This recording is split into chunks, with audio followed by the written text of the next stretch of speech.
what's happening.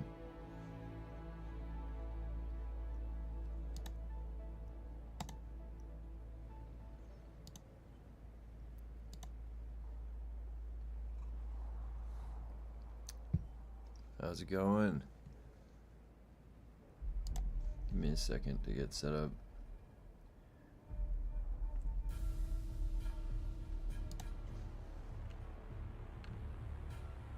How's it going? Hey, what's up, June? How's it going, K-Fix? So how are you enjoying Diablo?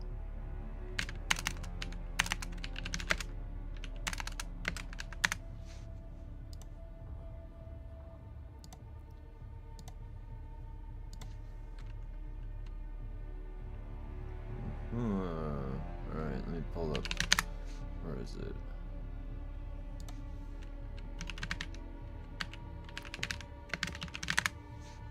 Hey, what's up, Nelly? Morning.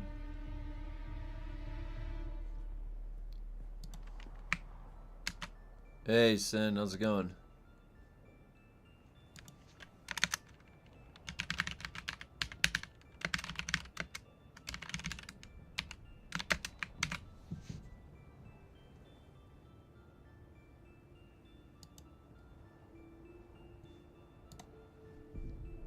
Morning and high tight, huh? Looks good. Yep. High and tight. That's the way to do it once a year. My wife tells me I have to do it 4 times a year, though, but this is what it looks like. I get it shaved all the way around and then just cut messy on the top and let it grow out. That's the best that I can do. All right, let me just update my... I wanted to include... There's going to be a Q&A today at around noon. NIGHTHARROW Gaming wanted to chat. I don't know if you guys have seen his content, but he plays Dune. I just added his channel into my description.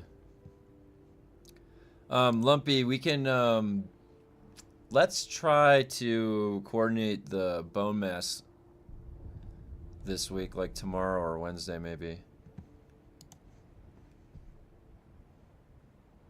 And that way we can get... We need to get the silver, the wishbone. Now, it's funny because, like, there's, of all the bigger issues, the pressing issues going on in this game, it's funny because one of the smaller ones that's not that big of a deal.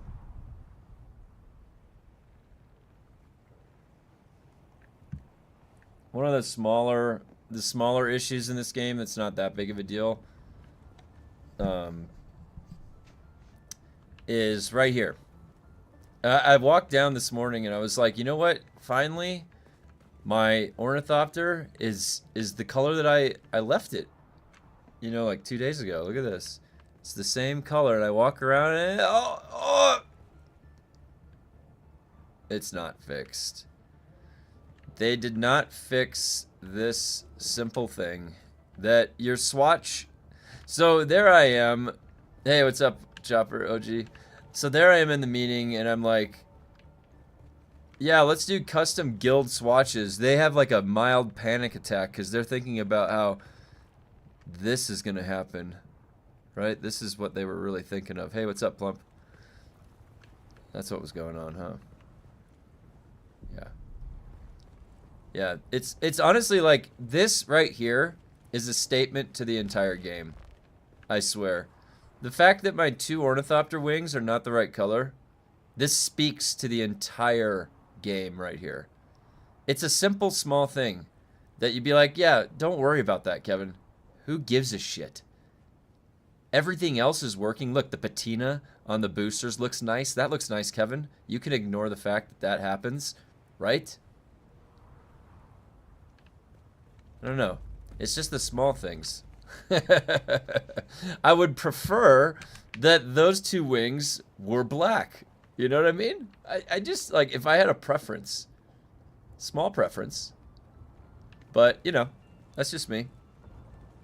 It'd be like if my left sleeve was always green and I couldn't dye it, you know? That would drive me insane.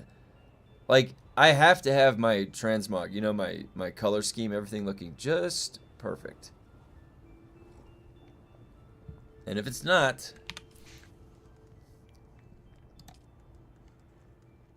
oh my gosh. Okay, so we've got, today we have, hey, what's up, Colonel? When there's 1,000 different small things, it adds up to be a terrible total experience. Yeah. Hey, how you guys liking the Diablo 4 expansion? It's pretty fun, isn't it? Honestly, the Diablo 4 expansion is the most fun I've had on a barbarian ever. I've played barbarian since as long as I can remember. Diablo 2, the original.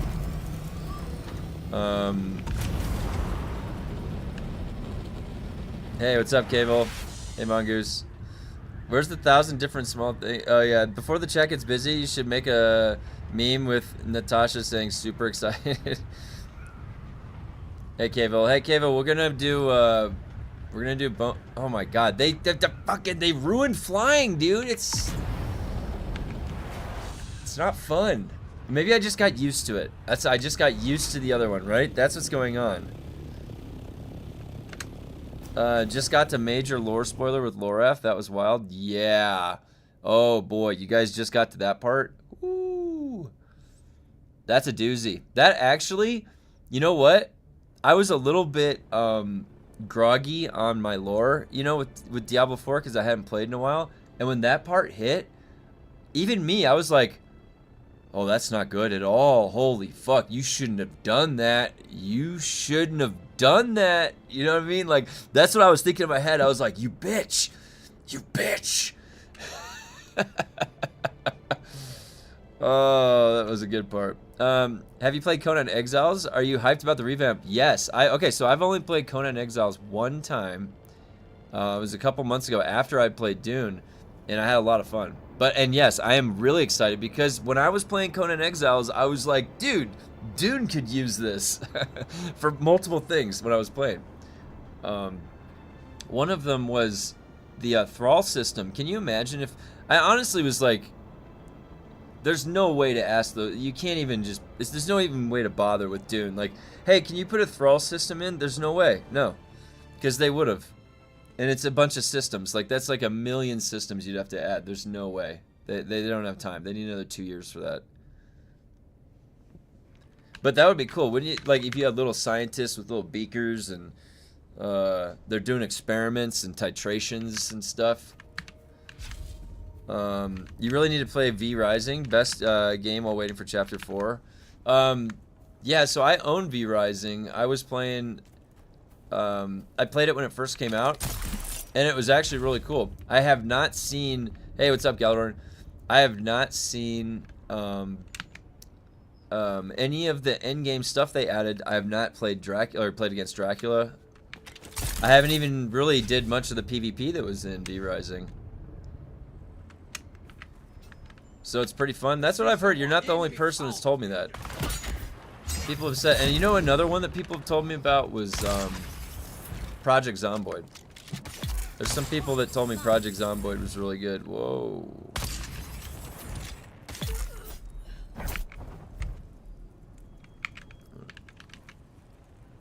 Weird. There's a weird rubber band leg. So today we're gonna have there's gonna be a Q&A at noon. I'm gonna drag NIGHTHARROW Gaming in here to the Discord, and we're gonna chat for a little bit about the game. State of Dune. I'm playing these days. I'm max level and almost the best augments too. So how much is there? Oh shit! I need to get that. How much is there for you to do at the end game in V Rising? I have no. I haven't even. Dude, Funcom, what the hell is this? I swear, what type of a game am I playing right now? Look at this. Guys, look at this. That is egregious. Wait, where'd that guy's body go? Hold on. There it is. It is so good, but definitely needs need experience there in PvP.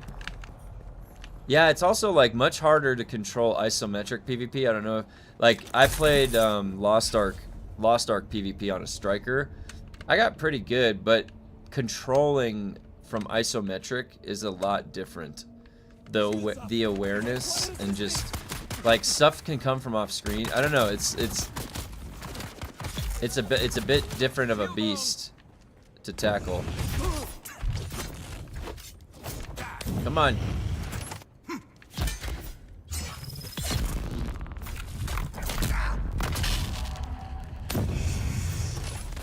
Oh my god, you see that how his shield reinitiated? Look at how his shield initiates what is it? Immediately. Do you see that?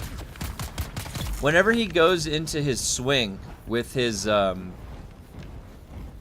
melee, his shield immediately activates, which is bullshit because ours doesn't do that. That's hacks. Let's see. Hold on. Let me read what you said. After you kill Dracula, which is the last boss, I have not even tried once against him.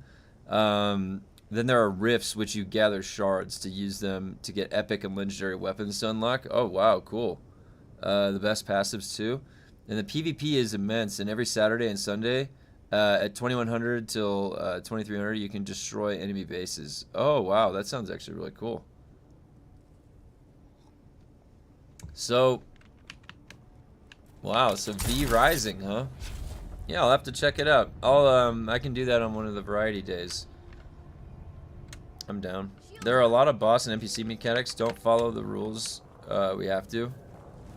Yeah, they have like, I don't know if it's infinite stamina or they just don't cost any stamina their moves. I'm not sure. But they definitely can just infinitely. So you can notice the scout can infinitely dash. If you dash and go to stab, they will just dash every time. If you just dash right after theirs, they will get in an infinite cycle of dash. I mean, you'll stam out before they do. Ugh, God, so bad.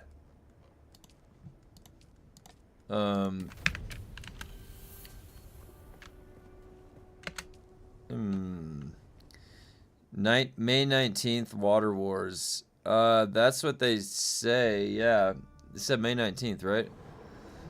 Well, so May 19th, one asteroid.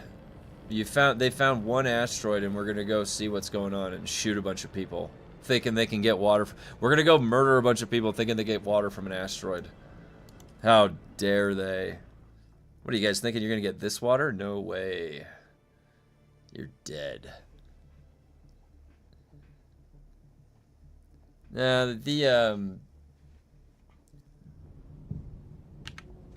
Okay, haven't turned it on PC yet. Well, the thing is that May 19th is supposed to be 1.4. Did you miss, Chopper? Did you miss last week? The Water Wars is patch 1.4, not chapter 4 anymore, and it's gonna be one overland testing station. It's gonna be a build set. And then it's gonna be there's one more location for the testing for what I'm doing right now. Like there's a Runes of Simpo type of thing they're adding for the Landsrad. There's a Landsrad location. Speaking of the little things, my sub FIFA has been pink for 3 months now, and yesterday my right abilities showed the vehicle scan icon all day on foot. Yeah, Plump. So hey, what's up, Skiron? Hey, Ned. So, Plump, your fief is pink because you tried to put a swatch on it, and the game has no clue how to put a swatch on the fief correctly. So you just have to take the swatch off the fief, and it'll be okay with no pink. Oh, you were there, but I didn't know it was the 19th. Oh, sorry, RG. Yeah, you were. I thought you were there. I thought I saw you. Yeah, so 1.4, yeah, is May 19th, and I would expect that sometime this week. I would expect this week it's gonna go on. Are they gonna wait? Maybe they're gonna wait. You know what? I have no idea when it's gonna go to the PTR. It could be today. It could be tomorrow. It could be next week. Who knows? I don't know what they're thinking. Because if they wait longer, then if there's major bugs or anything, we won't be able to catch them in time.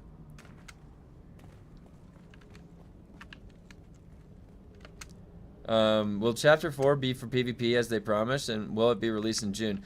I think it's safe to say that they will probably, like, here's the thing. When you guys, as from the outside perspective, as a user, as a you're a consumer, you don't need to see under the hood all the time. Like, you don't lift up the car engine and see it running and understand all of the gear parts of the running engine. You just want to know if the car can make it to where you need to go and if it can get there efficiently or something. So, I just need them to stop telling us, like, from the lens of what they can't do, and from a, like Joel was talking about limitations from a development perspective. That's going to take time and resources we don't have. I don't know. I just, like, I don't care. That's your guys' job to figure that part of it out. And for me, I would rather just hear what the idea is. For example, so Peaky brought up, is there going to be any PvP with Chapter 4 or anything? Like, if what they said is that the 2.5 times yield is not enough of an incentive, then I would expect that they're going to do something. So, but then what is that something? Because everything you try and think of now, you got us thinking in terms of feasibility. Like, okay, what about this? No, that's too many systems. They can't add this. Well, what about this? No, you can't. Do you see how that's not a good way to think of ideas? They've put us in that position now because Joel's been explaining so much about what they can't do. So, like, realistically, I want them to put in a vendor for PvP with some, like, cosmetics and then some maybe new weapons and stuff. But if you do that for PvP, you've got to do that for PvE. You don't want to. You have to. So because you can't put one in for the other. I mean, you can do that for PvE, but you can't do that for PvP. So, for Chapter 4, they might do some low-hanging fruit for PvP, but to be honest, because they've got me thinking in terms of feasibility, I don't know what feasible systems they can add in. Apparently, that takes a long time, months. So, they're about, my hope, I would like for them to start thinking in terms of, like, for example, this is a really simple example, and I wish I could show you guys. Maybe the next time I log in Diablo 4, I'll show you guys. And Skiron and I were talking about this. What is compelling me, like driving me, to want to log into Diablo 4 and push into, like, the end game, where I am right now on my barbarian? It's really just, like, simple. I mean, there is a nameplate. It has these really crazy talon claw, like, red. It goes by my nameplate that I show with my title in Diablo 4, and it gets really crazy. And when you've unlocked the last one, it's the hardest one, and it's very difficult to unlock. And there is a whole list of objectives that are very difficult, and it's going to take me a while. And that kind of reminds me, like, oh, I've got a lot of these lands red to do, right? Well, these are, like, you have to clear 60 of the hardest dungeon. Any of the dungeons, pick them. 60 of them. You have to go kill, like, 10 of the hardest bosses. It is a variety. It's taking me all over bosses, dungeons, just, like, looting in the open world, this or that. And then, when I've satisfied all that, I will get this crazy unlock, and then the gnarly title. Part of this also is to do a Pit 105. Dude, a Pit 105 clear is fucking crazy. You need to have your build so tuned, and you have to solo that because it has to be on the tower. So, that right there, they have just so nicely laid out a challenge for me, and I want to log in and push into the different elements of the open world, and I want to push into the leaderboard that they have there, and so those are examples of things just straight up out of this other ARPG, a different game genre that you could pull and then implant in Dune, and it would immediately give more value. If they had to put a leaderboard that you could see in the game, would give people a motivation to be. Now, granted, you can't put a leaderboard in when it's all broken and you can just walk right through it, right? So nothing means anything in a sense like that if there's a leaderboard. But I don't know. At this point, because they've got us thinking in terms of feasibility, I don't even know what's possible anymore. I'd like to keep saying that, you know, give them time to cook and give hope to that. And because you could argue that Conan Exiles and yeah, you have just described you drive to get the armor cosmetic from testing stations effectively. You just having something to aim for. There's a Q&A from Funcom. No, it's off, unofficial. It's just one of the other content creators, NIGHTHARROW Gaming, is going to be on here for a discussion at noon with me. I'm going to bring him into the Discord. Or he's in the Discord. I'm just going to bring him in the channel. Yeah, guest creator. I linked his information in the description. He is somebody that helps people through Elder Scrolls Online tough content, and I think he did that before Dune.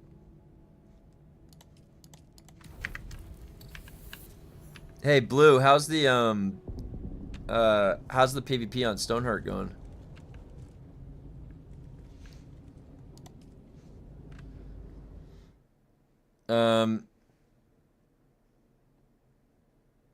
I farmed more in PvP without no real danger all week. When in PvE, the worm comes out every 10 seconds. Galactic. It's kind of like an inverse, right? You guys should come to South America if you want to farm. Oh, gee, that's so funny. My wife's brother, sorry, my brother's wife. Reverse that. My brother's wife, her family is from Brazil. I think they have a farm out there. A fun gameplay loop with a goal to achieve that doesn't feel meaningless. It's that simple, yeah. Good luck farming in PvE. I think you have not farmed on the new update. No, I haven't needed to farm since the new... NIGHTHARROW is great. He's trying to convince me to start a YouTube career doing game guides. Yeah. If that's a passion of yours, you should always pursue that. I mean, honestly, guys, the most important thing in life is, well, for me, is to just, you know, always be working on interesting things that keep your interest, because that will drive the work to be very easy to do. It won't even be like you're working. Great bro, been sparring every day. Someone is always down to fight. And there's group fights just about every night, like 8v8. That's pretty sweet. Sounds like just what you wanted. Have you got any new insights from dude? And they're still gonna make me wait for like 30 seconds to zone in. Any new PvP insights for the loadouts? Are you using Reckless Lunge?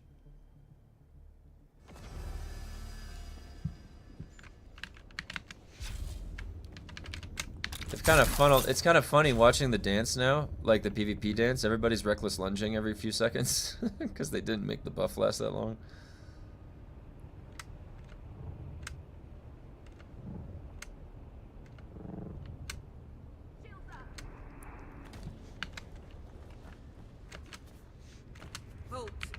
This is Sunfly. No, you don't. No, I think I can get 100 combat today, actually. Right there. I just have to do them. It's like I have to pick up. You know what, guys? I have the best analogy for this Landsrad. It's like it reminds me of a Mitch Hedberg joke. All right, when he talks about rice. All right, you ever just want to eat 2,000 of something? Get some rice. All right, these Landsrad quests. It reminds me of that. It reminds me of rice. It's like, you want to do 2,000 of these. You want to pick up 2,000 little things off the ground? That's what this Landsrad is. I spilled a bowl of rice that's uncooked, and I have to pick up every individual grain of rice off the ground. That's what I'm doing for this Landsrad. 25 missions from 95 to 100? Okay, yeah, so I can do it today then. I would like something so simple as being able to mail items to a friend. Oh yeah. Hey, you know what, Plump? You raise a good point. That is a good functionality. That should be in the game. I agree. It's almost like they just can't do anything. Like, there's a mailbox, but does it mail anything? No. Why would you think you can mail something out of a mailbox? I don't think so. The name is a formality. Words. It's a funny box. We should start calling them funny boxes now. Yeah, it's great. Reckless lunge is a must-have. If you don't, you're dead. Yep. And that's even if they intended that, because it wasn't working like that always, was it? Maybe it was, and we just didn't notice. I can't do any of these missions myself. Looking forward to the Q&A. Yeah, well, he just said, I don't know if it's strictly a Q&A. That's what I labeled it. I should have put a discussion. But yeah, it's a discussion.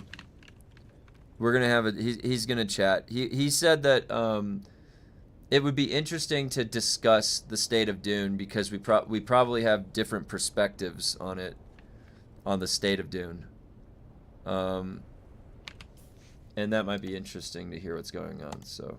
I also mentioned him because when I was at the creator call, I had heard him chime in and ask a good question. And their response, like, wasn't the greatest, but it would have been interesting. You know, it would have been nice to hear.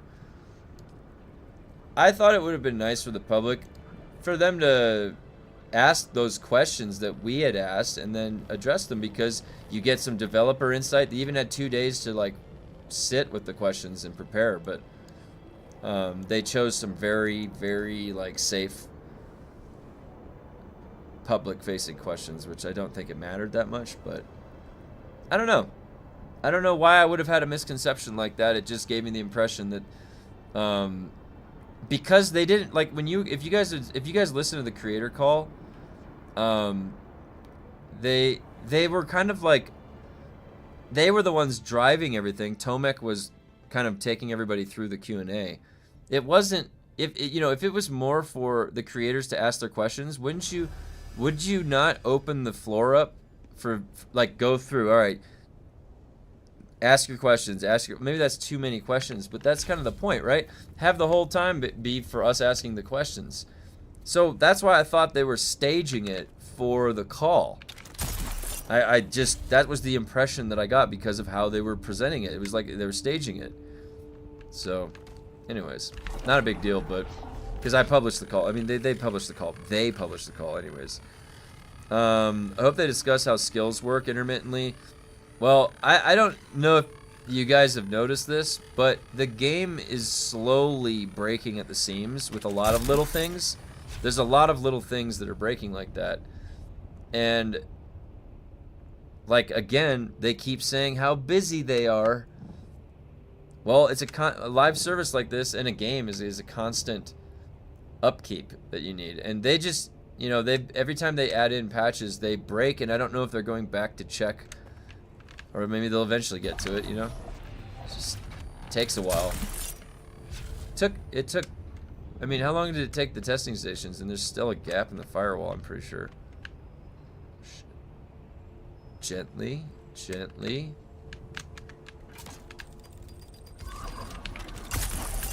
Oh my gosh. Look at how slow this float. Terrible. Would be nice to team up without having a server hop. Oh, instanced overland map would allow cross server groups, not just cross siege. Never made sense to me unless their server infrastructure was poorly thought of. The thing is, that would be, we were playing Diablo 4, and me and Skiron can just jump together and play. It's not a big deal. What is it that they built for us here in this game that they think we would want, but it can't, it has so many restrictions on these other mechanisms for us to group up together.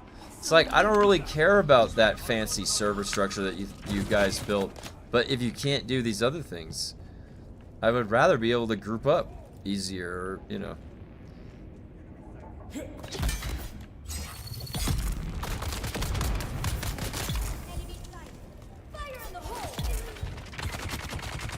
Oh.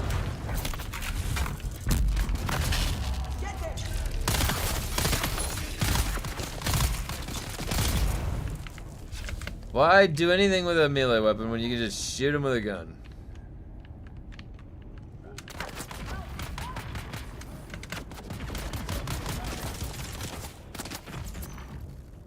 Why indeed? See someone.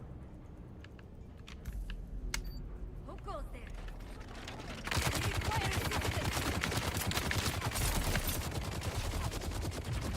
assistance. Diablo has one of the best multiplayer group systems. It does, Panda. It really does. It was a lot of fun playing this weekend. Let's just say if you think you're good at PvP, come to Stoneheart. You'll be humbled real fast like I was.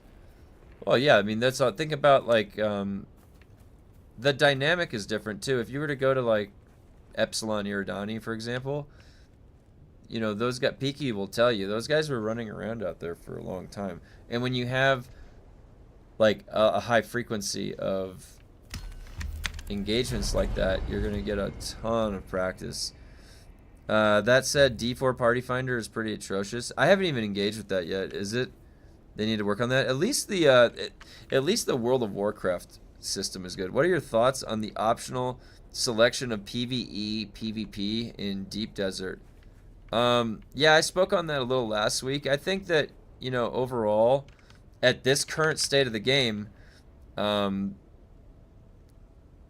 think about it like this. If they had launched the game with the Conan Exiles structure, it would have been arguably better, right? PvP, PvE servers, and then single player offline, you could play the game like that. A lot more flexibility. Private servers with full customization and a cosmetic shop. You could argue Dune would be a lot better off like that. So that in that imagining of Dune, that still is a split of servers. You just pick from the start. And the game needed to have launched like that, right? In order to allow for so many people to fill it out. And it makes every place that you go in there have people. So now, like, just ran arbitrarily, we're this far in the game, and then you implement this. So wherever time that you choose to implement this, whether it was like at the beginning of the game or now getting to it, it's like, it seems to me that they don't have the capability to set up certain things yet for the servers. So, like, you can't play the game on your desktop computer. You just can't. It needs a bigger server backend that has a Hyper-V server. That's the best they can do right now. So, that means that it's never going to be exactly like Conan unless they innovate a few things. So then what is the next step that is, like, similar to that, you know? The next notch down, and I would say that would be what we have. Now, if the game had launched like with that, with more people, we have a ton of people, 180,000 people, there would, I mean, you could argue that there would still be the same, you'd thumper people, but people would be so occupied with what they're trying to achieve at that early stage of the game that they might not be bothered to go do that type of stuff. Hey, what's up? Morning. So I think that reminiscent of what an earlier design might have been, a better design for Doom might have been following that Conan Exiles model. This was an attempt, and maybe they were doing this in an attempt to not even to address what I'm talking about right now. This is a different reason that they put it in, so people would stop getting griefed or whatever they could argue. Now, yeah, so what's my opinion of the actual choice to put in DD versus, or the PvP versus PvE? I'm somebody who, you know, definitely didn't mind the beginning when the game first came out. I struggled with, in the Deep Desert, I got ganked and thumpered, and I got everything, like all of that, and I lost my thopter, I lost all my gear a couple times. And that added to my like that uneasiness and the feeling of danger when you're out there. Oh shit, thanks. So I was okay with the original Deep Desert, and now being cognizant of where the game is at, like, honestly, if you really think about it, it can't possibly hurt the game any more than it already has been. Really? I mean, maybe you could deaden it even more, right? I don't know. But I just feel like it's not the worst thing that could have happened, splitting the Deep Desert and then into the two. It's not ideal, though, because what I was just talking about prior was the ideal case. And I don't think we've ever had an ideal case. Even Joel would say that we have never had an ideal case. because all we've had was like taxes. Taxes were supposed to be part of a NPC base raid system. That sounds cool, right? Well, they took out the base raiding system and they left in taxes. And there's a couple other things like that that are... Oh, there was supposed to be a third faction. There was supposed to be a third faction in the game when the game launched. It was supposed to be smugglers, but they scrapped that, just left with 2 factions, and then converted the smugglers to a set. So some of the original design was, I don't know, like I think that they're just kind of attempting the best they can to manage with where they are based on such negative feedback, and they keep trying to pivot too much based on that negative feedback instead of reinforcing and holding to a vision, which I don't think they have anymore. I honestly don't, because you'd have to start on the design board at the base. How do you get the vision and the mission, and like there's all that front stuff that you have to do. You can't just wing it. Be like, yeah, there's the new one. So I don't know. Like the thing is it is not a bad thing right now. It's not the ideal case. I don't think we're ever going to get the ideal case in Dune. Unless they start surprising me, right? Because, like, think about this. They have a whole team of people. That's their job. Their job is to be creative. Not some one guy in a chair sitting up in the mountains, you know? That they should be able to outthink me every step of the way, out-surprise me. They're 10 steps ahead of me. There's a whole team of brains over there. You know?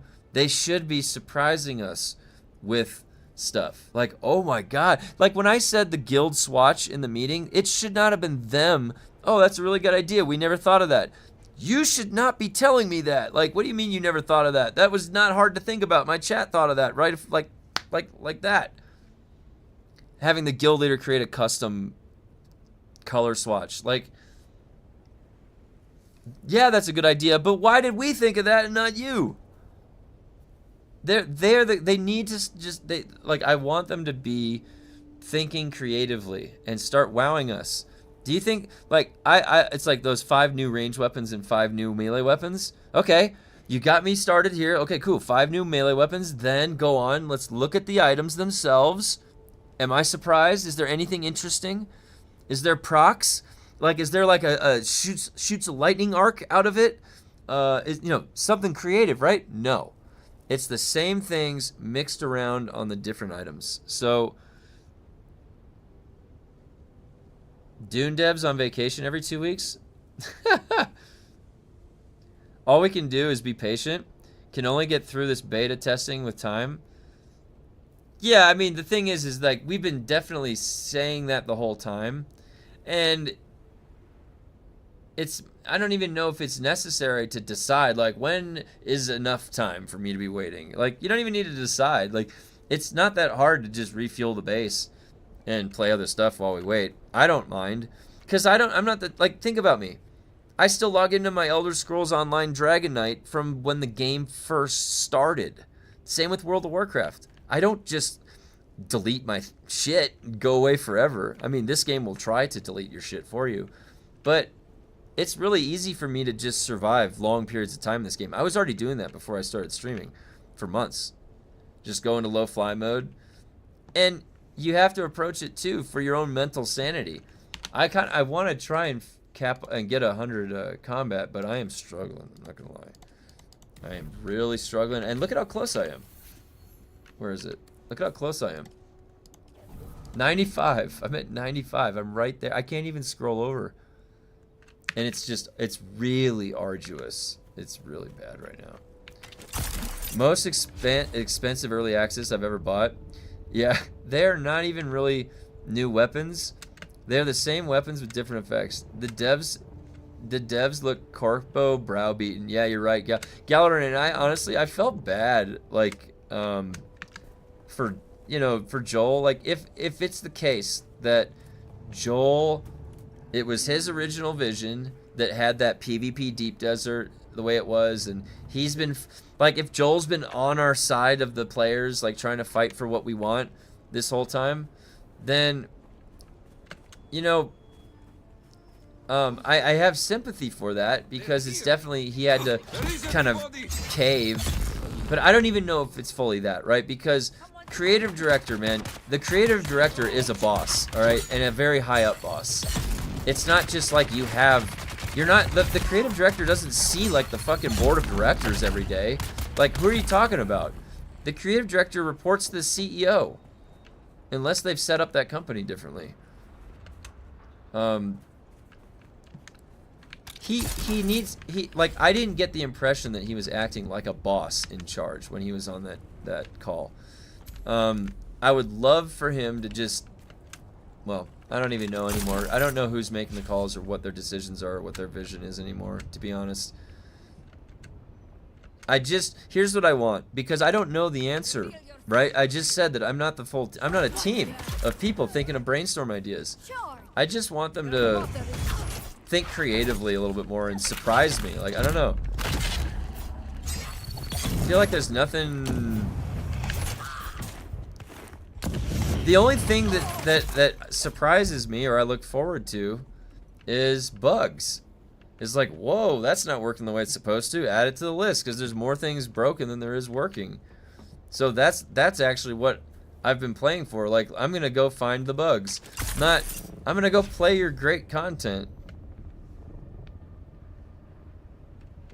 They have it so backwards. I feel like they can do some fun stuff with the sandcrawler and have different attachments to the front for like flower sand, spice sand, and then like a buried treasure. Yeah, I mean, and then see, here's the thing is that the way that Joel was talking, you just typed out a paragraph. Now I'm thinking about, all right, how many systems are attached to what you just said? Is that even possible?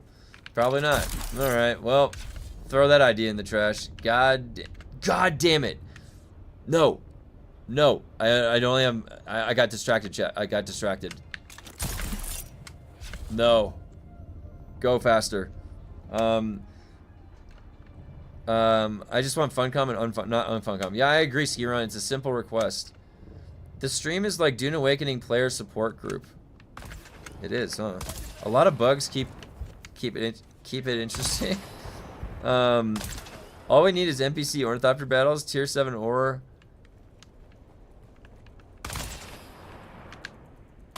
Yeah.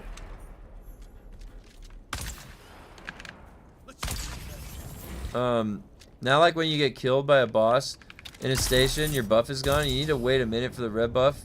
Yeah, it takes forever. And again, those changes, they didn't realize they were making something take forever. And how nice that was that the spice reset. Like those bugs, those ones they should leave in because those actually feel good. But I get it. I understand. Gotta fix all the bugs. How did that happen?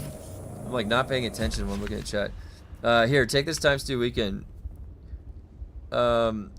Stroking the worm was weird. Yeah, so I don't know if you guys felt the same way as me, but when his microphone was right where that worm plushie was. So when he was like stroking it, it was going right into my brain. Now prescience is bugged. Great. Gotta love that they cite numbers on the patch and then lose 25% of their player base after they announce it. Oh man.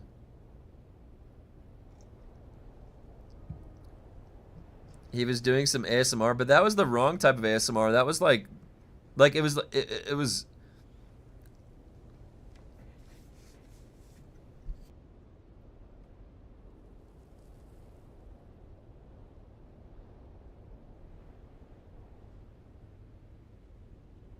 You see how I just muted my mic while I chewed? Could have done that. But no, he's like right up against the mic and he just... Thank you, Joel. I think he was doing... Honestly, it made me feel bad, dude, because it looked like he was doing it out of nervousness. I can't help but feel bad for people if they're in like a nervous or an embarrassing or shitty situation. I don't know. I can't help it. I did feel bad a little bit. I'm not gonna lie. Like when he was when he was stroking that worm, I was like, ah, it's like nails on a chalkboard. But at the same time, I was like, Joel, what are you doing? And how long is this gonna last? Was there a drop in population in Dune after the live stream? I don't know. Let's take a look. Oh, right here. Well, it like the overall tendency has been going down, but how much after the live stream, I'm not sure. And guys, if this is the guy that's going to be on today for the Q&A, he's a really nice guy. Okay, he helps people out doing Elder Scrolls Online trials, and he helps people out in Dune. So this guy's a really nice guy. It'll be a nice discussion, nothing too crazy, you know. We'll just chat about the state of the game. I'm sure he has a couple questions to ask me, so I'll have him on there at noon today. Yeah, so I mean, you know, it's still getting on the weekends up to just a little bit. That may have been at 11,000 or something not too long ago. So it is steadily tending more down. There has not been a spike since any announcement or anything. There's not been a spike back, like they're coming back with anything. So you know, not the greatest. Not the greatest. Night Harrow, I learned a lot about optimizing my healers for ESO. Great content guy. Yeah, overall, just a nice guy. He reached out to me. He said he thought that because we have different perspectives on the game, it might make for an interesting conversation. So I said, sure. Absolutely. I always like a good discussion. I had a lot of fun when I went and I was getting my math degree. I would always take philosophy classes as electives, and a lot of those philosophy classes, they would have debates, really interesting debates. There was one debate, it was in a class called Ethics in Science, and it was about the ethics of stem cell research, cloning, you know, things like that. And there was no, it approaches from the perspective that in the discussion, there's no wrong answer. You have to explore both sides to understand what's going on.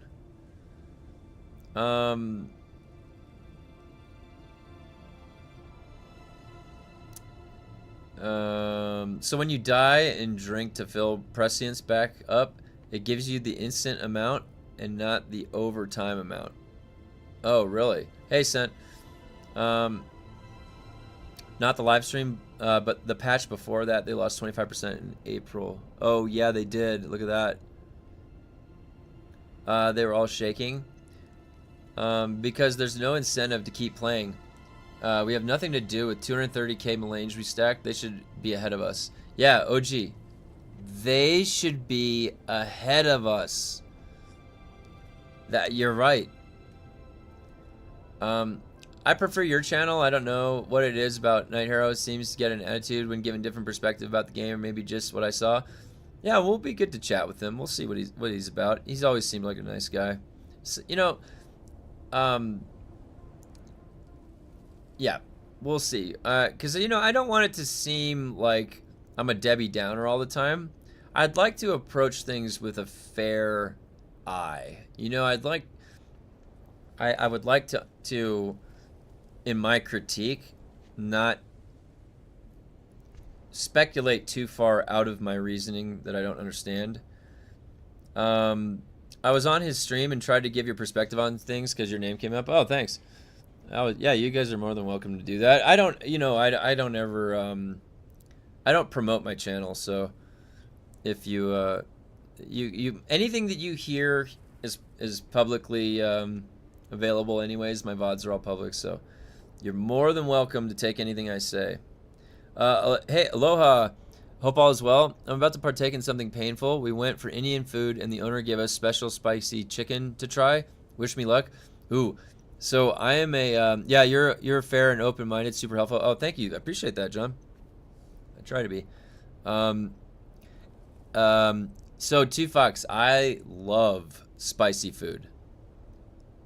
I love spicy food. I had this phase where I was like, I would take a whole habanero and I would just eat it.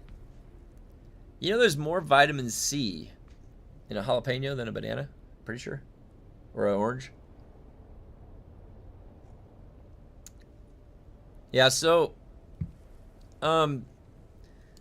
the Dune numbers. I mean, I don't know what I expected. When people get bored and there's nothing to do, and then you delay like a big content patch that people thought was a part of this DLC pack, whatever, you know, they're gonna dip. I mean, people are just, there's nothing else to do, and they don't want to do those lands reds like that. Even if, like, what's the push? You want to get 100 combat to go do what?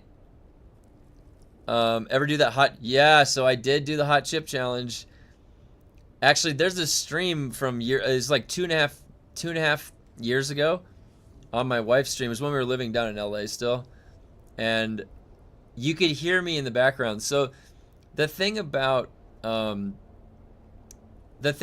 chip, the thing about the one chip is that the worst part of the one chip is not when you first eat it. Okay? I can get over the temperature that it caused my mouth and my face. No, no, no. The worst part about the one chip was about an hour later. All right? And you get this like capsaicin cramp right in here. And I was like keeled over. I was like, oh my God, what the fuck? I'm like, I can't even puke. I'm just like, oh, it's in me. Like, it was so bad. It was, and I had eaten a sandwich. I had milk about a little bit before. Like, I had prepped, you know. I'm no stranger to eating very spicy stuff, but that one chip, it hurt when it got into my system. Oh my God, did that hurt? Holy cow. I prefer vitamin C from OJ. You don't want a habanero? He's not a min-maxer, and his advice should be taken as such regarding the best of anything. The issue with his opinion on things is he gets too wrapped up in the game development cycle and is too forgiving. Interesting. Well, so maybe, you know, it'll be interesting to hear a little bit, because some of my background in my career was plugged into end-to-end development specifically for video game development. And so I got exposed to an agile scrum rotation for about 3 years. I was integrated into that system. And that was just my starting point. After that, I went through multiple cycles of full end-to-end development for multiple different, all sorts of different stuff. Brick and mortar, hybrid, STEM, high school, full development from the, like the school and the curriculum and all that. And even into e-commerce, some e-commerce development. So I pull from a lot of like hands-on work with development cycles that I've gone through. And so some of my speculation comes out of that. And I've got trained in, well, you don't really, like the different methodologies, right, that you might implement. Agile is the one that you'd follow, but it really is how you're setting up the time allocations and the schedules, and if you're putting everything into like Jira, for example. And I assume they have a producer. That's their job to do that. I think he's a hypocrite. Careful. Oh, you know, you can be. Trust me. I've talked to just about everybody, all walks of life, on the highest end, lowest end. I mean, all over the place. International. Had some meetings with these big execs from Singapore and Britain, and they were really fancy to do guys. I've had billionaires. I've had to go prep for a big meeting or something. You know, don't worry about it. Kevin's got it under control. I'm a very nice, open-minded guy. and we can just talk about the game. And the thing is, it's a very, very famous quote, and I think it was Mark Twain, is that if you never lie, you don't have to remember anything. It's a very good quote that I don't even know if that's the right quote, but it's something like that. But it's true. Because if you lie, you have to remember two things. So if you don't have, and for me, I don't have to like put anything to memory. I don't have to prep. I'm only speaking from my own experience, my own knowledge, and it'll be fun. You can just go into a discussion and have some fun, right? Shouldn't be any conflict. And I'll just be pulling on my experience, so I don't need to prep anything. All right. I enjoyed 200 hours I got from this game. I've bought plenty more expensive games and hardly played them. Sorry it sucks for you lads that still want to play it. The cold reality. You know what's funny? Because like I keep showing up just like peeking in, and then like I'll just leave and I'll keep. Where's the meme? Hold on.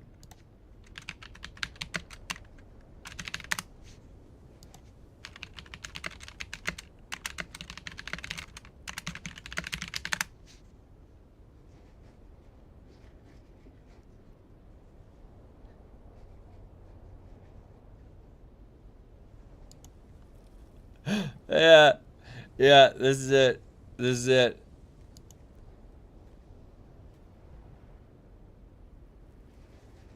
Wait, it's the other one. It's where he leans in.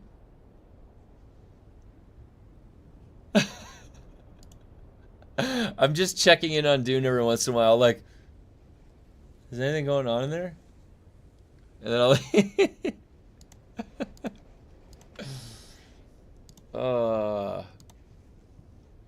I want to know. I've spent this much time over here. The thing is, there's like Dune. The lore is fun, right? There's no other place to go play a Dune game, and I can just keep showing up and calling them out on their shit if they don't get their shit together. Because maybe eventually they'll get their shit together, right? And then maybe we'll get a good game. What's the point? You got some guy on the sidelines. Hey, come on, that's bugged. What are you doing? You need a guy like that on the side because they don't have a guy on the inside doing that. If they had a guy on the inside doing that, I would be out here singing my praises every day. The Blood Dawnwalker comes out soon. The Blood Dawnwalker. Let me see what that is. Oh, the Blood of Dawnwalker. What is this? I don't know if I've ever seen this.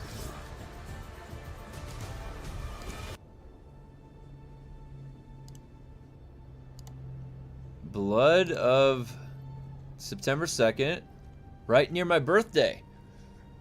Oh, wait, look at this. Similar games to Elden Ring and Dark Souls 3. Some of my favorite games. Let's take a peek. What do we got? The Blood of Dawnwalker is an open-world dark fantasy action RPG set in the 14th century Europe. You play as Cohen, human by day and vampire by night, fighting to save your family in a story shaped by your actions. That kind of sounds like a modern-day Vampire Masquerade or something. Oh, wait, there's a video. There's some guys playing right here.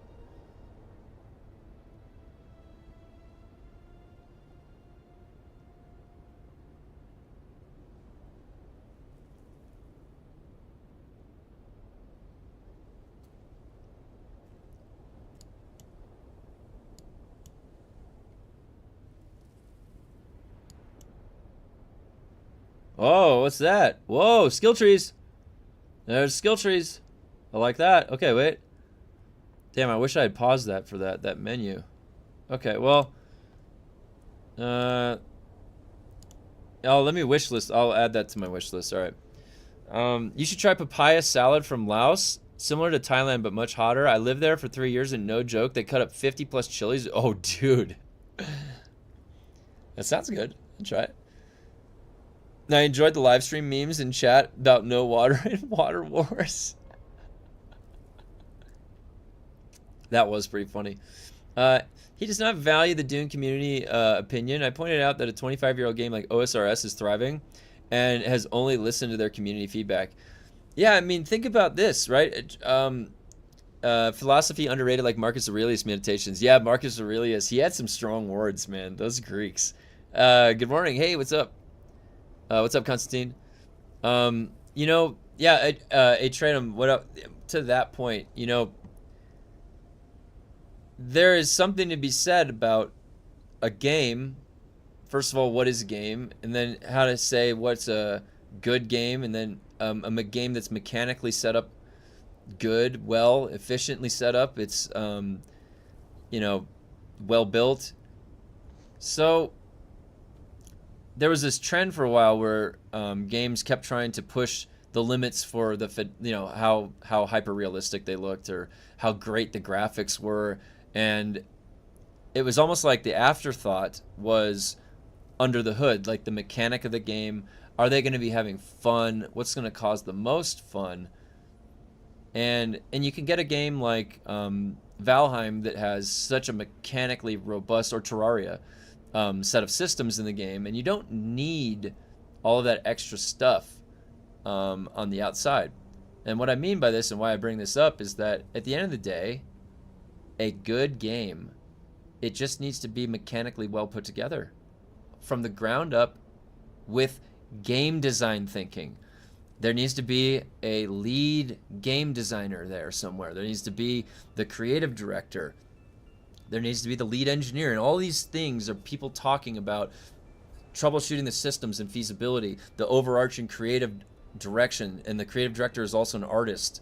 The lead game designer can set up a board game in his sleep, right? So if you have all of those things working in conjunction, then you should be having things put in the game that are fun. The thing is that we have not been getting anything fun, which means there's not people thinking about in the same sense that I am describing. Where, like, do you know, guys, when I worked, like, I want to paint this picture for you, some of my experience, okay? Because I didn't just work in a company that did things the way that it usually gets done. I worked for a company that innovated things. I worked for a company that worked with Bill Nye, the science guy, to make a bird flight simulator for kids. This was the company that also worked for Marvel Studios. I got to go in the Warner Brothers studio and have all my shit that I wrote redacted by Marvel because they had Civil War coming out, and there was stuff we didn't know yet. This was a company that really innovated things. The way that we thought about how to do something is we had a 50-foot by 20-foot whiteboard in the office. This was a think tank, this place. And I would be up on a ladder, like doing all these brainstorm ideas for hours some days, all over the whiteboard. And I'm sitting there with the lead engineer and the lead game designer, and we are thinking about things. We're thinking about the game mechanic. We're thinking about the learning objective it's going to attach to. The engineer is thinking about the feasibility of the programming in the time that we have left. That's every single time we had a brainstorm session. It's working like that. And I have a 50-foot whiteboard for my brain to go put ideas out on. And I love working on whiteboards. So I just wish that they and if we got stuff that surprised us that we couldn't have thought of, then you know that they're operating like that. I don't know what they're doing, to be honest. They're making me run fucking boring ass errands while they get their shit together.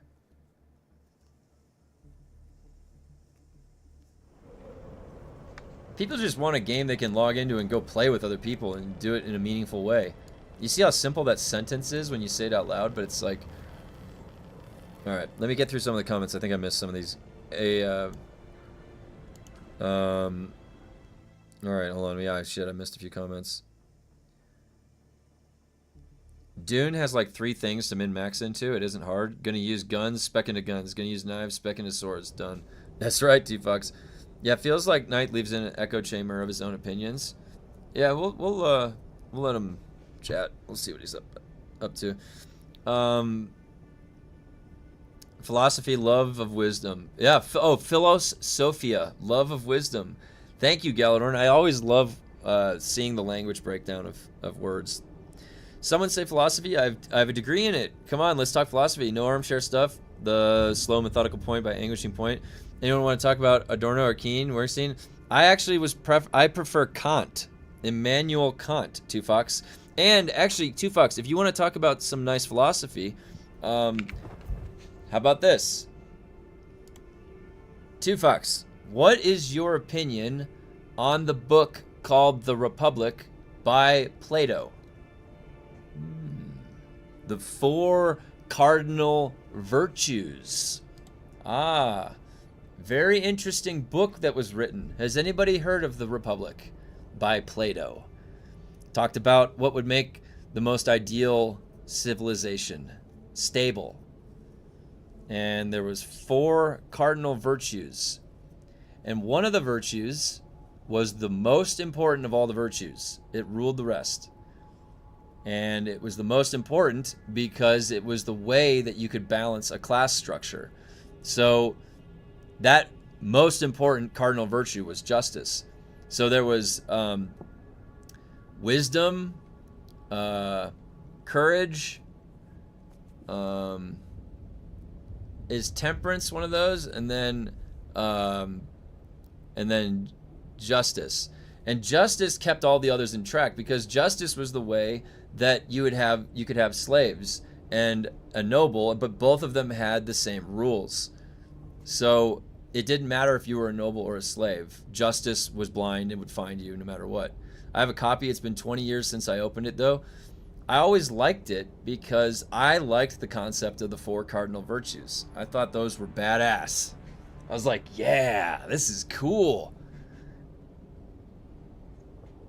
The Greeks were smart because back then, this was like 2,000 years ago, they had like 3 professions: mathematician, philosopher, astronomer, and they were very intimate with the stars. They knew. No, I will not talk about the Republic. It's 2,000 years old. What is the current philosophy regarding republics? Are you caught up? Well, but so first, to take that point, you have to have a little bit of a discussion about what it was in the first place.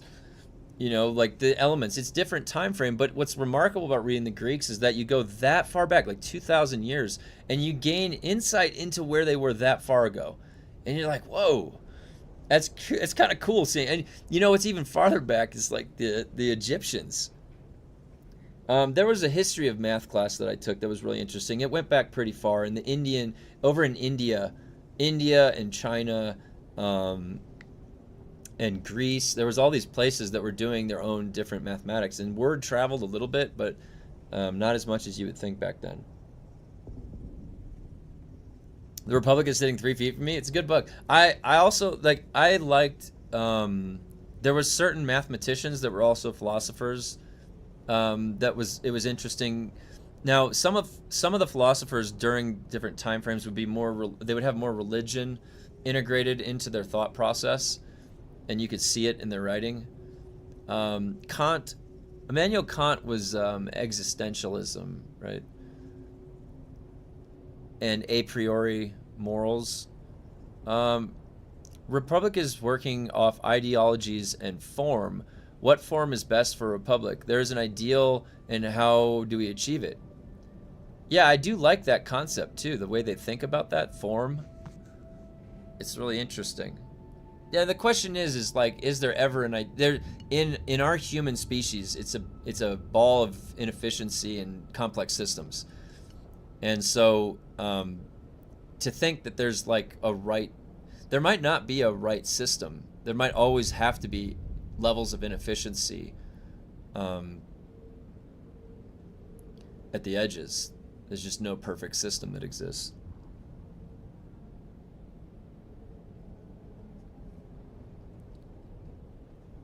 When I took philosophy, I out of all the thousands of hieroglyphs in Egypt, there's no hieroglyphs of the construction of the pyramids. I do like the Egyptian stuff because it is cool. Like it was so long ago, and it's remarkable. Like time is, and we're only here for a little blip, right? You think back, dinosaurs on the scale of hundreds of millions of years, and we're just going back like a couple thousand when we're doing this. But even just a couple thousand is a lot. It's on our scale. How do you install Perfect Republic without becoming a tyrant enforcing it? Yeah. So maybe that's where some of the thought process was for justice. Is that it was a regulation of a potential tyrant. Right? It was a rule. And they probably had to, like, you'd have to write God in there a little bit too, right? Because that's the ultimate fear of not doing something if you go back far enough. Because otherwise people say, I don't believe it. I'm just going to do it anyways. I don't care.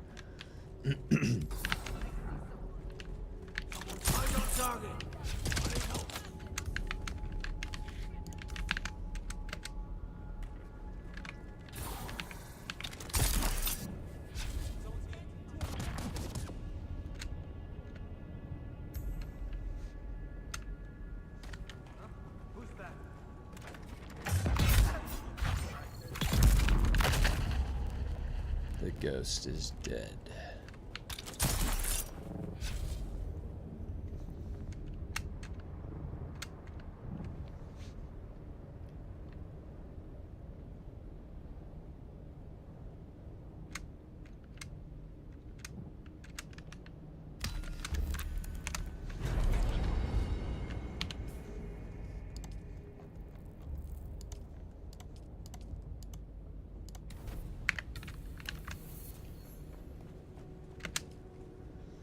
Oh my god, I'm making good time. I might just be combat 100. Yeah, love ancient tech, math, engineering.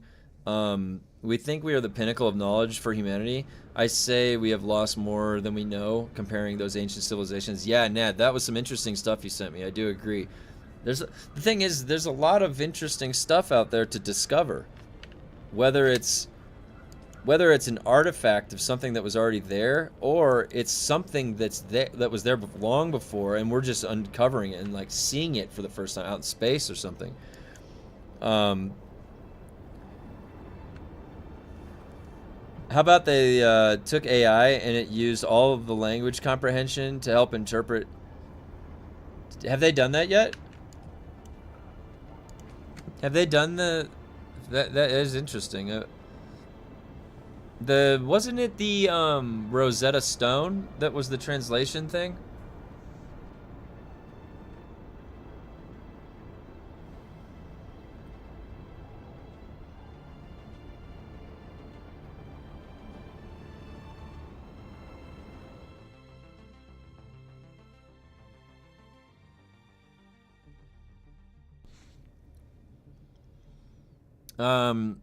There is old Greek writing that specifically says they knew the gods weren't real.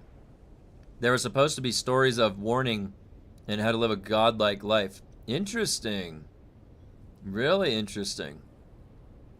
So it sounds like they have the same exact type of thought process that we do today, where we don't know, like we're trying to figure out the unknown.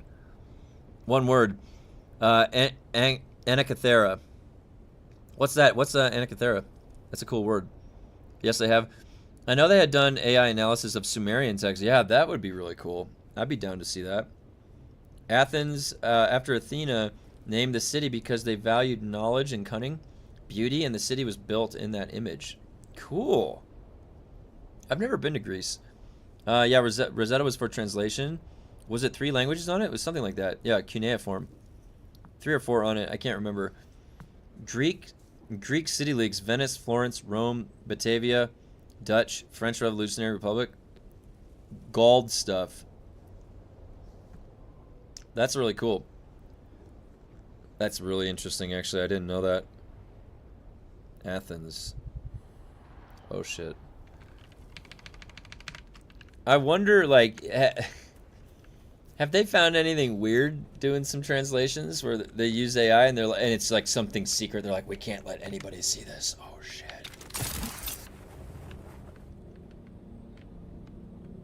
You know what's funny? On Reddit, I don't follow this subreddit, but it literally keeps suggesting it to me. It's the UFO subreddit with a bunch of UFO conspiracy theories. Guys, I do not look at anything to do with UFOs. I don't understand. It's like when I scroll through Reddit, and then just the general Reddit, it's like subreddits you don't follow, and it keeps doing this one in particular, and I tell it stop showing it to me, and it keeps doing it. I don't understand. Like, is it a bug with my account? Like, dude, I don't even verbally out loud talk about shit like that. It makes no sense. We've tried a few republics before, US to learn. But if we're gonna do philosophy, real philosophy, let's choose one very specific topic, one thing, no deviation. We stay on point. Well, you're the master. You maybe you have to volunteer what that is. I'm only pulling. I took philosophy when I was back in college, so my interest was driving it, and I don't, you know, practice past that. It probably hasn't seen much. Pyramids were landing pads. That'd be cool. You can build an NIGHTHARROW mecha replica from the Greek Museum. Really nice.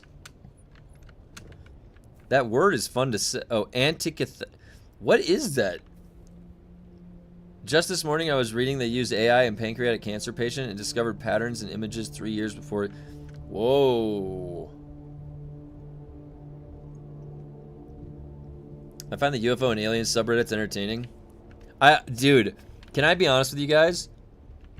I'm the type of person that would love for something to happen in my lifetime. You know what I mean? Like, to see it. Just to know. Because I remember I told you, I'm just brainiac. I just want to have the insight. I just want to know. You know?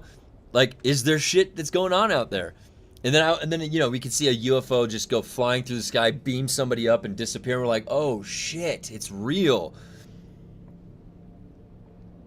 That would be cool. I'm down. I welcome that one day. I would love to see it if it's real.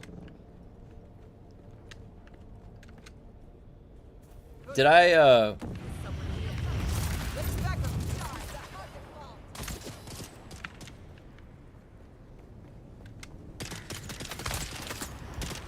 what happened to your hair? Did Funcom cut it off? Yeah, I get my hair cut.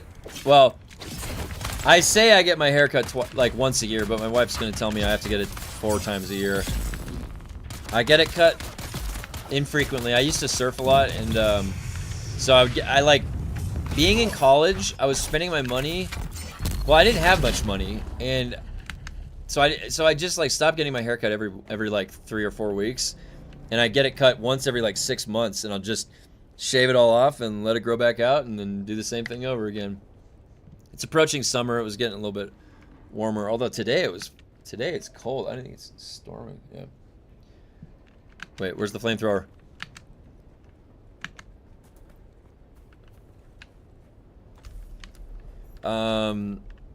Antikythera is just an island. Oh. It's an Antikythera mechanism is found item. Is a found item in a shipwrecked. Oh, I didn't know that. One philosophic mini TV series is Devs. Oh, check it out. It's an ancient mechanical device. Tracks astro. Oh, cool. The Greeks were really in tune with the stars. That's how they, like, the wandering star was Mars. The Galileo found the Galilean moons.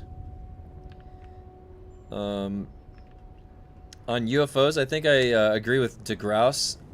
If they do exist, why would they want to visit here? Do you care what an ant is doing? Something along those lines. But it's also, well, it's, I mean, let's say that there was like a civilization living on Mars. And what would be our capabilities to see what they're doing? If there's a civilization living on Mars, all right, that's not that far away, relatively. What do you think we could see from our planet to the surface level? Can we see, like, people doing their daily stuff? All right, now, put that place, like, you know, 100 or even 1,000 light years away. So even if you were traveling the speed of light, it would take 10 generations to get here. 10 generation ships. You know, a ship with 10 generations living in it. Or you could make your DNA last longer or something. If they're 1,000 light years away, like when they're looking at our planet, they're looking back in time 1,000 years. If they're 100 million light years away, which now we're starting to get galactic, they're looking at dinosaurs, even if they could see onto the surface of the planet. Now, if you're that far away, what can you even really see? Can you see onto the surface of the planet? Can anything even see that we're here at all beyond pure speculation?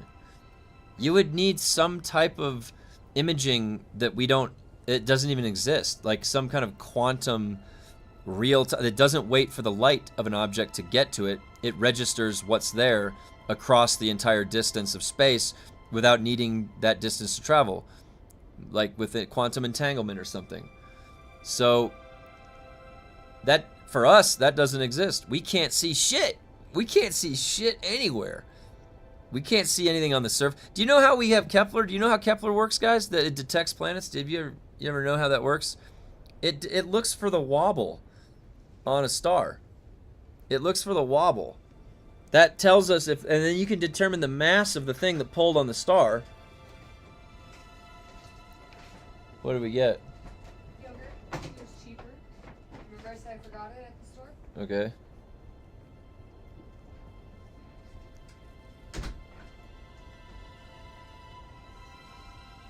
I'm having my breakfast cookie. A breakfast cookie? Yeah, I didn't have anything else. Mars technically has water. Mars may have had an active core at one point to give it a magnetic field.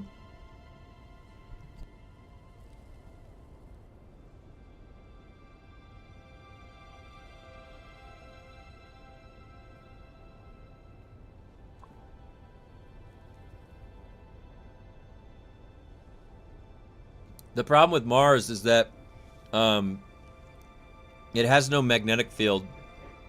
It's very, very, very, very weak. So if you look at Venus and you look at Mars, these are the two extreme cases. Oh, thank you. Venus is what happens if it has runaway greenhouse effect. So at Venus, 98% of the sun rays, the sun energy, the light, the photons,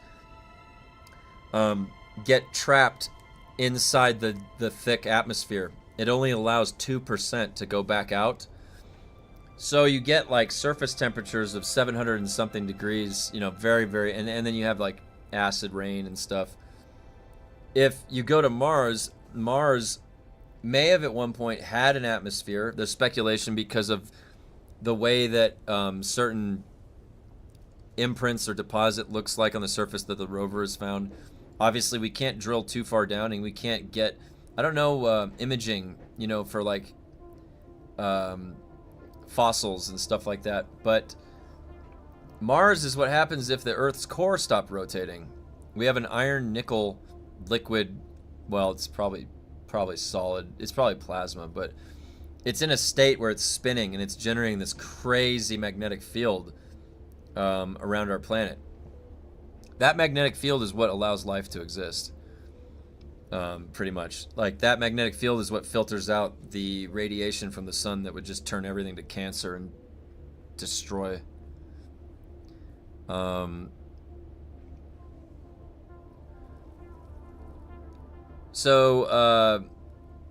What we know of is many with ice and frozen methane. How hyped are you for May 19th? I'm always excited for new Dune content. That's for sure. What if the photon? What if it was the photon after all this time? Imagine. Well, the photon is the particle of light. The photon is both a particle and a wave.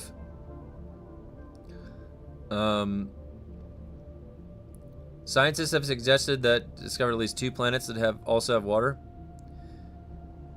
Why would aliens want to visit? Because we have liquid water, which is rare. That's true. Actually, 2fucks. That's true.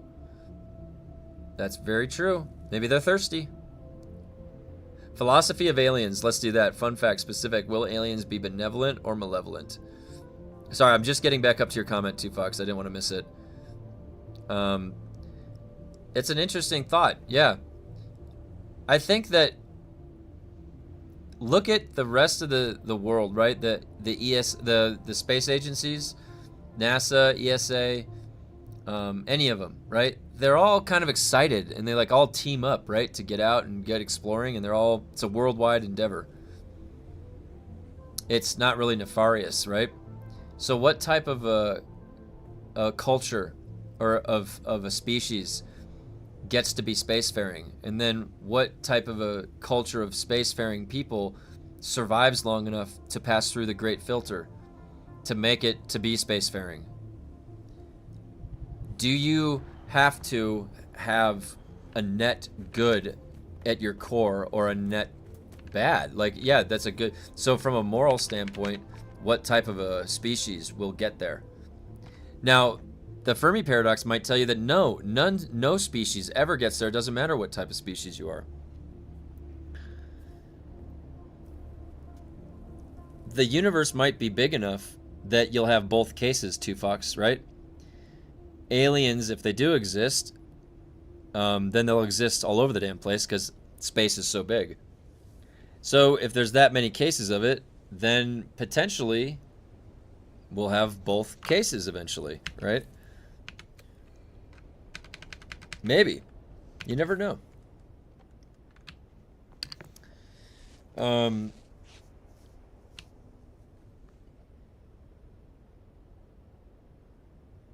Epic story about the Anunnaki. Brothers fought on Mars and ended in something like a nuke. Whoa, that sounds cool. You have purple rain. Frozen liquids aren't always hydrogen, oxygen molecules. So to say water is rare, we don't even have it anywhere else in our solar system, is a bit of a fallacy. We're stuck here, yeah, Jameson. If aliens were to come to Earth, the reason would be probably loneliness. It might be a clinical experiment, or perhaps they needed something they could automatically create content to enrich their lives. Maybe. That's an interesting thought. I like that. Are aliens evil scavengers or science advanced cool guys? John Carter, Warlords of Mars, Princess of Mars. Oh, yeah, I liked the John. That was Edgar Rice Burroughs that wrote that. He wrote those stories back in like the early 1900s. It's kind of impressive when you think about it, to be thinking like that back that long ago. I hope it's not like 40K. Hey, you know what? If I could ascend to be as powerful as the Emperor, then I'll take 40K. Happy Monday. Looking good with the new hair. Yeah, thanks, DLJ. If we take human nature into account, the aliens would fall on multiple levels of that line.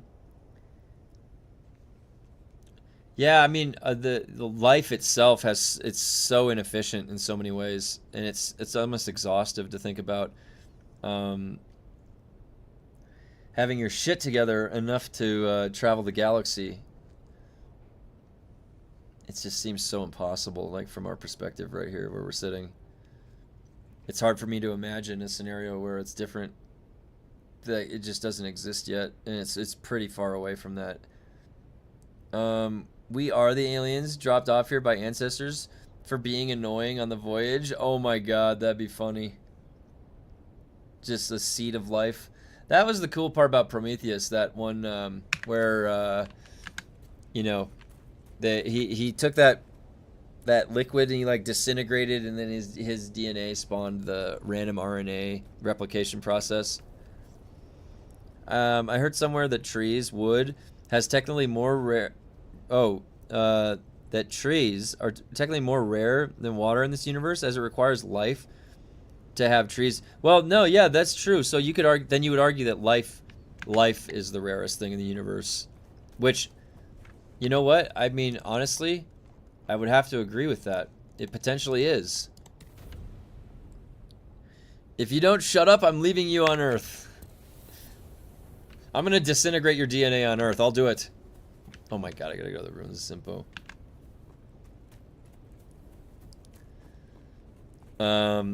Earth is a penal colony. Universe is our gulag.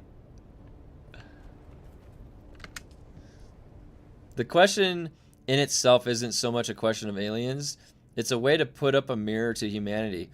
What do you value? And then we project that onto an alien. Well, that, and then think about this though. Think about if like Sagan or Richard or Carl Sagan or Richard Feynman were trying to imagine what an alien might look like. When they try to imagine what an alien might look like, they're going to start thinking, well, life tended to be like us. We have these prongs for fingers and we have eyeballs that can see. And is that a universal tendency to have an adaptation like that evolve, and that would be common? Or is it like, think about how they were making Star Trek. They kept trying to think of how do we make things as an alien based on what we know. Constructs. You're going to be a carbon based. They're going to need water. You're going to need fuel. And these systems like to move around. And so how do you build that from scratch? What does that even look like? And there's computer programs like there was that one planet one where the creatures would evolve with themselves, and then you would see the ways it would look. So it's hard to figure out like what would an alien look like in the first place, because it's built from our universe. So they're going to be relying on the same rules that we rely on. Thermodynamics, that type of stuff.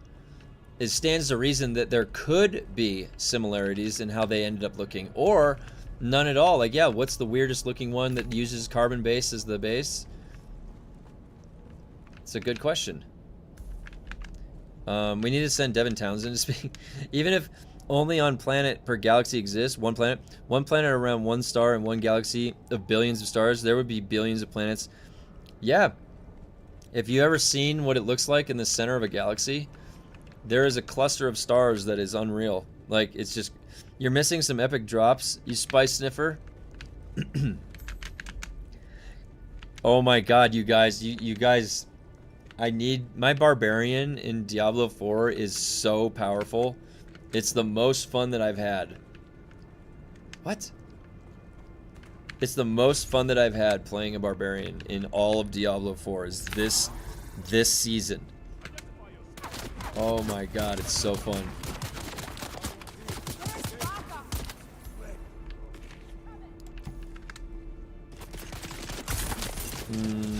Spicefaring dung beetles pushing starships made of poop. Hey, that's Starship Troopers, 2 fucks. That's Star. What is it? Buenos Aires. Buenos Aires. Rico!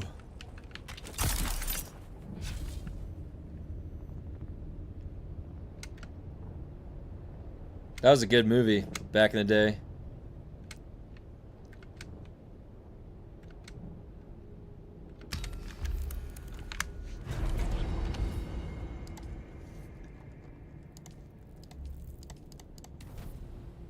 Alright, I can't stare at the clock. I can't stare at the clock, but where am I at? Where am I at? Oh, I'm getting there. More common adaptations than apes are insects and cephalopods. Yeah. Yep. Serve the state to become a citizen. Yeah. They fucked up my country in Starship Troopers. Oh my god. OG. No. You were watching that movie and they just destroyed where you live. Like, what the hell? Oh my god.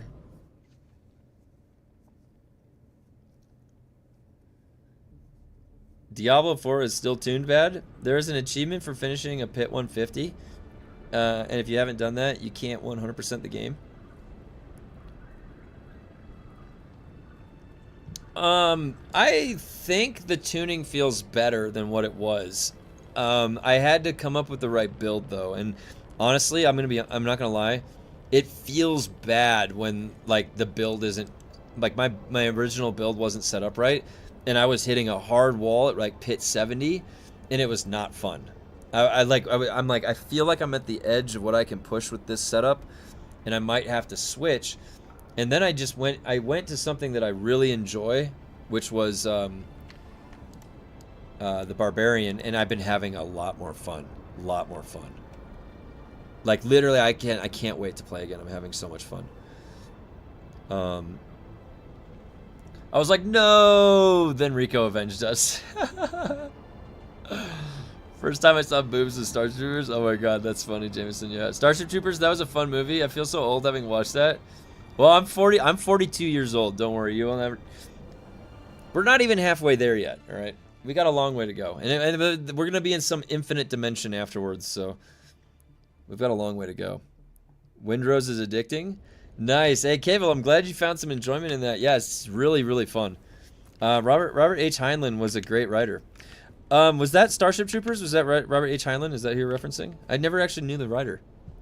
But yeah, that was, you know, that was, it was just fun. Like, literally, when you think back to that movie, that was fun. That was a fun movie. They need to start making things fun again, guys. You know what I'm saying? The games that we play, the movies we watch, they gotta be fun. They've gotta be fun. Better is right, but you can't achieve the thing the game asks you to achieve. Not saying it's bad. I'm still playing. Oh my god, Grumpy! Oh my god. Jesus Christ. Did you break my alert? Oh. There we go.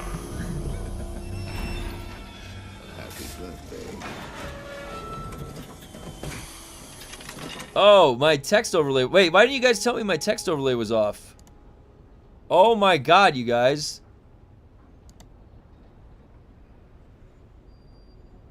When did this get shut off? Holy shit, we haven't had the chat on the entire stream. Nobody's gonna know what's going on. Thank you so much, Grumpy. Grumpy is an invaluable member of this community. He's a friend. Thank you very much, Grumpy. It's been a pleasure playing games with you.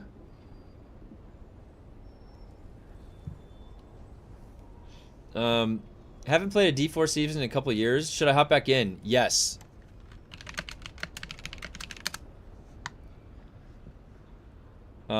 So about Valheim.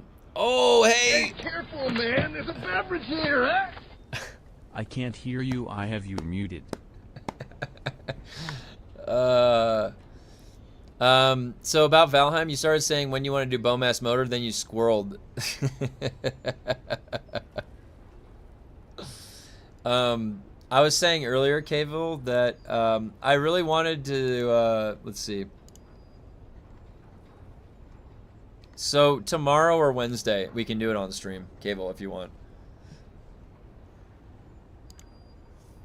Today we have the discussion with NIGHTHARROW.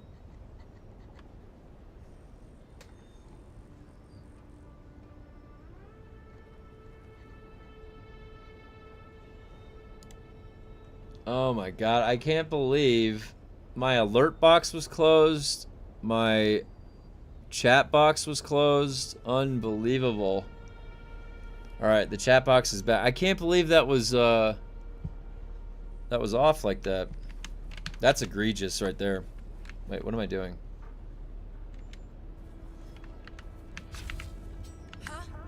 Let's go here, buddy. Let's go.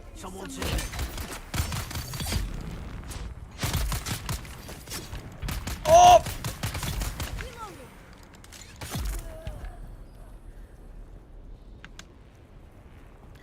Sounds good. You want to do it at the start or the end of stream, somewhere in the middle? I have a bunch of errands tomorrow, so early might not work.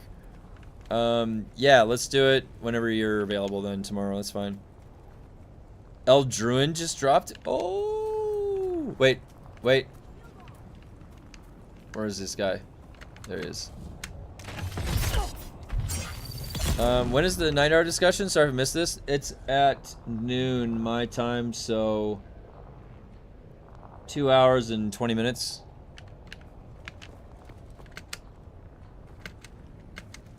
The discussion is at 2 hours and 12 minutes.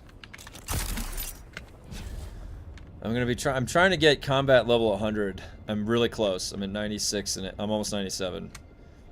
I'll just pound out a few more of these. That belongs in a museum. Oh, hey. So do you. Tony Longton, thank you for subscribing. Appreciate that. Thank you very much.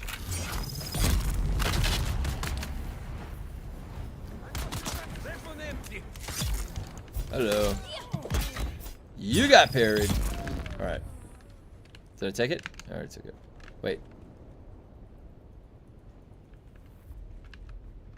Uh-oh. Uh-oh. I fucked up.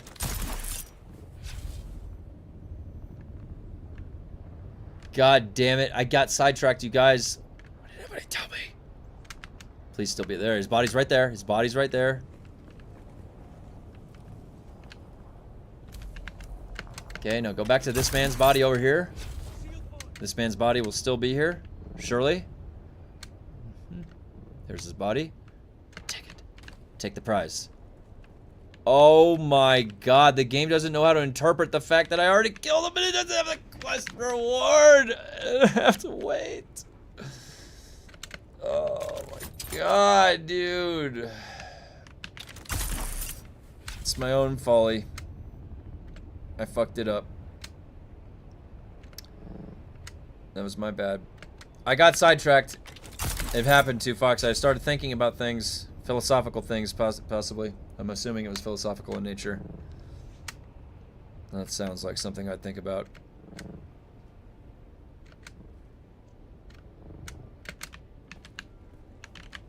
Hell, now we just play the waiting game slightly right here. No problem.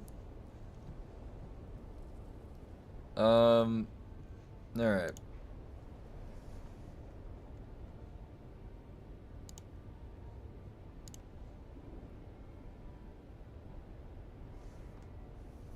The public's test client servers have reopened with hotfix 1.3.2.0.1.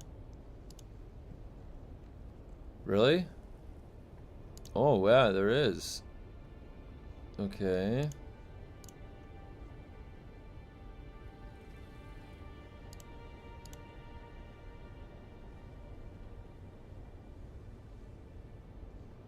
Okay, what's the PTC patch notes?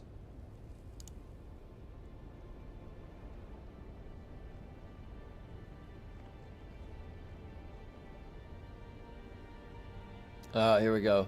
May 4th.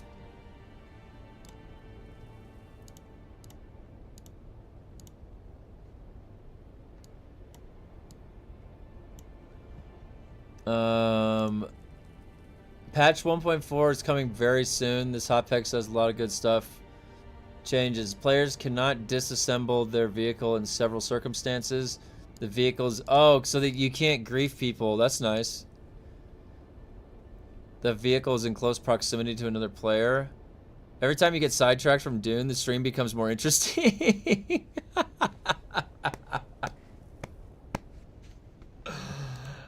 Oh... Man, watching the stream makes me miss the world. Would you recommend getting back into the game? I stopped after about a month and I'm hesitant to come back and restart everything. Yeah, so my recommendation for this game currently is that if you're, as long as you're aware of what you're playing towards in endgame, then you definitely can get your value out of, if you spend, let's say, you know, $40, or you pick up the game on sale and you get the whole bundle or whatever, you're definitely going to be able to get your money's worth, because there's at least, you know, you could argue 100 to 300 hours around there for the casual player to play in Haga Basin. They've even made it more safe. So now for the end game, and the servers are pretty dead right now, so there's not going to be a lot of people you're bumping into unless you play with other people, like your friends. And in addition to that, the end game needs a bit of work. It's kind of boring. There is systems, but there's nothing to go afterwards do with what you've just powered up with yourself. You know, I think that Dune is a weird one, right? Because Dune, you can get your money's worth, the value, because we all have 1,500, 2,000, 3,000 hours, way beyond the value. But we're here on the sort of on the grindstone, always critiquing and pushing for a better end game. and better systems to be added to give us more to do, so it's not as boring at the end game and monotonous and repetitive. So, hey, Matt Dix. You know, so based on what I said, you know, you can definitely buy the game and get your money's worth, but just know that there's still needs a lot of work at the end game systems. There might not be things you're interested or looking to find towards the end game, the very end, and there's not going to be a lot of people potentially on your server. So with that, all that in mind, you know, it'll offer a fun Dune experience for a little while. And if they ever get their shit together, you can be ready maybe and come back and play to have fun. You know, a lot of us had fun when we first started playing, and we're hanging around because of how much fun we had when we first played. And, you know, we just want to kind of see it through. In a weird way, this game makes you stick. Fixed an issue with a tactical rad suit dropped from the radiation dungeon as a standard schematic, not... What? Guys, so it was a bug that the tactical rad suit didn't have a graded version of it? What's that armor gonna be in? Holy shit, you're gonna have like a 3,000, 4,000 armor rad suit right there.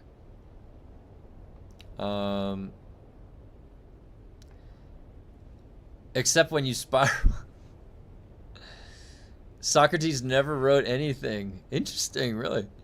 They said they fixed the loot from testing stations, but I saw a guy, Groofus, beating level 100 and got level 4 gear on it. Oh, yeah, Groofus, he's a good guy. He's a good guy.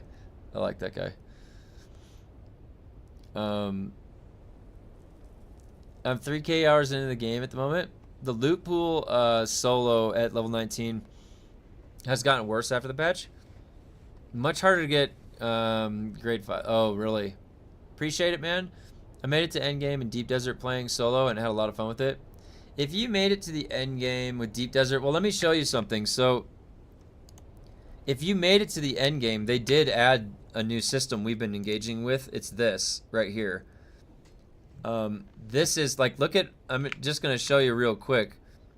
Look at what my my totals are here. Do you see this? I'm almost at 100% damage boost and 50% damage mitigation. I don't know if you had played when they had this in here, but this is more character progression for power level, and it does, you know, it gets pretty beefy, assuming some of this is working. So.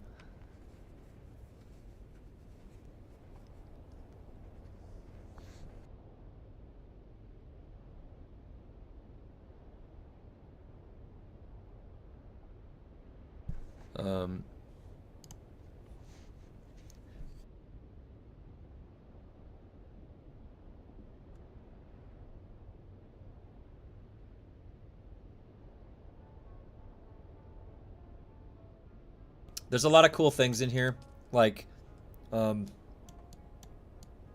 increased flight speed, crafting. This is all crafting stuff. Really cool. Yeah, I mean, you're in for a treat. If you haven't played any of Chapter 3, Chapter 3 will give you easily a month or 2 months of stuff to do. And this takes a year. To get all of these to 100, this takes a year. Now, granted, people have been targeting combat first usually, but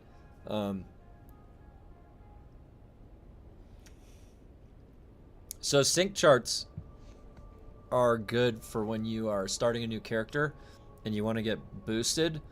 The sync charts can give you you can just use them for the experience, I think, right?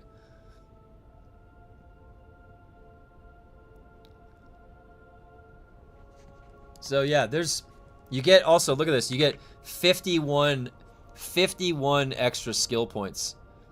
51 extra skill points. By the way, Subnautica is coming into early access. Do they have server transfers? Yeah. You can transfer a server once every 7 days.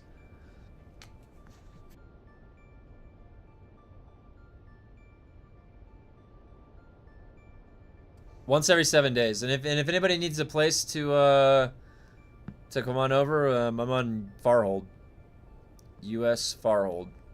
They do 2 times bonus EXP for specialization, though they've done that twice so far, I think.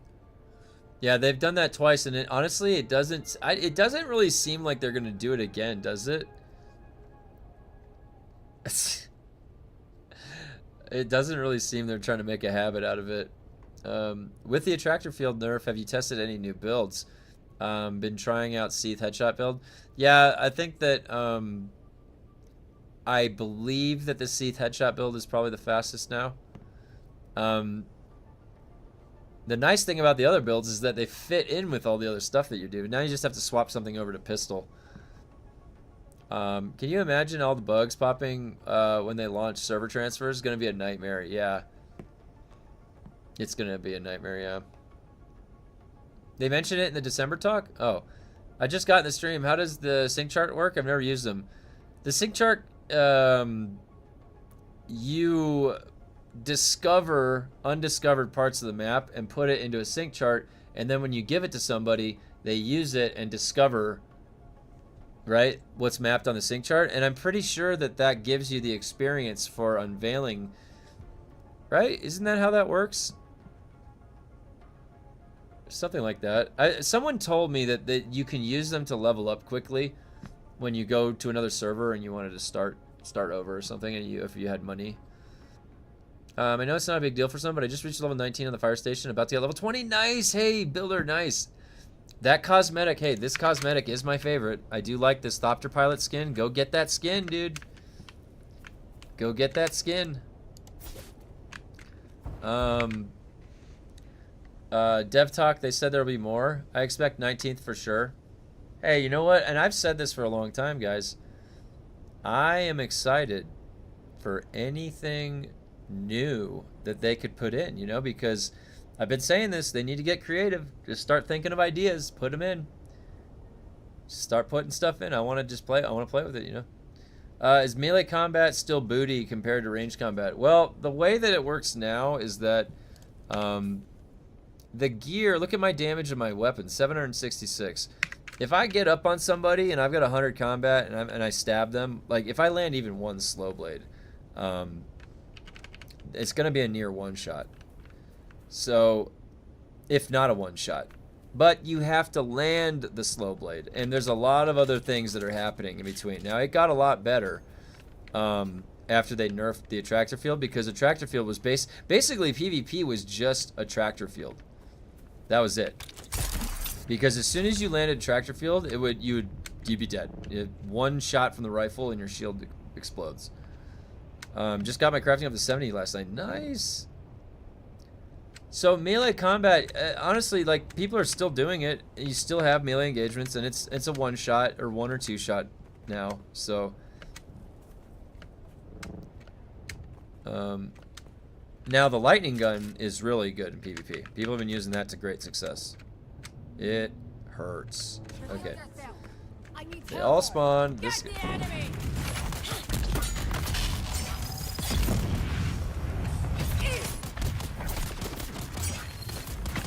Egregious.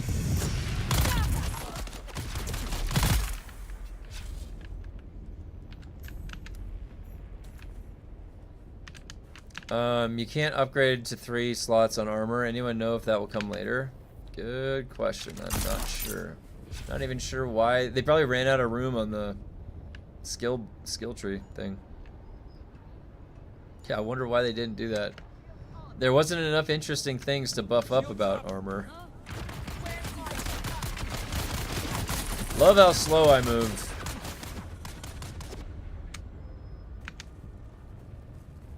Is griefing still a big thing in the BDD? No, I mean, I would say it's gotten better. They split the deep desert. You choose PvE or PvP when you zone in. You choose.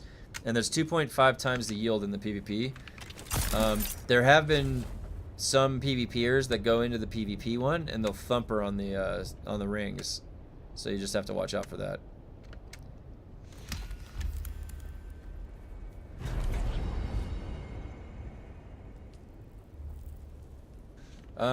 Yeah, but this week was but this was weak, this 1.4 in my opinion. If the game's good, I'll drop the money for cosmetic and DLC, but this next one feels like cosmetic with what Should be a monthly area to do Landsrat test sites. Yeah, it definitely seems like we're just getting another Ruins of Simpo and then another testing station in the mix.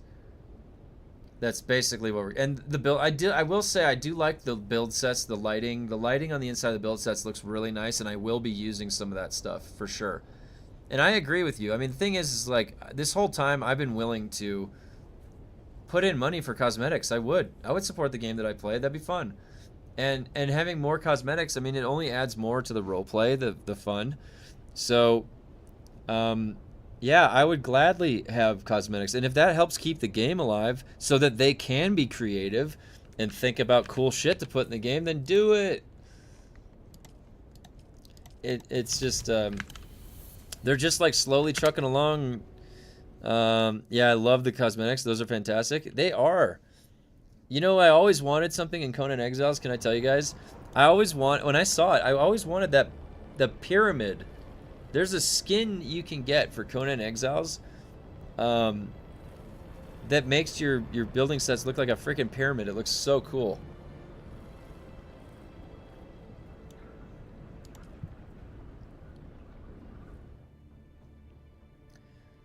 Yeah, and be transparent, though I fell.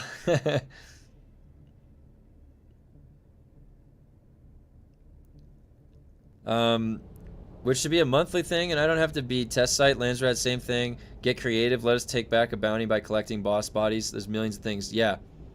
Yeah, I agree. I think that's the underlying thing. It's just like, we're sitting here, what's that one with like Family Guy where Stewie is holding a stick and he's like poking something, Brian, or I don't know, he's like, do something. Come on. Do something. Like, we're just waiting for them to show us some good ideas, right? I mean, we are sitting here. The community and multiple other communities are sitting here. Yeah, the art department's fantastic. Absolutely. We're sitting here, guys, every week, and we come up with all of these ideas.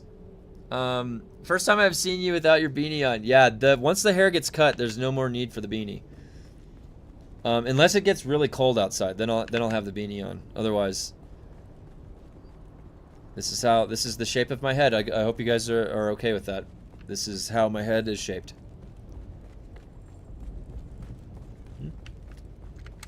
Yep. This is, I hope I didn't let anybody down with the shape of my head. Yeah, because this is the way it's been the whole time. Just been hiding underneath the beanie.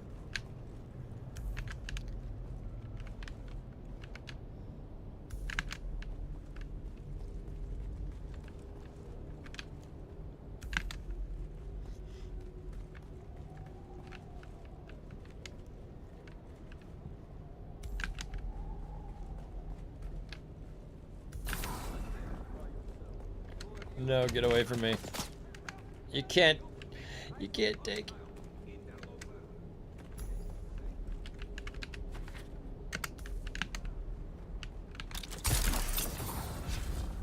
Alrighty. The ghost of Simpo. Someone's here.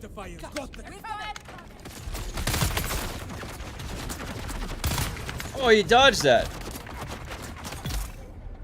And now he's dead. Fresh cut, dude. I'm grabbing one myself. Nice!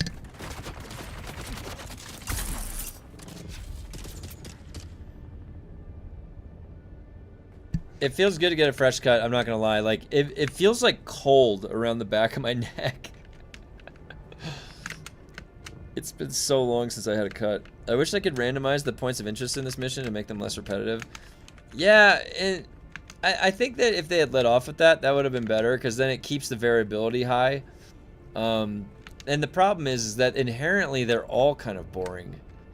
I don't know how else you would set up the system, you know? Maybe do 3 instead of 5, and then make the experience more. I do kind of wish on reset day they would reset the lands rate to full, help those keep it on top. Yeah. That's interesting. Oh, that's an interesting idea, yeah.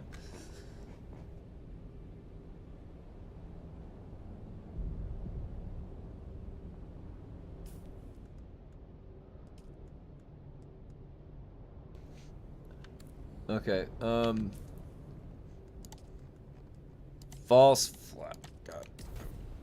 10 more, right? No. 15 more. Did I get 97? I did. I do kind of wish on reset they would reset the lands red to full. Help those keep you on top of their missions. Social hubs would be great to have. A dartboard, buy some spice liquors at maybe an option to buy around for the entire place.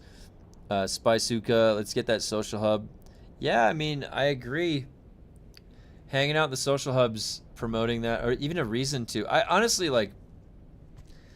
So in Diablo 4, for me personally, and not everybody has the same pursuits, but I want to get the nameplate, this like icon that comes around your title, and it's a reward, and I have to do a bunch of these tough things to get it, but it's like a pursuit. Like I want to pursue into that PvE to get this title, and then I can, dude, you know how cool it is standing around town with that label, with that title, and I'm the Baron. You know, I put the title, I'm the Baron, you know, the Barbarian. And I just, honestly, I would be content standing in town for, you know, going AFK, just sitting there, eat my lunch. I'm just AFK. I'm looking at my character, you know. This game could do with a couple systems like that built in. Like, I know you don't want nameplates, but let me show my nameplate. Let me see my title. I want to know that I'm the envoy, you know.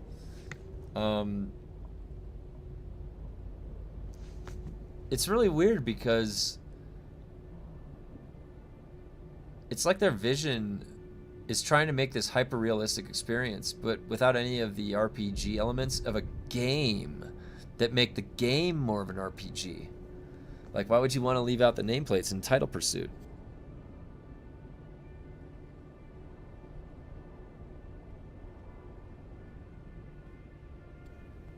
Hey man, haven't played a bit, getting pretty sick of the nerfs at the time. Also watched the dev update, the devs BS. Yeah.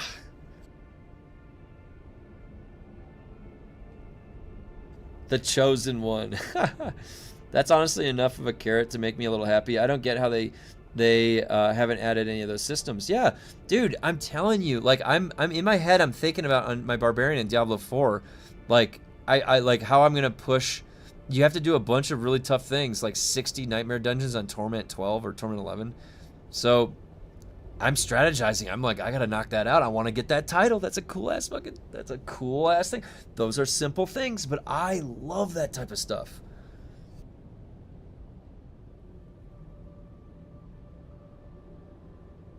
Do you think it's a good idea to add PvP focused lands red missions, like a race between 2 or more players or a duel? You know, it might have been interesting to have those as an option. Like you can choose a PvP one or a PvE one to satisfy it.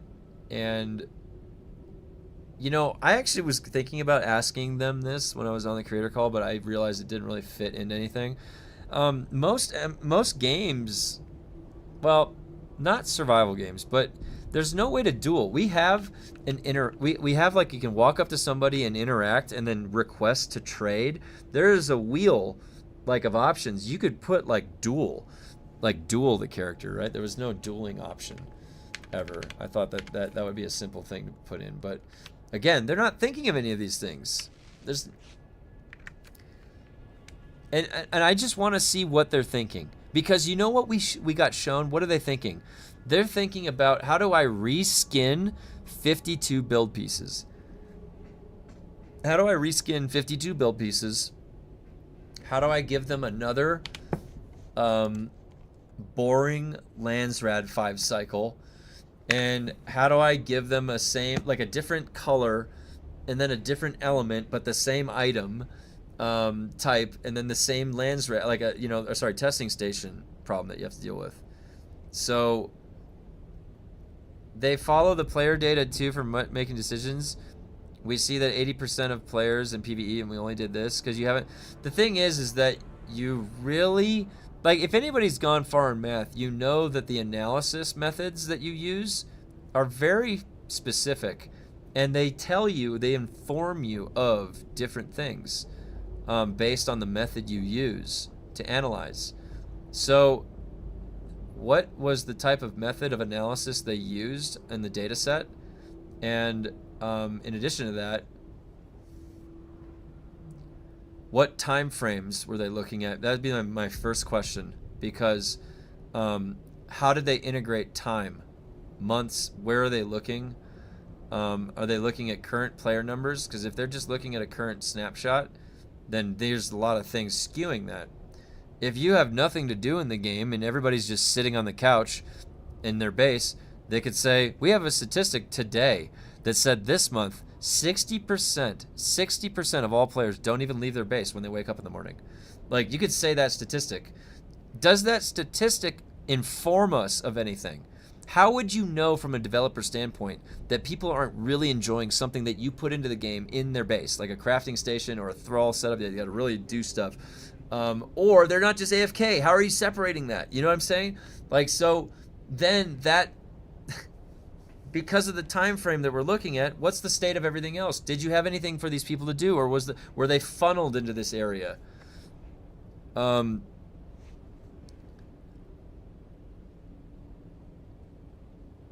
People I know said it could be the Shai Halud hooks, the last utility, but that'd be purely story though. I want to add that it would be instance. Yeah, that's what they're too worried about, is push new skins, boring and dull repetitive missions. Are you gonna make it happen in this season for that title? Yes, I am, Natalie. I'm already at the I've already done the 8. I'm in the 9th requirement for I'm gonna get that title for the season. Yes, I'm already in Torment 12 with my barb. I'm at pit 105 with my barb. I was at the timer and I killed the boss right as the timer lapsed last night. So my barb's damage can do pit 105, the whirlwind barb. Dude, analyze the 100k people that left, not is that are forced to play what you implement. That's a good point. There are so many successful games out there. I don't get why they didn't think to use any of them. WoW has had guild swatches since vanilla. Honestly, you guys, WoW has a really good interface, a UI. If I press like O or something, and it goes to the guild, like that tangible interface that I feel like I can grab and pull out of the screen, and it's like a clipboard that I'm writing with. That is the best type of a UI for a chat system. It just is, guys. It has the most customization you can do. You right click, you can get anything you want out of it. You can pull it out. It has a combat log. It has all the information that you want in there. It's really good. And this game, you just like copy and paste it in. Just do that. Thank you, sir. Appreciate the gifted sub. You can thank Grumpy for that. Yeah, Grumpy old guy. He's a good member of this community.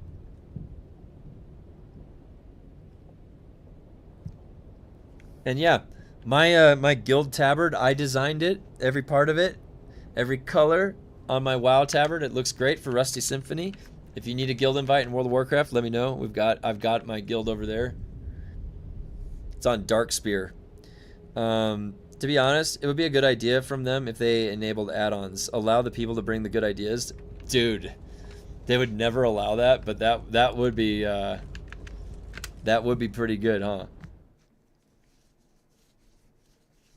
Yeah, Grumpy's a good guy. Good guy. You know what? You guys, if you hang around long enough, you'll get to play with Grumpy eventually. Grumpy's really fun to play with. He always saves the day. And if you die, he'll teabag your corpse. It's kind of funny.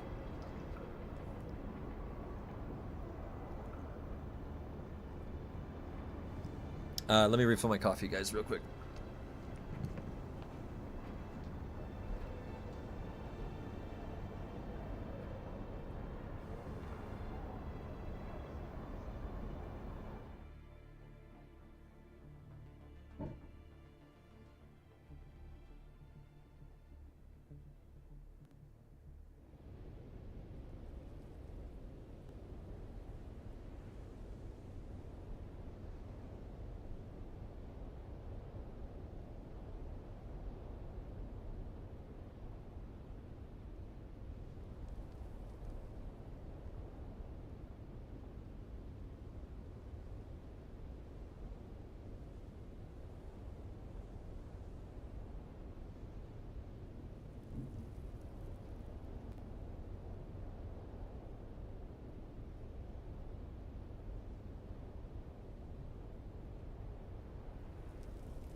Okay.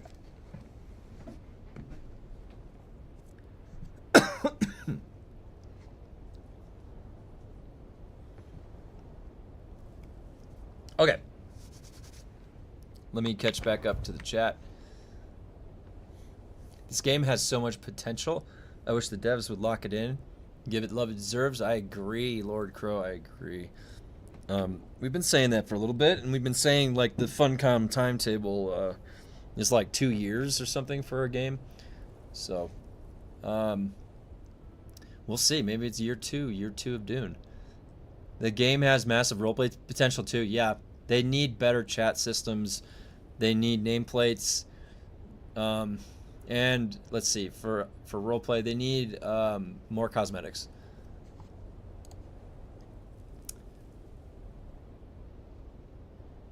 Epsilon Iridani Grumpy. Grumpy's actually on Farhold. He came over to Farhold.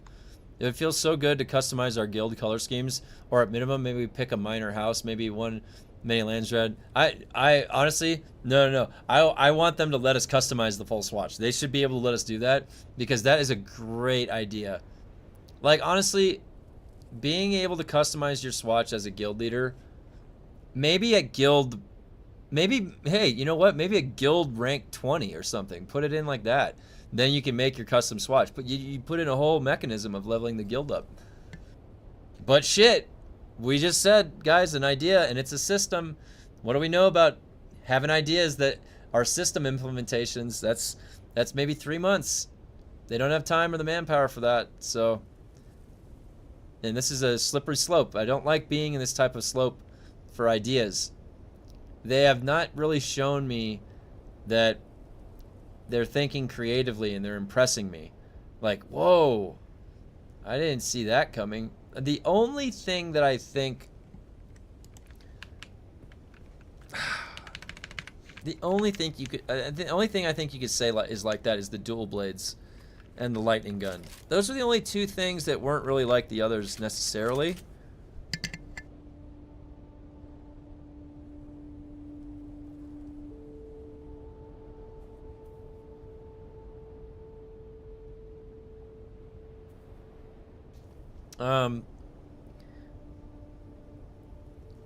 Hey, Grumpy.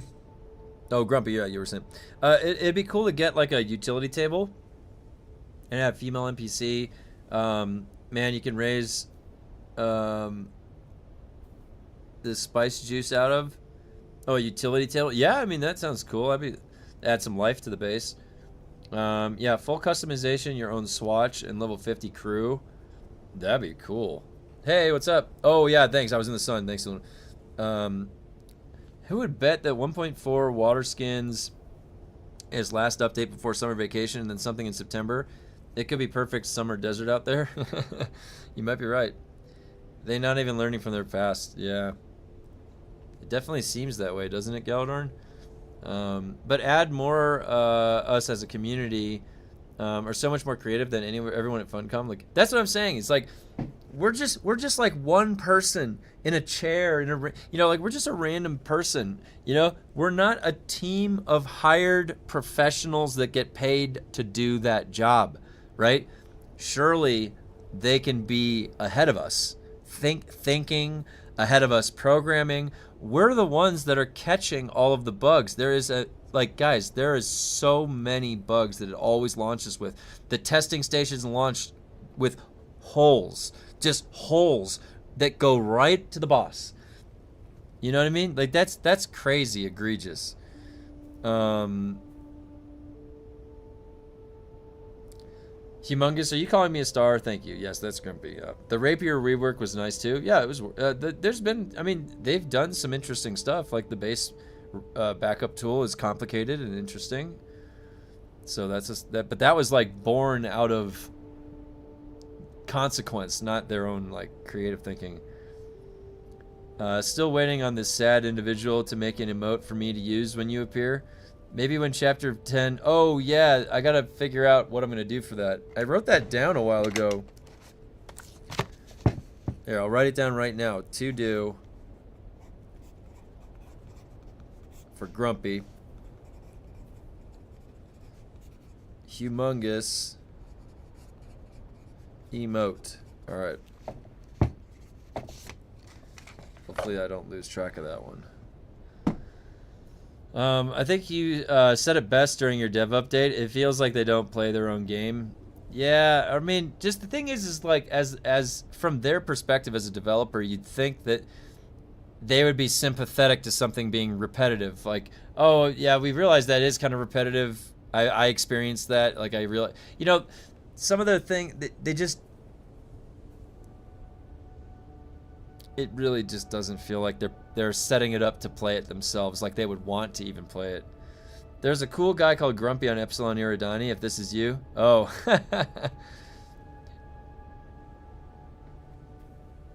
I don't know. Maybe Grumpy has his intel all over the place. He's on Epsilon Iridani too.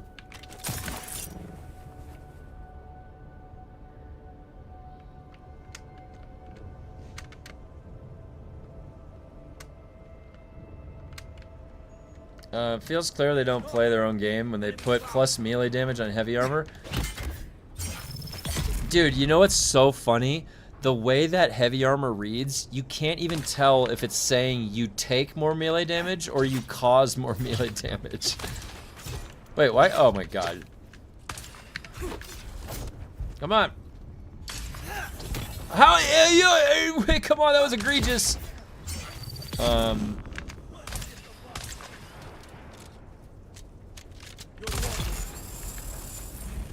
How about you get a entry point to DD and E-row safe zone? Well, now that doesn't matter because those capture points could generate passive materials, have MVC and mini bosses.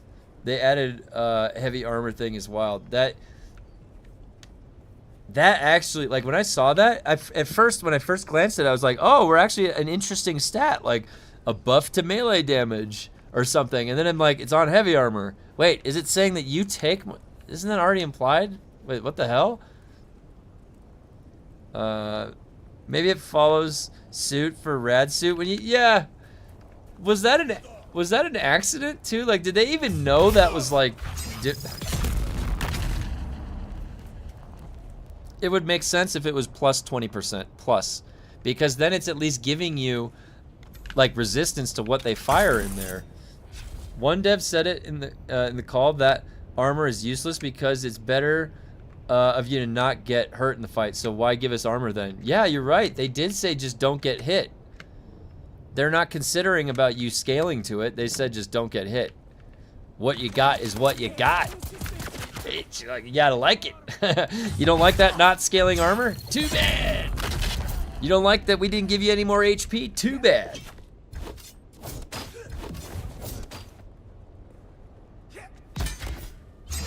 So that question of the detailed stats, I was going to ask a fourth question and that was it.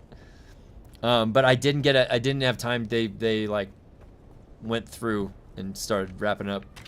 So I ran out of time, but literally my fourth question was going to be, are we going to get a more detailed stat screen? God damn it. I always forget.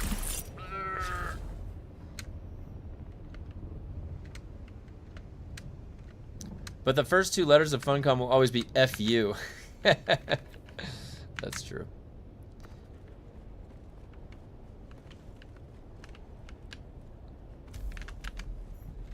I don't even wear armor anymore. If your shield breaks, it's insta-kill anyways. 0 chance of counterplay. Yeah. But then you gotta play a game where you're just basically a naked character. That's not very... Yeah, you gotta look cool, you know? You gotta have a little style. I have a little bit of style.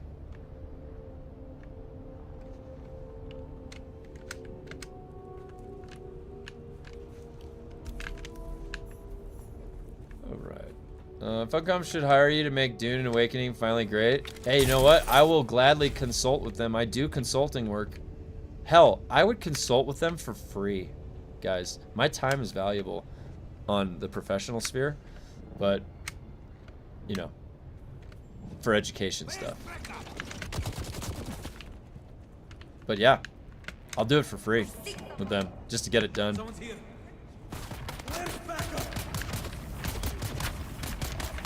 Damn it, it's the wrong, I got sidetracked. Nobody saw that. Nobody saw that. Everybody saw that. It's all right. It's okay. Nothing to see here. Definitely not somebody going the wrong direction. Mm-hmm. All right, going over here. Yep. No, you're not. I did not attack you. Shut, dude. That guy's lying. I didn't do shit. I didn't attack him. Let's see. Graded armor and utility would be the simple answer, and not AUG that takes away durability. Well, and you know the egregious thing about that AUG system is it originally took 5% of the durability. It made it 5% red bar originally. So think about that. Everybody in the community was like, guys, Funcom, the red bar doesn't feel very good. And you used to lose 5% every time you died. And then they added Chapter 3 with the new systems in there. And they're like, you know what? You guys hate the red bar, right? So the way that we're going to make you engage with our new system of the game, with the augments, every time you install an augment, it's like a death. Because you guys hate death, right? You just don't like dying in our game. Well, fuck you. It causes a death every time you augment. So you have to start with 15% red bar in the original system that they put in. How did anyone at Funcom think that was a good idea? Who's thinking of ideas like that? Who's doing that? Stop it.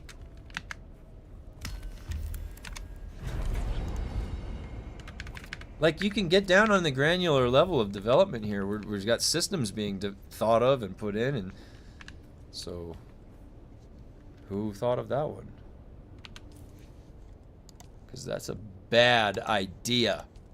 That's a bad idea. We're in the realm of bad ideas now. I can say it. We've got all the ideas on the whiteboard, and I'm distilling them down. Not so good. Let's put that over there. These are good ones. All right, let's group these up over here. That's how that works.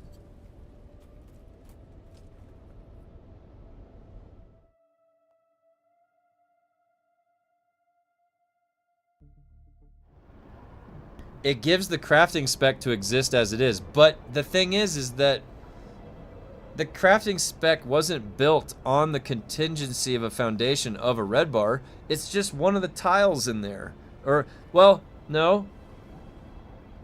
It's part of the entire tree. Wait, god damn it, I gotta go into simple.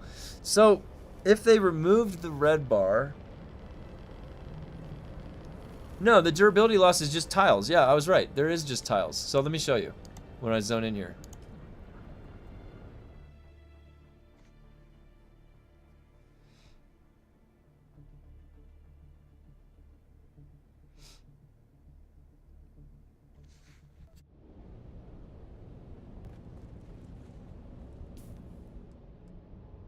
It looks as if they have a lot of malicious design. They definitely have a lot of clashing systems, and they keep undoing their own design that they previously have implemented and undermining their own work. So it definitely seems malicious. You could argue that. So here, crafted item durability. So the only place that it appears, let me shut my camera off. The only place that it appears here is, where is it? Max durability loss, this. So where are all the locations that the red bar appears? Right here, max durability loss, and then in your talent tree, all right, right here, these ones. They would need to change these, the nature of these nodes, maybe just make them durability. Just durability, not healing any red bar. That maybe frees up an extra talent slot. Okay, talent slot could get something creative. Something about auto-detecting humanoid scans or water detection. Something interesting. Stealth, you can stealth as a mentat, make it an assassination stealth, something like that.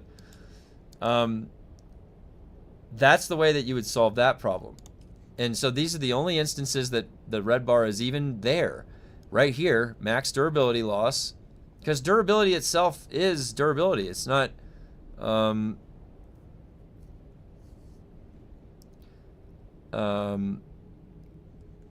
yeah, so you get what I mean. So like it's not that hard to take the red bar out. From the coding standpoint, it might be impossible. But from the textual, like you can delete the tiles and put something else in there and delete this text. So no, it's not that difficult to change that part.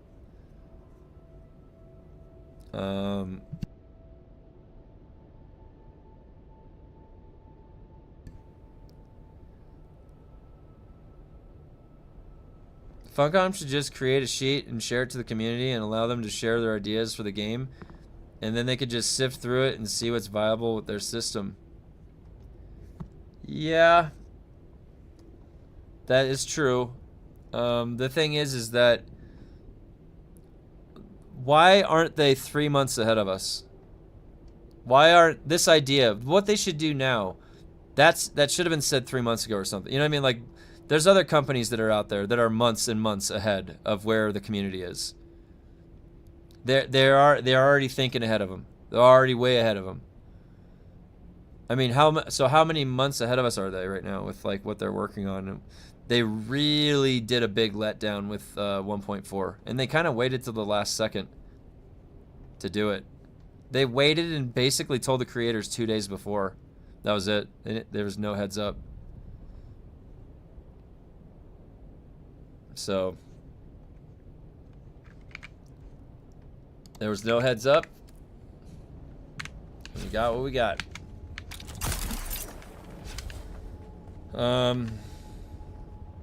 Bounty hunting with the perks out of that maybe truly have a stealth build where you can phase 75% invis, dude. These guys either laziest people alive or someone is being malicious as fuck. I mean, honestly, like, think about it. These people are hired to be professional game developers, and they all have their different roles. I haven't seen one creative idea. Seriously, I have not seen one. Like, the Ruins of Simpo is not a creative idea. I'm sorry, the art team did great, but what is going on here from a game development standpoint that I could say is good? Jack shit. Alright, so they're making me these attractions on a fucking Disneyland ride like I'm on the Small World ride, guys. I tried to tell you this before. Has anyone ever been the Small World ride, Disneyland?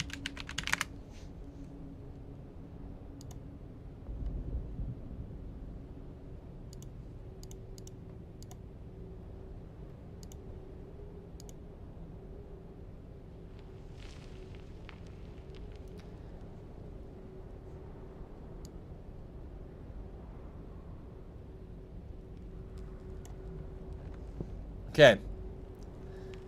Small World is a very strange ride, and when you're riding on it, there's like these like children, they're like singing, "It's a small world after all," and it's weird, and you're like, did I get on the right ride? If you were tripping on shrooms, you would be bugging out, like, oh, okay, I gotta get, you'd be jumping out of the ride. Like, seriously, it's trippy. If that ride broke down and you were on it, you'd be like, I want to get the fuck off this ride right now. I'm terrified. Okay? It's that I feel like I'm being put on a never-ending Small World ride, dude. Like, that's what I feel like. I just have these attractions that I just watch, and then I go by, and then I can't go back. There's no interaction with it. They're developing theme park attractions that you just drive through once, like the Water Shippers area.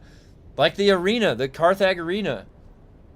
Like, they develop all of that work for them to work on for months and shit, and then they give us, we go there once. They're not designing the game to be like interacted with on a basis more than you walk through a museum, and you buy your museum ticket and you walk through it and you walk out. They don't want you hanging around a museum for months, dude. They just want you to go through one time.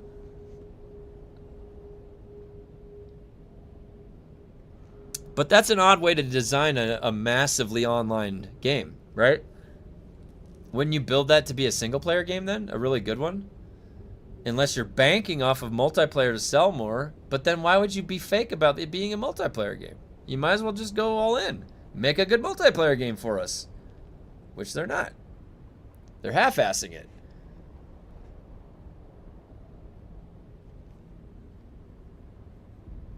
I like the Diablo 4 endgame. It's no hamster wheel. Like, dude, where you do all the same. It's dynamic and cool. That's my Nungus. That's the. I was trying to think. Last night I was having so much fun on my Barbarian. I'm just like, why am I having this fun? I didn't even want to go to sleep. I was like, why am I having this fun? Like, this much fun. It's really, yeah, it's complicated. It's not simple. There's many things that are going on at the same time of why it's fun, you know? It's almost not quantifiable at that point. It's definitely a higher up that has no touch with what a gamer does and doesn't enjoy, PvP or PvE or PvP. These instances should have been implemented day one. Yeah. Yep. And it's just like they ran out of time, and now they're getting back through everything. And it's like, but no one asked for this right now. Like, come on. The fun factor ends with main story and hopium. That's right. That's exactly right. When I was a kid, that was the only ride my little brother would go on, and I was forced to do it 9 times in a weekend. Pretty sure the CIA used that ride for enhanced interrogation. I am so happy I'm not the only one who thought that about the small world. Like, all my life. So my mom's sister, so my aunt, was an artist for DreamWorks, or sorry, Imaginarium or something. It was for in the 80s and the 90s. She was an animator for Disney. So I was born in Southern California. So when I was like as early as 4 or 5 years old, I was going to Disneyland for free because my aunt had the silver pass and would swipe her family in because she was an animator. So I've been going to Disneyland since I was a little kid. I have a nostalgia for it. And I like the Matterhorn, I like Thunder Mountain, I like Space Mountain. There used to be a really cool arcade that's not there anymore. And back in the day of arcades, like in the 90s, there was this amazing arcade that was the best arcade ever. What's the best melee weapon in my opinion? I'm using the replica pulse knife. If you're going to be, well, you can't compel anything anymore. It's broken. But if you wanted to be compelling things, you don't want to dot a damage over time on it. So that's why you want a static needle or a replica pulse knife or one of the swords that doesn't have a dot. Otherwise, you know, depending on what you're doing, in PvP, people like the spike tilt sword to block, cause the dot. Also parries cause the bleed. The bleed is really effective in duels. Also, this Asteron's End, you can do a running attack, instant bleed causing by doing that. So in a duel, peppering them with that. I haven't spec'd for it because there hasn't been much dueling on, but what you would want to do for that is have Reckless Lunge. Reckless Lunge is, and you would probably slot Reckless Lunge over center of mass. You put it right there. I can retool the build a little bit at some point to incorporate the PvP stuff that's been going on, and maybe we can get a little practice going one of these days. Oh, let me get some of your comments here. I missed these. Good Monday, man. Nice haircut. Thanks. I'm just here to share that before the dev stream, I was kind of enjoying the game, but now that I know, I gotta keep waiting more for more reasons to endgame. Not that much. Yeah, Diago. I think a lot of us are in that same boat right now, and we're really just looking for a bone. Like, come on, Funcom, just like let us know. Let us know that it's gonna be okay. I think they're self-limiting themselves, fearing it would create many bugs that will lead them to more players leaving the game. It could be, you know, it could be that too. Could have a bit of that going on. Unfixed Chris Knife. Used to work in Imagineering. Oh, cool. Lumpy. Small world. Fun place to work. Yeah. Wow. I wonder if my aunt, my aunt is probably like 64 or 65 maybe. So she was in the late 80s, I think the late 80s was when she was working in Imagineering. I have to ask. She's a very famous artist though. My aunt, she's well known as far as like female artists go. She can draw by hand really well. I do really like the dual blades, but I know they ain't the best. No, actually, the dual blades, a lot of people like them in PvP. I wouldn't say that. A lot of people are using dual blades in PvP in Nubis. Mary Blair did the art for Small World, and I believe 1964 World's Fair. Oh, you know what? That makes sense. It does look like World's Fair. That's what it reminds me of. Very interesting. Yeah. Yeah, that's very interesting. Give a dog a bone, move over Rover, and let Jimmy take over. I don't know why that reminded me of the Burbs. I'm late 90s. Did the Stitch interaction ride. Oh, nice. Yeah. She does, you know, it's interesting. She does a lot of her work nowadays is designing like the theme parks, like the inside of a theme park ride. She did the Atlantis ride at SeaWorld in Florida.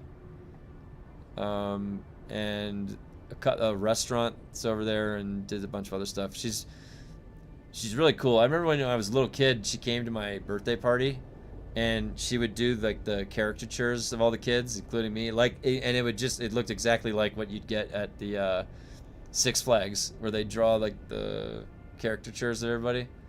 It's really funny. Some people are just wired. They're just pre-wired to be able to visually take something they see and translate it onto paper through process. Like, it's just something crazy and there's a lot of practice involved. That's cool, Lumpy, though. So, were you an artist, or what was your role?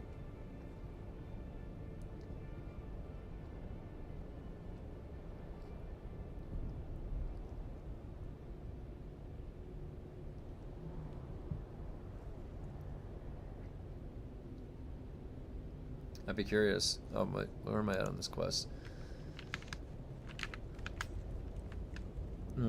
Search the ruins. Okay.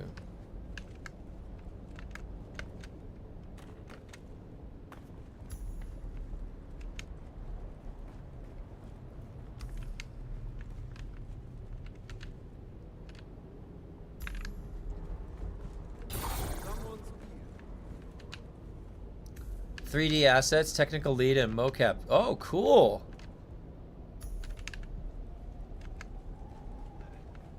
Really cool. I need backup.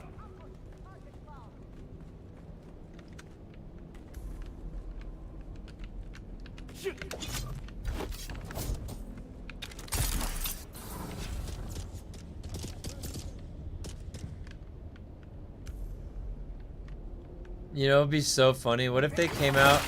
They're like chapter 4. Guys, we've got some great news for chapter 4. They're like, we're further increasing the potential power level your character can achieve. You can now level combat specialization up to 150. And all other specializations. I'd be like, no. Say it ain't so. They're like, you guys don't like our Landsrad missions? You get to do another year of Landsrad missions. Year 2 of Landsrad. 2 years straight. Can you imagine if they did that? Oh my god.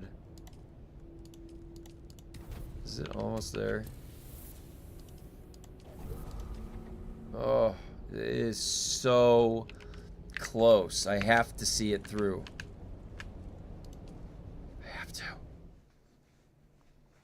I honestly, like, when I get 100 combat, I'm just gonna stop. I'm just gonna sit down. I'm not gonna do anything else.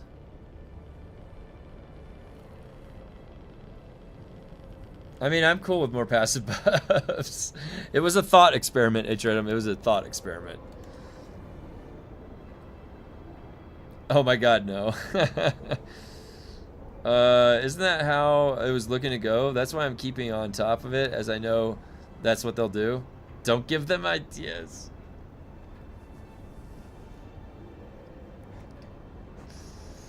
Sorry about that. Now pretend I didn't say that.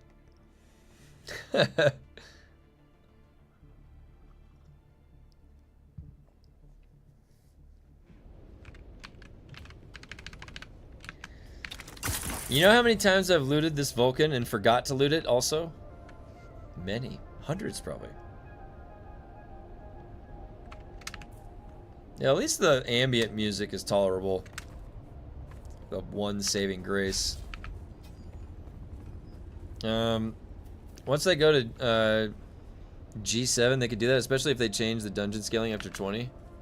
Yeah, think about that. Grade 7. Where's Becca? They'll have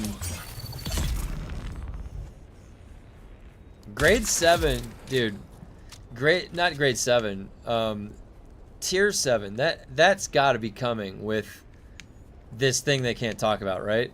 Because if they're gonna tell us that all of those tier 6 blueprints that we just spent all this time getting are nullified, they're gonna be like, we would be pissed. We're like, we're not doing that.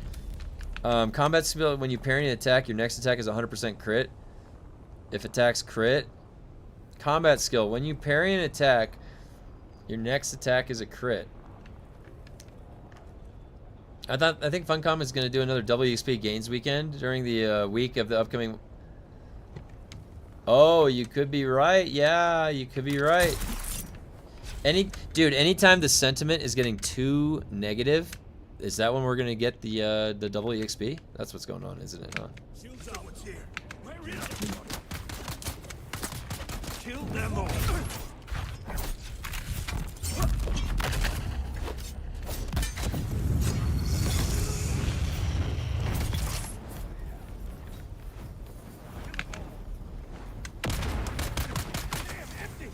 What materials would T7 be composed of? They would probably convert the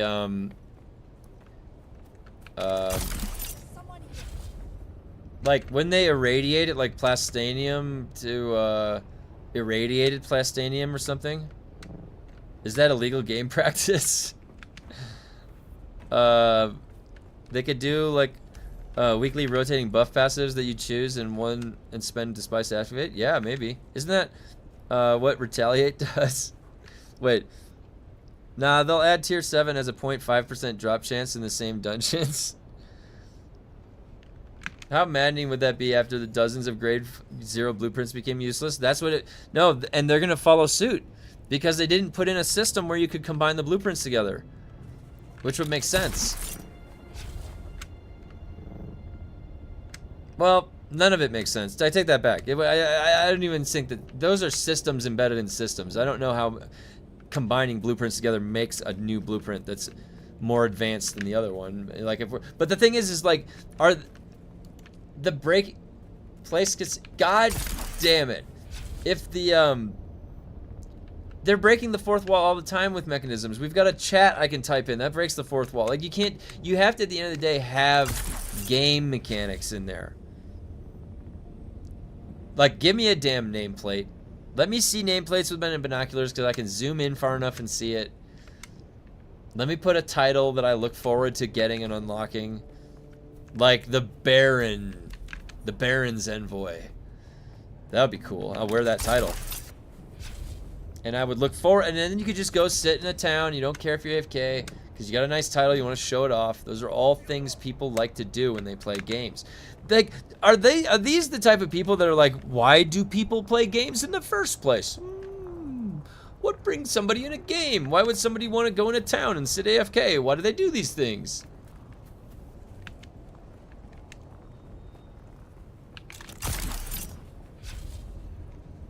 Well, you would know if you played video games. Why we do what we do. I want the title, The Baron's Blood Bag. Ooh, that'd be cool. That'd be really cool.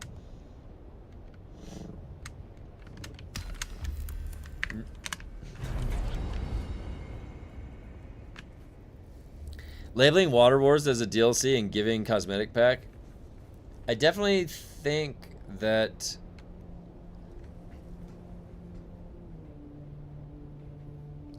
Well...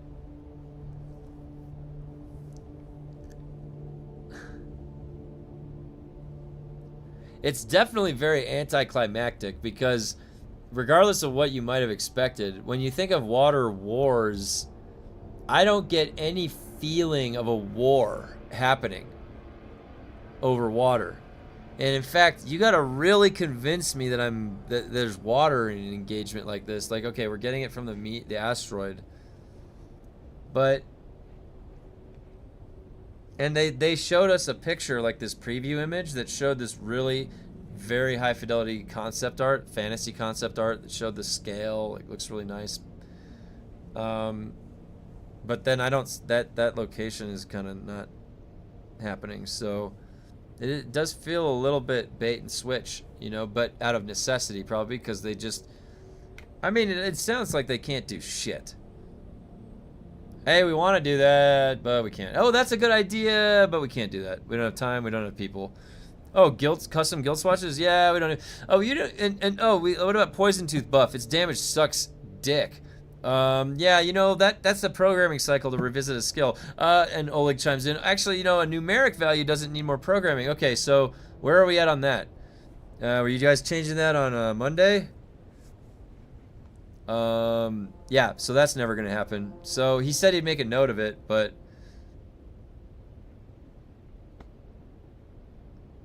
Conan Exile's Age of War had no war. What was I thinking? I shouldn't have expected that. I want an emote now that is you awkwardly petting a sandworm doll. That made me nervous a little bit, like when he was doing that. I don't know why. Because it made me feel like he was like nervous or something. Or, oh my gosh. But you are right. Conan Exile's Age of War.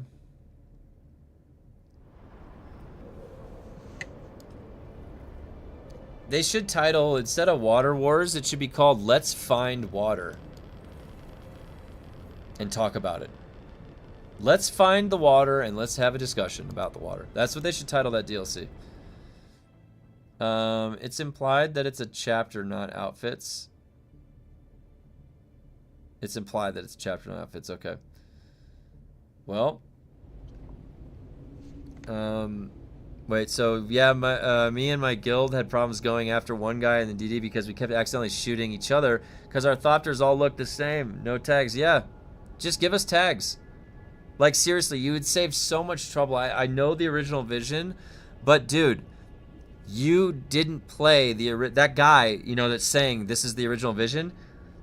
Joel obviously didn't play in the sandbox of the original vision and feel what that feels like, because what sucks is that you can't recognize your teammates and you shoot your teammates. Dude, you know how fucking, like, how annoying this game was set up in the beginning? You could be in a group, in a party with your partner, a guildmate, and your suspensor blast staggers your partner. Screech from Compel staggered your partner in your group. Do you guys understand that? That is egregious. That's not even following the same structure of mechanics that groups should do. Do you think that was intentional, or do you think that was an accident or a bug? They would argue that was the original design to be like that. Bullshit, dude. Suspensor blast hitting your partner in your party, bug. You just didn't ever address it, and I reported that shit. Compel, screech. Literally, I compelled the guy running up to my brother. My compel screech staggered my brother who was slow blading the other guy. Good job, Funcom. You really thought that through. My retaliate hit my guild leader the other day. Even did damage to him while same party. So dumb. The whole idea of no names was their way of mitigating big Zerg guilds. Well, and I think that the concept itself is kind of fun in a way, to an extent, because it is interesting when you like, you know, it's sandy. I don't know who anybody is. Like, oh shit, that adds a little bit more uncertainty, some, you know, danger, the sense of danger a little bit more. The problem is that what else is it doing too over a long period of time?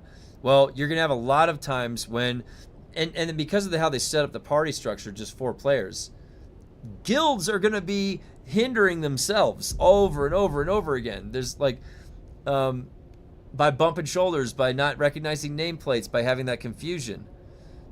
Why can't it, when you group up with somebody, then a nameplate appears, or like you can put markers on heads or something? Like, why wouldn't just let us do that? You already gave us like baby markers that disappear and reappear every once in a while.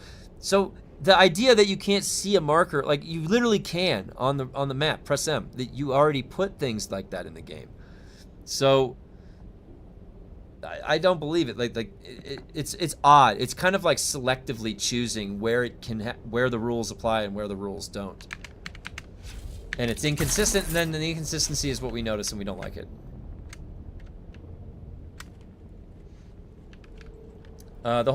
Sorry, I think they're just incompetent. It could be the case. It could be. There's zero chance I will do year 1 year lands rag crap, much less year 2. I am internally and mentally deciding if I'm going to do anything at all past combat 100. I haven't decided. Like, I literally don't know. I heard that party markers were disabled on default. Interesting. Interesting. I didn't know that.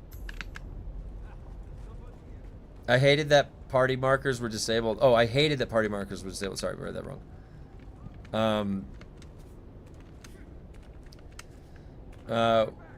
We all have experience.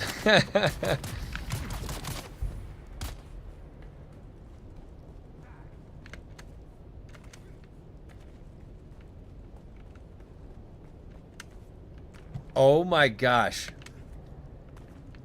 There's just a... Go touch that body. No, no, no. Not touch that body. Touch his feet.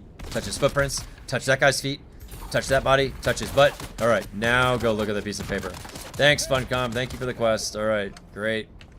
Nothing to see here. Just completing some harmless quests. Get your mind out of the gutter, Funcom. Maybe add that concept to binoculars for players more than a couple meters away. That's what I told Joel. If you listen to the call that I put in the Discord, at like 34 or 40 minutes in, you can hear me ask Joel about that. I said you could put binoculars in that reveal a nameplate if you didn't want it in the rest of the game. And, you know, Joel's response was a little bit of talking about the programming loop and time it takes, and then Oleg chimed in and said for numerical changes they wouldn't need a programming loop, and so they could probably implement it faster, but they would just have to look at it and review it. And so that means that they haven't looked at it and reviewed it yet to this date. That means that nobody at all at Funcom was thinking about Poison Tooth. Nobody at Funcom, in all of their mastery of video games, thought to themselves that there is a skill that's been sitting there that says, and I quote, 18 damage at level 3 for a total of 9 skill points of investment. You're getting an ability that you have to die completely and release to proc, and it does 18 damage with a duration of 9 seconds.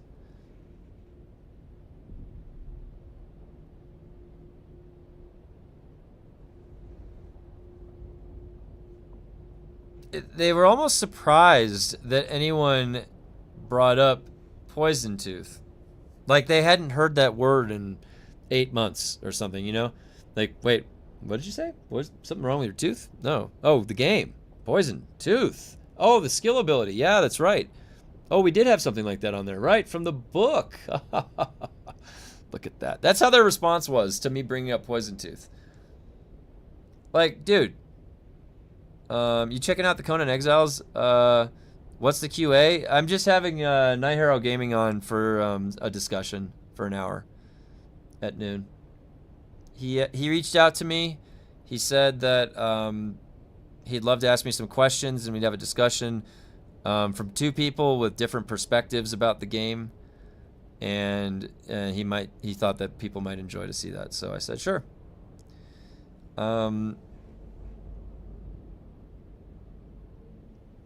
The Conan Exiles update tomorrow.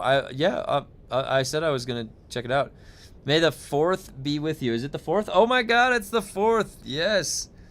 Would you choose tier 7 behind a PvP wall to add the risk and rarity? I would. I would, but you know that they would never do that. They can't. Not at this point, especially. Can't believe we were asking them to re-add a tank to launch. I mean, they could add the tank right now. But what are you going to go do with that tank? I mean, do you need to ask anybody, what are you going to do with that tank? I'm just going to sit in it. Like, yeah, I'm the captain of the tank now, and you're totally content for all of time. What time is that at? That's gonna be in an hour and 5 minutes. Night Harrow is gonna hop in. I'll pull him into the channel when he joins. Night Harrow has an unrelenting positivity about the current state of the game and just the just announced update. Yeah, he seems like a positive guy. He definitely does. Are you streaming the convo with Night? Yeah, of course. That's the whole point. Is for everybody to hear what the discussion is. I'll be right back. 1 second.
That belongs in a museum. So do you.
Okay.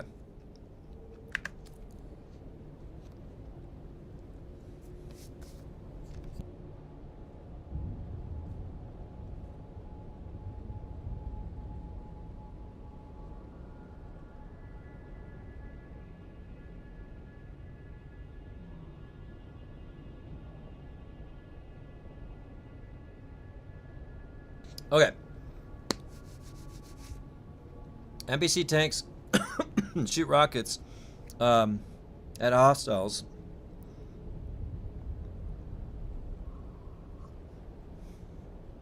Oh. NPC tanks shoot rockets at hostile rocketeers. Maybe we can fight the Sardaukar tanks.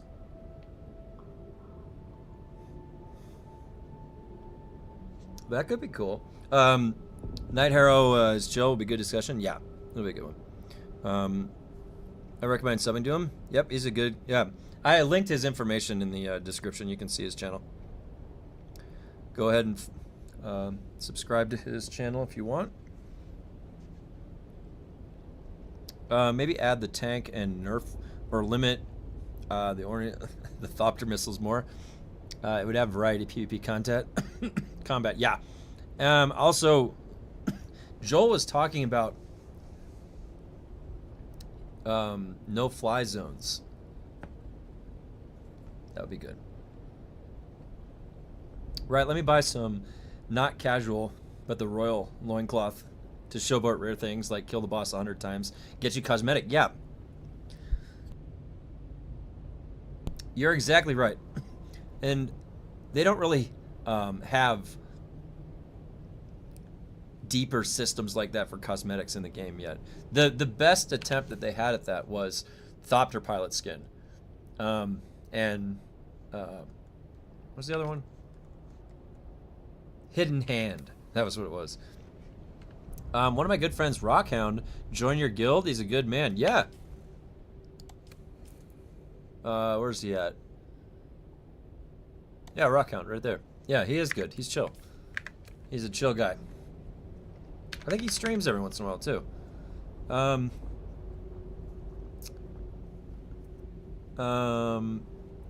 I do think that... and I talked about this. It was a shame. It was really a shame that the testing stations had the mesh hole in it, the glitch, because it sort of invalidated the prestige of getting that difficulty 20 skin or difficulty 30. Tank, PvP, and PvE discussion, that's all cool. But when do we get a casino finally? Would be interesting to see something similar to Arc Raiders. They do an expedition to gain additional skill points. Oh yeah, that'd be cool. We were in the same guild a few months back. Glad to see he found a good guild to join.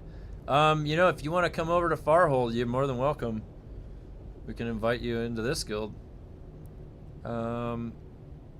True spice gambling, yeah. A blueprint upgrader and a casino. Thoughts? You really want to install that casino on that new beachfront property? Yeah, honestly, like, why not? Who cares? Put at this point, pretty much any idea would be a good idea. Like, just get shit in there, and the game is dynamic. Maybe, dude, is a casino what it takes to get people to gather together in one location? I don't know. The servers are still kind of divided up. They need to merge all the servers and get people together. I got a feeling they're pushing this turd on us to start a new type of season pass deal, where we have to buy them separately, and this whole goal before anything meaningful will be added. They definitely, yeah. The question: are we getting strung out? You know, it doesn't. It's no sweat off my back, really, so to speak, to hang around while I don't have to pay to stay. So it is interesting the way they've set this up, because it's like, how long does my voice matter, really? You know, in a game you only buy once. I mean, it should be fair to say that you're now, when you buy the game, you're like a ticket to be part of the community. Like, now I have the right to have a voice to speak about this game on forums, on together with the people that can group up, the communities. And that's fair, right? So it's fair to always, if you've purchased a product, it's kind of like a ticket, a pass for the rest of the game's life, right? It doesn't just last 20 hours or 40 hours and then, all right, you're done. Now, next in line. Now, you can't complain after you leave. You know, so, hey, what's up, Mr. Jiggle? I appreciate that. I'm in Ghost Syndicate on Arrakis server. Yeah, nice. Come on over to Farhold if you want. You know, the way this is gonna go, guys, too, is just, there may not be play happening every single day with Dune, but we're gonna wait it out. We're gonna see what happens, where it goes. So you're more than welcome to hang around for, you know, it's gonna be a while now. It's gonna be, till December when we get the movie. So we've got some time. Oh my god, I feel like I've been walking at Disneyland all day. The Landsrat is slowly draining my my sanity.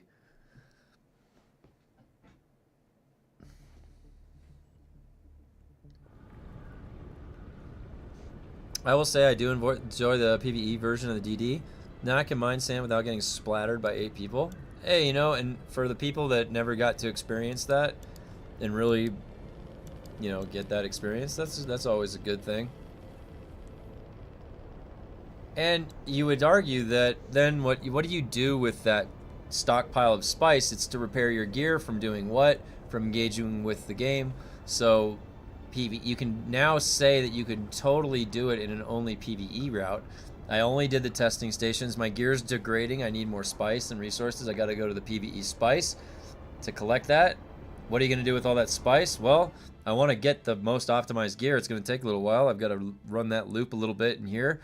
And as it degrades, keep getting spice. So there is somewhat of a PvP incentive, whereas before you might say, I want to collect all that spice because I need a reserve of everything to repair, to create new gear, everything, because I am out there and engaging in PvP, which is destroying my gear pretty fast. You need that constant cycle, and that you could argue had a loop.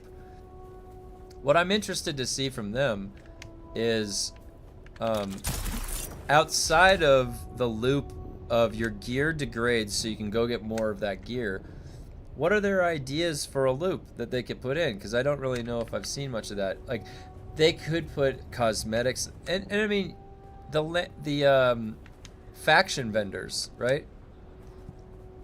The faction vendors are, like, that's it. That's pretty much where you would see where you have cosmetic. There's no other emergence of that. Can you add that? Can you add a faction vendor for PvP? Can you add a deep desert PvE faction vendor? You know, because what that means is then you're leveling something up. You've got items that you're trying to collect. You got cosmetics that you're unlocking. That's essentially like a gameplay loop that you could argue. That's what you're missing thing, and that's the lowest possible hanging fruit right there. I hope they can either increase the swap faction number or get rid of it. One of my friends is thinking to join your server, but he can't switch to Atreides again. Oh man. What's the PvE DD looking like? From what I heard, it's not the worst. It's some servers it's different. Some servers is different than others. Some servers there is griefing going on, but even they're like apparently running, like getting bored.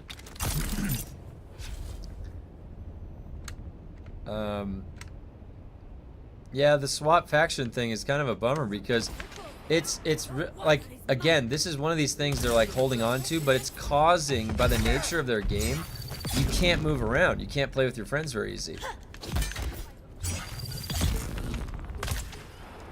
I guess new players still need spice plast. Yeah, they do. I mean, you could argue, yeah, unless you've got a stockpile, a lot of people might need it. But is it a lot of people? It might not be, because who's stuck around? Who is stuck around this whole time? People that probably have a pretty good reserve. I haven't been to DD in months. I haven't been in a few weeks. I'm pretty sure. I have a lot of melange. I have like 16 or 15k or 14,000 melange still. You know, I got 5,000 plastanium and then another 5,000 in ore maybe. And I don't know, like I have enough to repair and just keep doing what I'm doing and engaging with the game.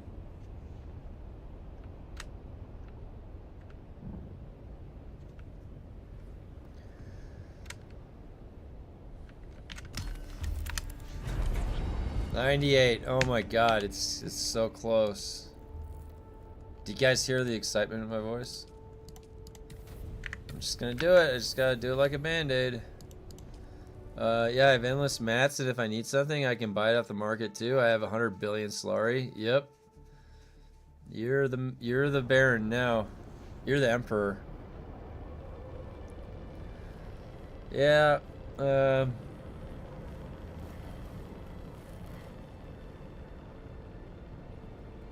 I think I've got 400 million. Not anywhere near what some people had, but that's still, it's just more than you ever need. You'd never get that normally. You would have to combine all the resources from like 400 sieges.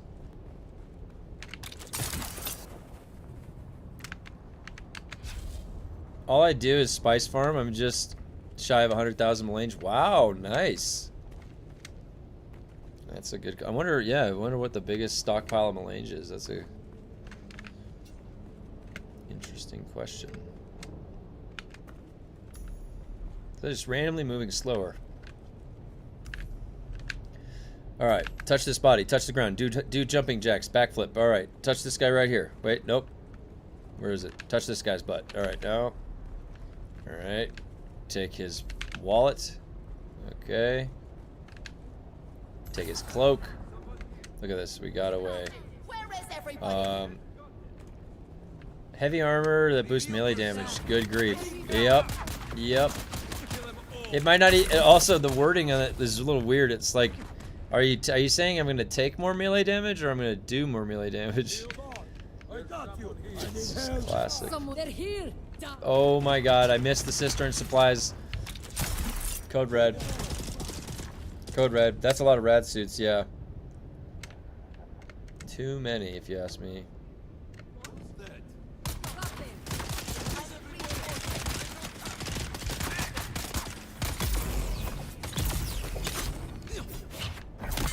Wow.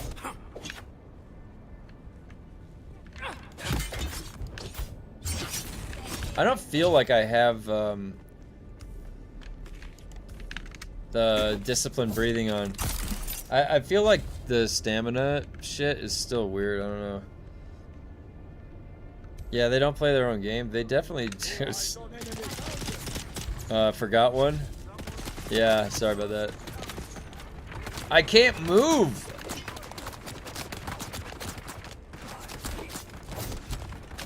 Dude, stamina. Is stamina broken again? What is going on with stamina? I have disciplined breathing on.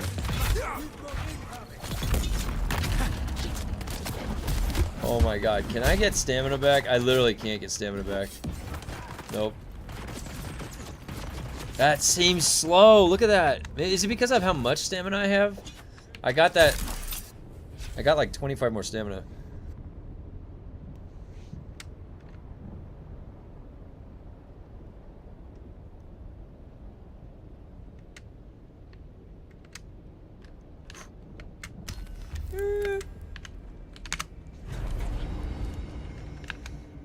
Oh my gosh. Oh shit, no.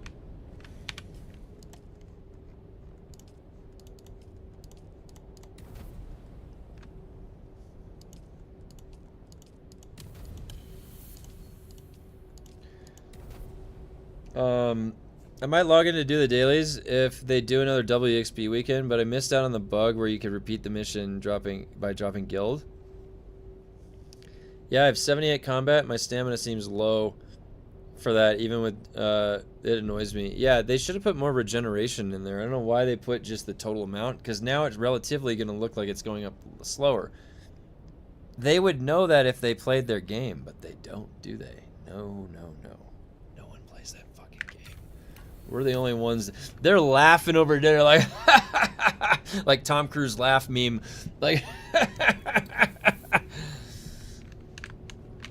oh. Yeah, the bullshit cavern mission. Yeah, blush. Oh, the bullshit.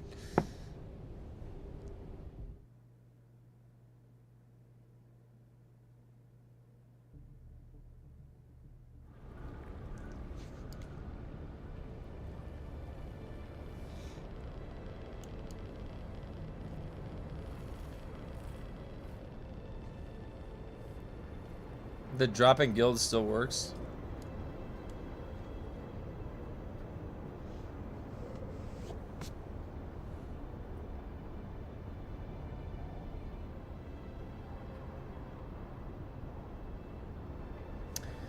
And the icing on the cake is the wait time to get in.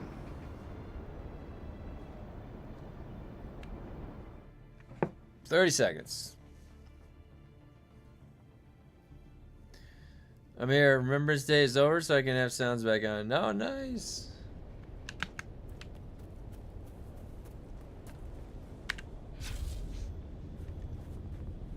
But yeah, you can't have the bug mission. You gotta drop guild. Like, what?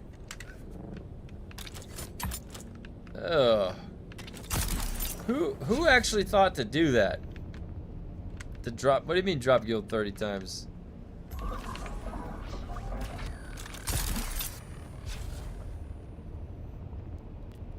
Sitting in the Baron's tub, making sitting in the Baron's tub.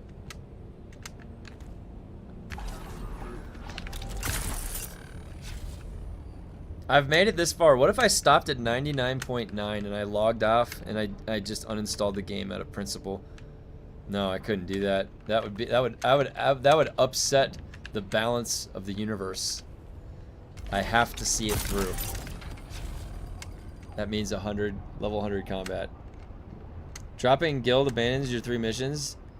Oh. I didn't know that. Very interesting.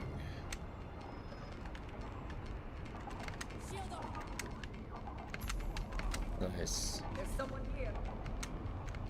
Well, wait. Oh shit, I went the wrong side. What am I doing?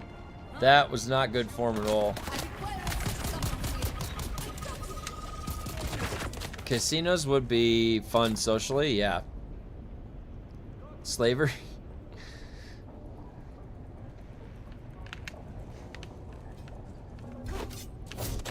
Oh, that's why it didn't auto take my weapon out. Silly me.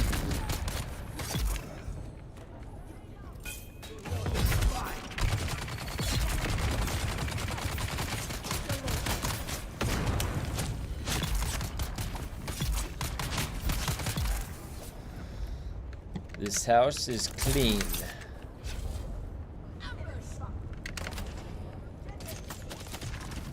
You guys remember Poltergeist? The movie? Horror movie? I still want to run a damage test. Still run a damage test to see if the combat spec is even worth the damage boost. I definitely think it's working. Juji, no, it's this skin. Look.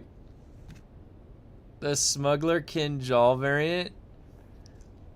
Look at that thing. Like, look at how big the normal one is. That thing's big.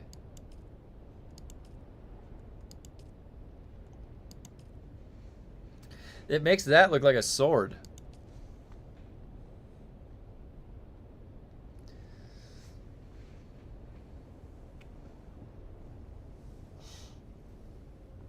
Ugh.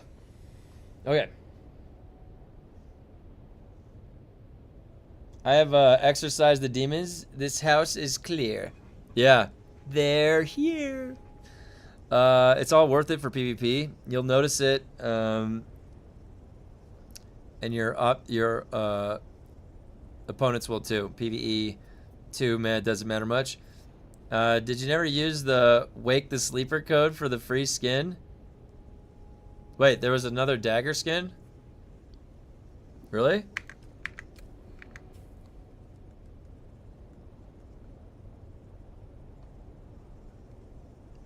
I don't think so.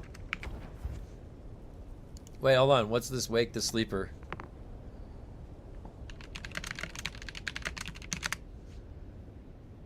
It's a free knife skin.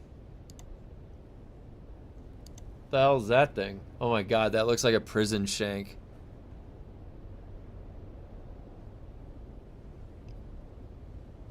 Yeah, that thing's not even a dagger. That's a folding pocket knife. That's why I blame Joel and say fire Joel. He did an interview and said Dune, it's his job, sold whatever million at the time, and their goal isn't the long-term player, it's ascertaining new customers.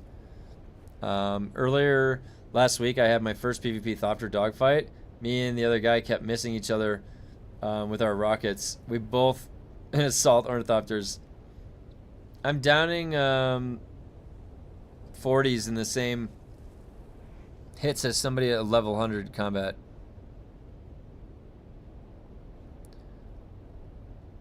So yeah, the breakpoints, were they not affected as much? Joel has no power. It's higher-ups making decisions. Joel is basically a puppet, which is weird because I've worked with a creative director who was the opposite of that, who was really very in charge, always was dictating things, would always, like the CEO would be traveling for work, getting the funding, and then the creative director was just running everything. Very in control, always had the right idea, would really hardline things if you did, like, I've worked with a creative director who was very successful. So, and he is a really good artist. So, like, he could draw a storyboard really well and really easy for us. The creative director needs to be able to draw a storyboard. I'm just saying that. So, it's weird, it's odd. Like, Joel coming in is the boss of the other people that he's there with, right?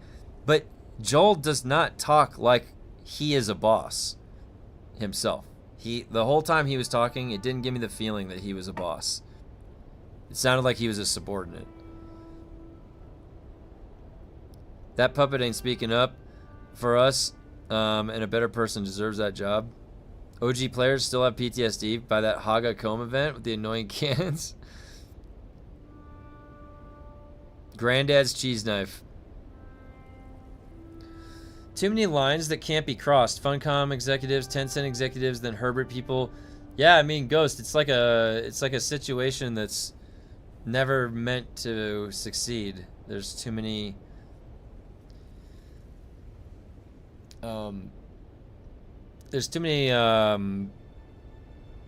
friction points, so it's stalling everything getting done. My front left wing and cockpit got destroyed and his wings were banged up, so it ended up being a draw. I'd rather do ground PvP, to be honest. It's more fun. Yeah, absolutely.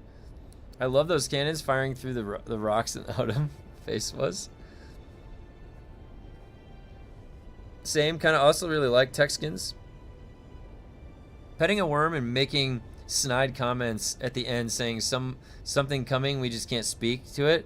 The hell's got your tongue is something more diluted bullshit that we'll all regret. Director equals you get told what needs to be done. Your job is to figure out how. I've held the director position one time. I was the director of course production on a large scale development project. Director, yeah, you could say that. I mean, the thing is that I was working directly out of the budget with the leadership that created the budget, and I directed the entire course production process for the school development, hybrid school. It was a STEM hybrid school, high school. But I can tell you though that like the director is acting like a boss a lot. You know, they're not gonna waver on a vision. They're gonna be very hardline. They're gonna do what needs to get done. Now, I will agree though is that if the whole plan changes and I'm working and I'm there with leadership and they're like, look, the budget is now contingent upon a few things being implemented, and we have to see these changes in or the whole project is shut down. So there could be a very real situation like that in a sector that I've worked on. And in that case, you would have to accommodate as best you can. Okay, what's the best that I can do then? What's, you know... And maybe that analogy is simple enough to apply to Joel right here, because it could be the case where, you know, it was faster. It was on a more expedited time scale, that feedback from, well, I guess you would say the board, right? Maybe it's the board telling him that. Isn't the executive producer higher level than the creative director? They're usually, well, the thing is executive producers is movies. I don't know in game development if there's an executive producer, there's another level of producers. That might be at big companies, yeah. Producers are the ones that are assigning the time schedule, like when things are going to be done on what time, and then mapping it all out. It's usually what the producer does. What the fuck is Scott? I don't know. Wonder if Joel is making moving plans? He went home for vacation. Oh. And, you know, we don't know, like, if there's family stuff going on, maybe it was not as under his control to go back home. It could have been something, you know, and I don't want to speculate anything like that with his family, so hopefully nothing bad. I played for like 2K hours and have oceans of spice melange.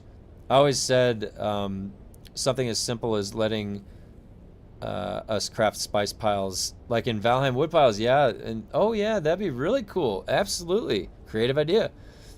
Was scheduled for 40 minutes from now. In most tech companies, because I work with all the directors, the decision-making power people perceive them to have does not exist. They are merely vocalizing what executives want to be said. And I guess it depends on what the size of the company is, Ghost. And what they're producing. If it's a video game development company, then what size are they? And there's probably different. So at smaller companies, it's going to be much more intertwined, and you're going to be closer to seeing what the budget is and seeing what's going on a much bigger company or bigger project. It'll be completely delegated and organized differently, and when there's a subset, a bracketing out of these decision makers up top that control the budget first and the top-down leadership planning, then yeah, you may get situations like this where there really is a lack of creative control. The creative director, for whatever reason, is somewhat neutered, and maybe that's the case here. Thank you, Gattaca, for gifted membership. That would be grumpy. Spice Melange needs a spice sink. Yeah, it's only used for fabs and specs, all one-time use. Yeah, I don't think, or I don't want to believe the devs don't love this game and have all intent to add stupendous things. Maybe it is the Dune family putting the squeeze on us. It could be, yeah. We always have to be considerate. You know, what's actually going on behind the scenes. Everybody's got their own personal problems, their own personal life and stuff. So maybe there's other stuff going on. You never know. But we're trying our best to analyze a pattern and map forward. You know, that's kind of what that allows you to do. Just to see that our time's not being wasted long term, you know.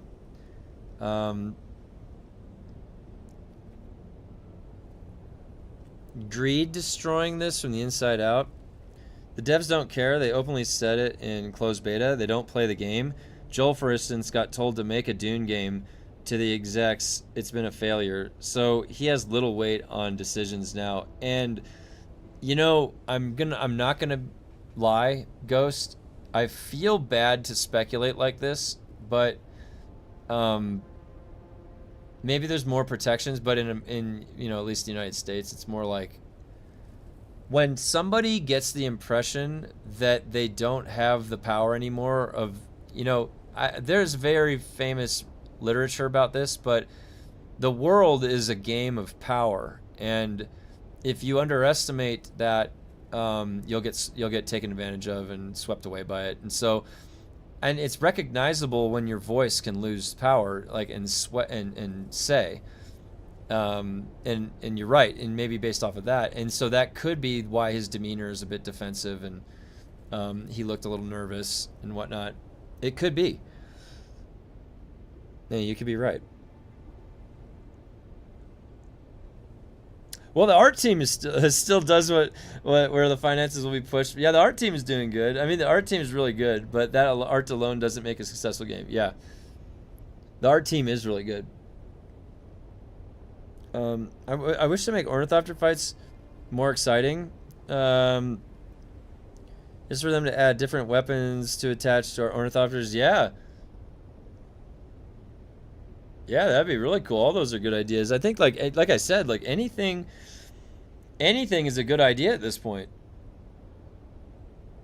because it's just you need that creativity sort of injected into the game at this point.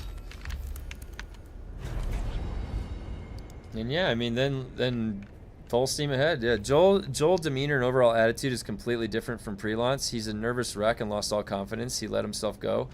Yeah.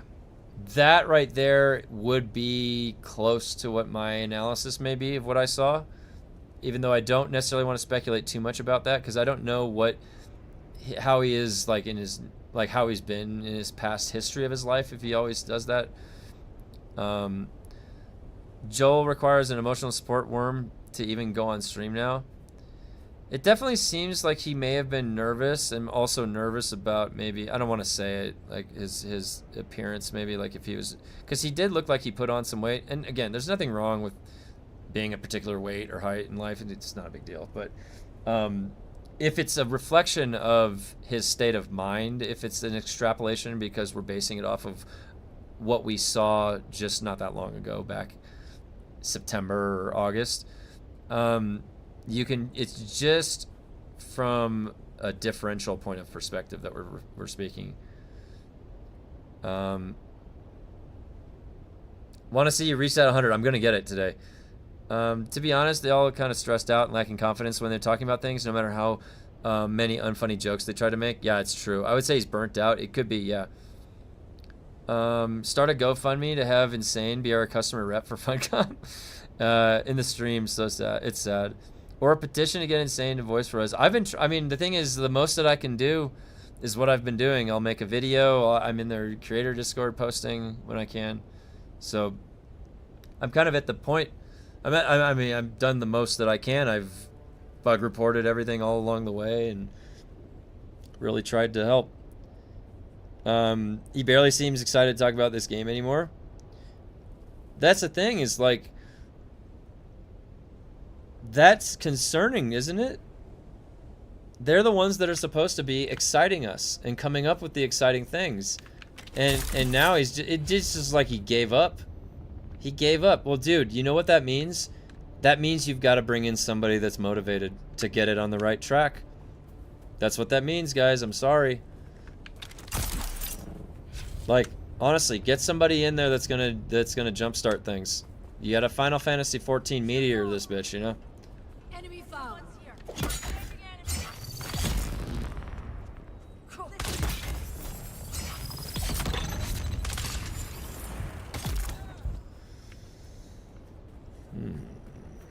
Shields up.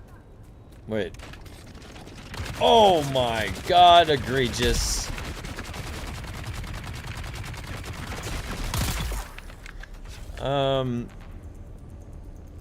Can we organize a union of Dune players and establish a schedule for collective bargaining? I like that. Heard that with each upgrade of Shiga Claw allows you to fly faster in the air. Is this true? Yeah, Anubis, it feels that way, and I've said that from the beginning. That's why I don't like taking lower levels of Shiga Wire. That's why I have 3.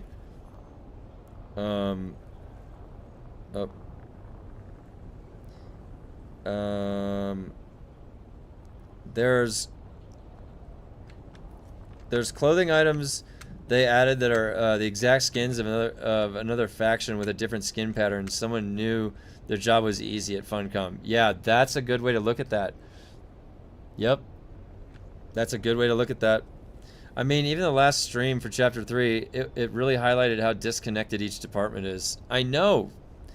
And another good point to mention, Ghost, that how disconnected each department is. Yes. I agree. It does seem like that. Honestly, you know what that Chapter 3, like that, or no, sorry, that stream that we just had seemed like? It seems like they all just got back from vacation. Like, you guys are still playing a Dune game? Oh, well, sure. Well, yeah, now that you're here, let's talk. I guess we can talk about it. Now that you guys are here, we can talk about it. Yeah, sure. It's like, dude, what? Do you guys, how many vacations do you guys take? Somebody is like, dude, look at this. Somebody is like on vacation and they're just like copy pasting on their laptop with like a Mai Tai. It's like, yeah, da-da. Like that's how we got these copy paste skins. Same feeling when I was director of a cinema theater. I started with so many projects and creative ideas, then I was faced with reality and very aggressive board that didn't want to spend a dime. Oh, interesting perspective, June. Yeah, I always love to hear perspectives like that from your personal life and work and stuff. You'll hear me sharing some of mine sometimes.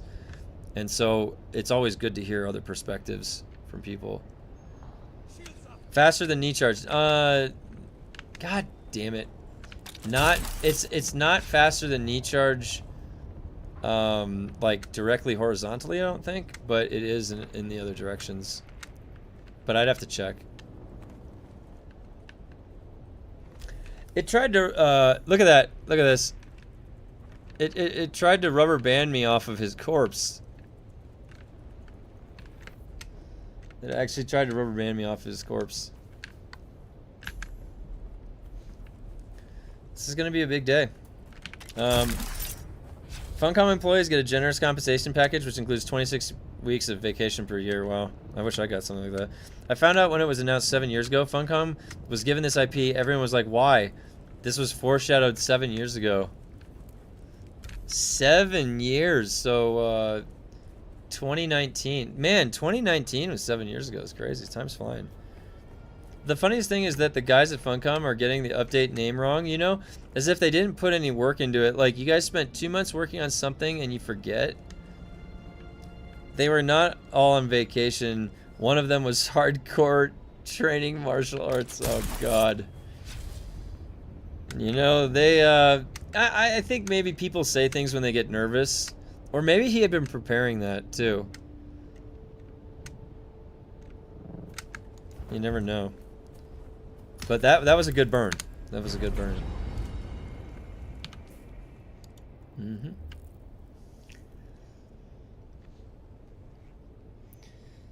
Oh. Why am I yawning so much? It's because of this damn Landsrat stuff. How many more do I have? Is the end near? I'm assuming that when I get 100 combat, I'm done with this whole tree, right? Oh my god, we're so close. So 800 more. Oh my god. Did anyone catch them saying no one from the Dune dev team works on Conan? But one of them slipped up when he introduced himself and said he was also working on Conan. Wait, what?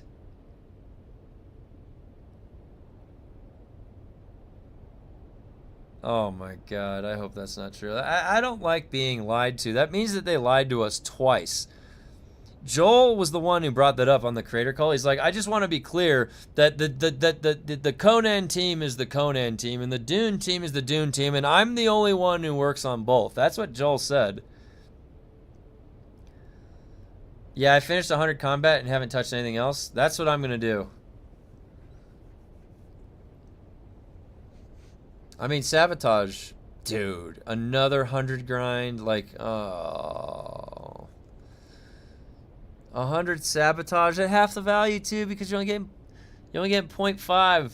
It's like half the value is this one. Joel was the one that said it.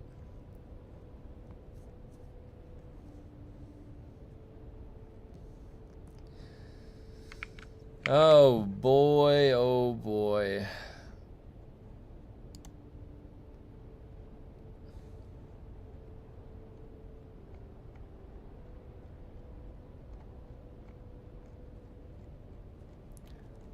I need to start getting through this. I'm almost there. Alright, what do I get? Travel the Ruins of Simpo. Oh my god, it's happening. If no one said it today, may the 4th be with you. Thank you very much, Jay. Yeah, Funcom, full of liars. Even customer sort lies about everything. I see you two have equipped Asterian's End. I have, after seeing what it can do. Love the grind. It is a grind. It is a grind, I'll tell you that. Not the worst. I've done worse. Aeon was worse. If they based in any other country, pretty sure Funcom would have been out of business by now. Could be. You could be right. No, I mean that Joel was the one that said he worked on both. People are thinking it's another guy, but it's only Joel. Okay, yeah. Definitely when I was on the call, it was Joel. Dune is so dead. I'm currently playing Crimson Desert carrying sheep around. The bar is so low. That's funny. Hold on, I gotta, let me refill my coffee. This is, so what do we got? 20 minutes. I'll pull Night Arrow into the channel.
Got my coffee.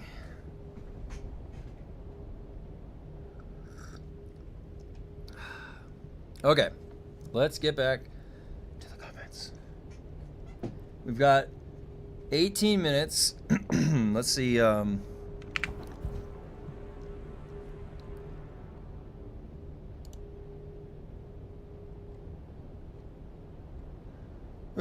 Conan update tomorrow, huh?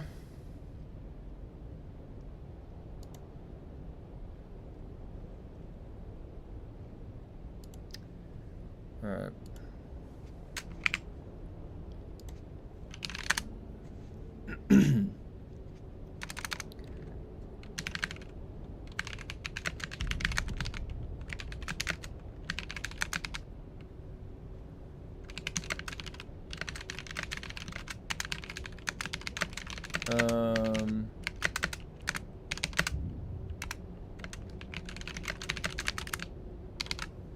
Okay.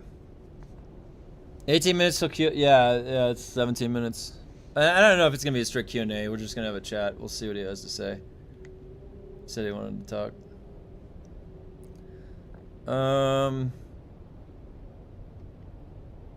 Market it the same as the MMO. He's only making a trip of movies as is. Maybe he knows something and we don't, and they'll probably want him to water down a fourth. Since he backed out, they're like, get Joel to sell that. This IP is never gonna have the opportunity like this again, fueled by a beloved set of movies. Yeah, I know. Fire Joel. Let's pray that when the investors pull out of this beautiful IP, it gets picked up by someone passionate. It's all Joel's the entire way down.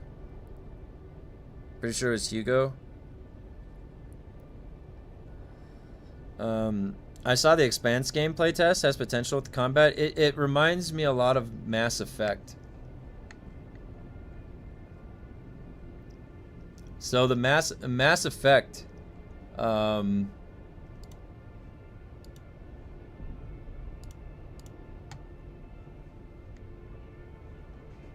really looking forward to the Expanse game. My wife is. My wife really likes Mass Effect, and yeah, that looked like. I mean, it's going to be in the story of the Expanse. So the question about Mass Effect, the best part was the dialogue. So I wonder how the Expanse dialogue is. You don't want to fire Joel. He's probably the only one who cares about the players. Yeah, so that's a good point, Ghost. Absolutely. Because that's why I think that's why he feels so discouraged, right? Is that it's like he's been on the side of the players for a long time, but he has to keep changing it to something that's not part of that original vision. And we have to settle for it, and it's not that good, and we complain. And then we think it's him. Now, the question is, though, what... It's so hard, though. He is there working on the ground level. It's hard to tell, where decisions are coming from then about some of the stuff that we didn't like or we had got. Oh, the May trading post items. I haven't looked. Mass Effect is a great game. And you're crazy. I can't. Come on, let's just. I'm finishing it. I'm in the process. Halfway through the second game.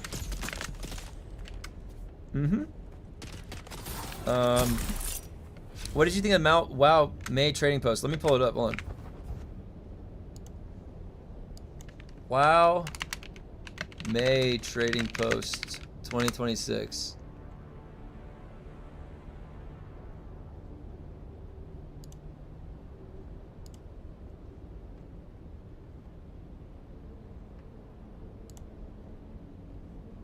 What do we got?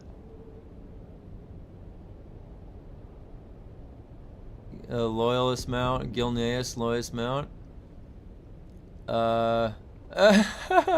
What is this? A Gilneas fox, like a boulder hat outfit, a top hat.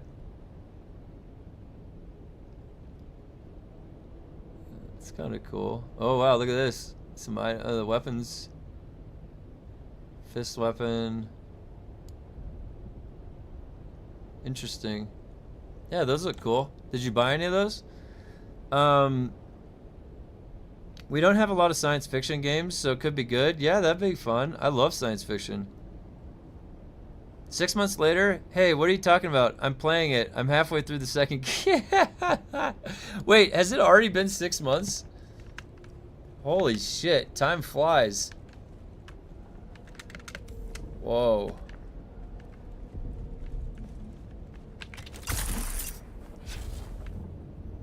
I got you. Target bound.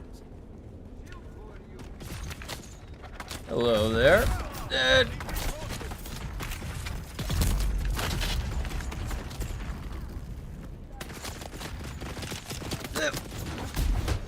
Hey, whoa, whoa, whoa, whoa, whoa, whoa, whoa, whoa, whoa, whoa. That's, something's not adding up.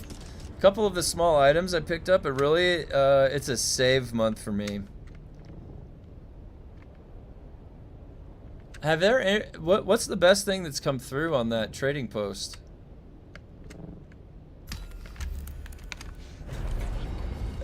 Gonna get it, oh my god, I'm almost 99. What's happening?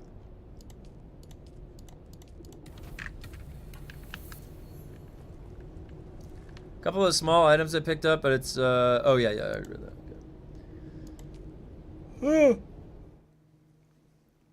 Okay.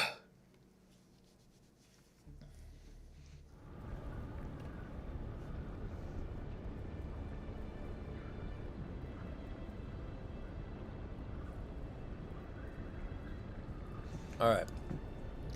This should be level 99. Blood Troll. The Bronto, probably. That's even a thing.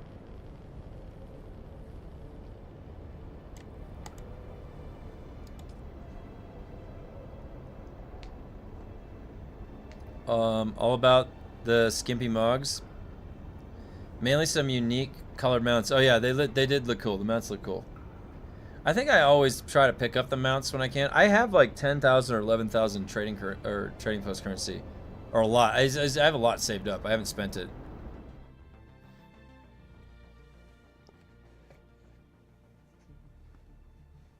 You know what part of me really wants to play? I haven't played in a couple of years now. Is the Final Fantasy VII Original. And whenever I play that game, I always use my strategy guide to go through it. It's so fun. You know where all the secrets are. I've got a map.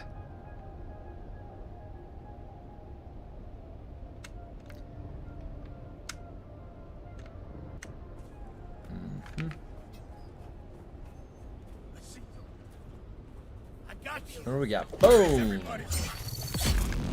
Alright. Coming in hot.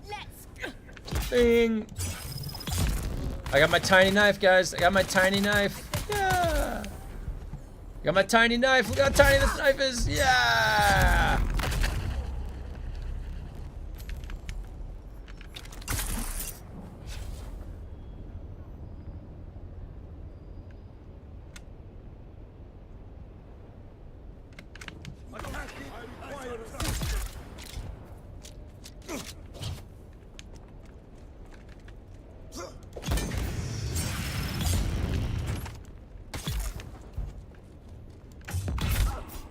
I think I'm one of the few people that preferred 8 to 7.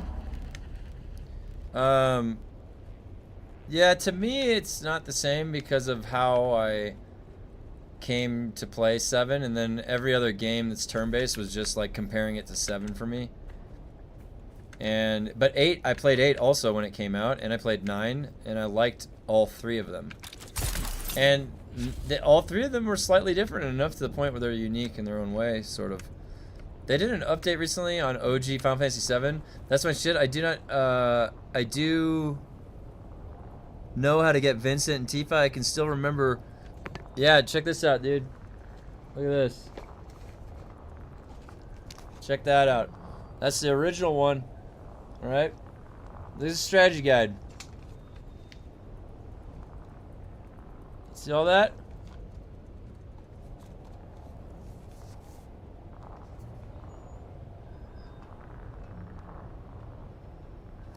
It's the best one. I had that when I was a kid. I always keep that near me. Never know when I want to bust that out and play it. That game is fun. I think this is gonna be 99 right here. Big 99.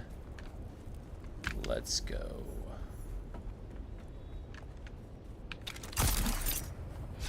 Oh, I have that guide. I think it's in a box somewhere. We'll go grab it.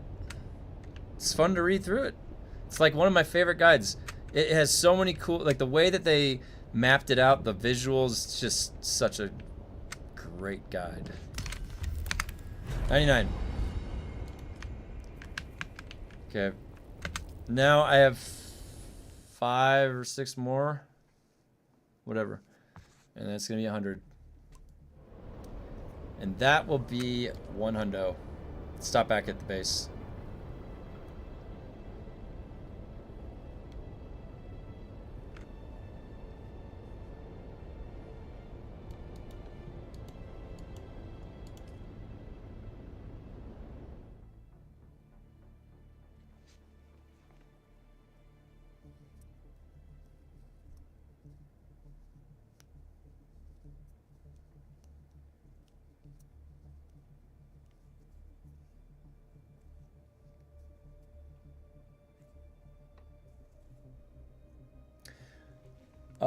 Looks like we got 7 minutes.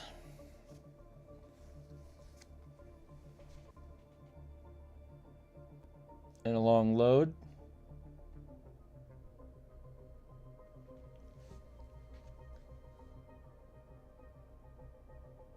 Boy, this is, we got a long hoggle load here to start things off. Mm-hmm. They don't want me going to Haga. Who's they? It's a good question. Wow, this is the longest Haga load I've ever seen in my entire life. Yuffie, not Tifa. Sorry, I'm currently doing a new gen playthrough with my daughter, playing 7 Remake Part 1. I always called her Yuffie, by the way, by accident. I think it was Yuffie, but never mind. Sitting on the shelf. My Morrowind, Oblivion, Skyrim, and Grandia guides. Also Final Fantasy 8 guide. I don't remember buying that. Nice. I have 2, and I'm looking forward to the last installation here. Nice. Dropping loads.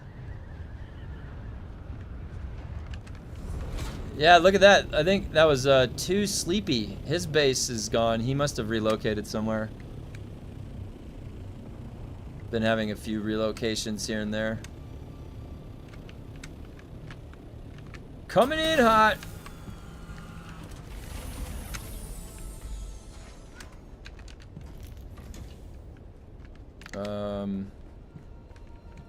No, I got an idea.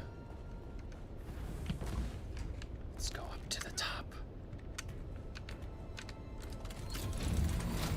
Oh, that's awesome that you found those strategy guides.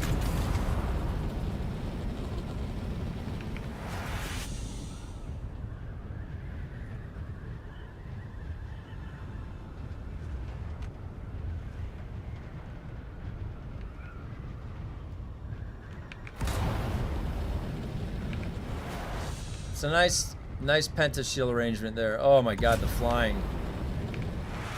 What have they done? You basically, you know what it is? You can't like look up. As soon as you... No, I guess it carried some momentum there. What's really subtracting? It's when I get the cursor off of that. That's really what's going on. Oh shit. Come on, back it up. Back it up. Back it up. Building this longhouse at the new base location is a pain.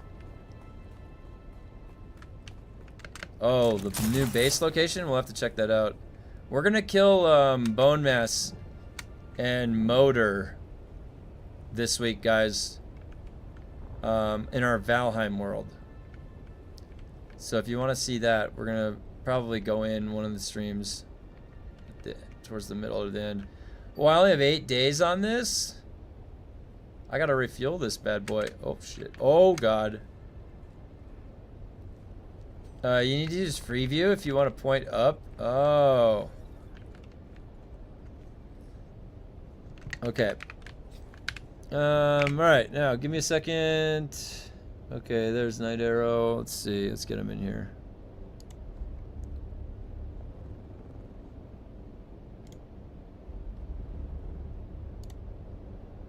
Hey, what's up, man? What's going on, man? How you doing? Hey, dude. What's up? Hey, so I'm here with NIGHTHARROW. It's NIGHTHARROW, right? I keep wanting to say Arrow by accident.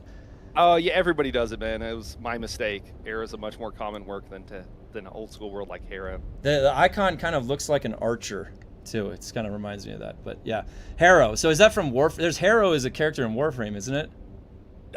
No, man, that's literally just from like the meaning of the word to harrow, to plow a field or to cause distress. I was being an edgelord. It was from a character that I made in GURPS, which is tabletop role-playing game, aka D&D style game. And I was playing a drow, and I thought I needed something edgy, and I was a little bit younger, and so I went with NIGHTHARROW. Nice. Yeah, my gamer tag, I used to have Death Knight in World of Warcraft raiding Wrath Lich King, and Okay, yeah. I was competing against another guild, and somebody was spam reporting my player name. This was back before, marijuana had been legalized in California, and my character's name was Insane Danks. And they spam. This was back when I was younger too, so they spam reported me, and so I got logged out in the middle of we were on a Lich King attempt, like I was one of the top DPS, and I got logged out. I was like, no, and I started having to truncate my name to name myself. Well, somebody already took Insane Dank. I couldn't take the S off, and I had to keep removing letters, and I got down to just Insane. So. And then when I make an account, the insane, just spelling it like that, is always taken, so you have to add a 3 for one of the E's. It's simple, right? So, but yeah, that's where I always tell my mom the D stands for dude. My mom is gentle. That's nice. funny. Okay, so yeah, I was like, why is it insane? I did. Okay, thanks. It's an old name. Yep, it's Death Knight character I had. I shouldn't say this on the internet, but NIGHTHARROW is never taken. So, nobody please don't take my name. I actually just thought of a name that no one. Okay, so listen to this one. I made a survival hunter in the midnight. Actually, it was right before the midnight expansion, and I combined the two words gnarly and MacGyver, all right, into one word, Narguyver. It's my favorite word I've made, and there's only one. I did the armory search, and there's only one. I'm like, I did it! Yeah! All right, so anyways, we're here. So I stream Monday through Friday, 8 a.m. to 2 p.m. It's my morning slot before my next job that I have to head to. So there's a lot of discussion that ends up happening on my stream, too, I find, more often than not. And so anyways, so NIGHTHARROW reached out to me and thought it would be interesting to have a discussion because both of us bring to the table different perspectives on the game. And it might be interesting to hear sort of what he's been thinking about, what his community's been thinking about, and mine. And also just forward thinking, we're going to be here. I've already told people that, I'm going to be sticking it out until, whether the game's going to be here or not in a while, probably be here. You can look at Conan. So I want to see it through. It's been a fun experience. So, Knight, why don't you give me some background on yourself a little bit? You can tell my community about yourself briefly, and then why don't you go over what your thoughts were for today to pick my brain? Let's hear it. Yeah. So I've been doing this thing for a handful of years now. Mainly for the longest time I was covering ESO. I like all kinds of games. Been playing games since I was a kid. Playing all night, having to turn off the monitor and hide under the desk so that my mom wouldn't know that I was playing games at 3 a.m. when I was far too young to be doing that. I tend to I prefer doing more long form YouTube stuff. I stream Monday, Friday, Saturday, sporadic times. There is some sort of schedule or rhyme or reason, but I like that you stream during the day because I want to send everybody over to check you out who's interested in doing stuff during the day because that is not ever when I stream. So yeah, definitely. And then, for today, for conversation stuff, I think that, I think if someone watched your stream and then watched my stream take on the creator call, I think they might be I think you guys were in 2 different calls. And I've seen your stuff before. Obviously I know who you are or whatever, or would have reached out, and I like what you do and everything else. So I was like, hey, we disagree, but this is someone that I think I don't disagree that much with, or whatever. So I just think it could be interesting to talk about some of those pain points. Dude, I wrote down a whole list of stuff just as kind of not that we need to go through. Yeah, it, let's hear it. Like, I'm down. Yeah. Well, I was going to start off with like, what is your overall feelings on Funcom? Like, how do you feel about them as a company? So and yeah, what would you rate them? I guess too would be the to quantify it a little bit. Yeah, and so I've been playing Funcom games. I played, the first one was Age of Conan, and I was a barbarian. And I remember getting a text from my brother's friend, and he's like, log in. It's like 2 a.m. He's like, just log in.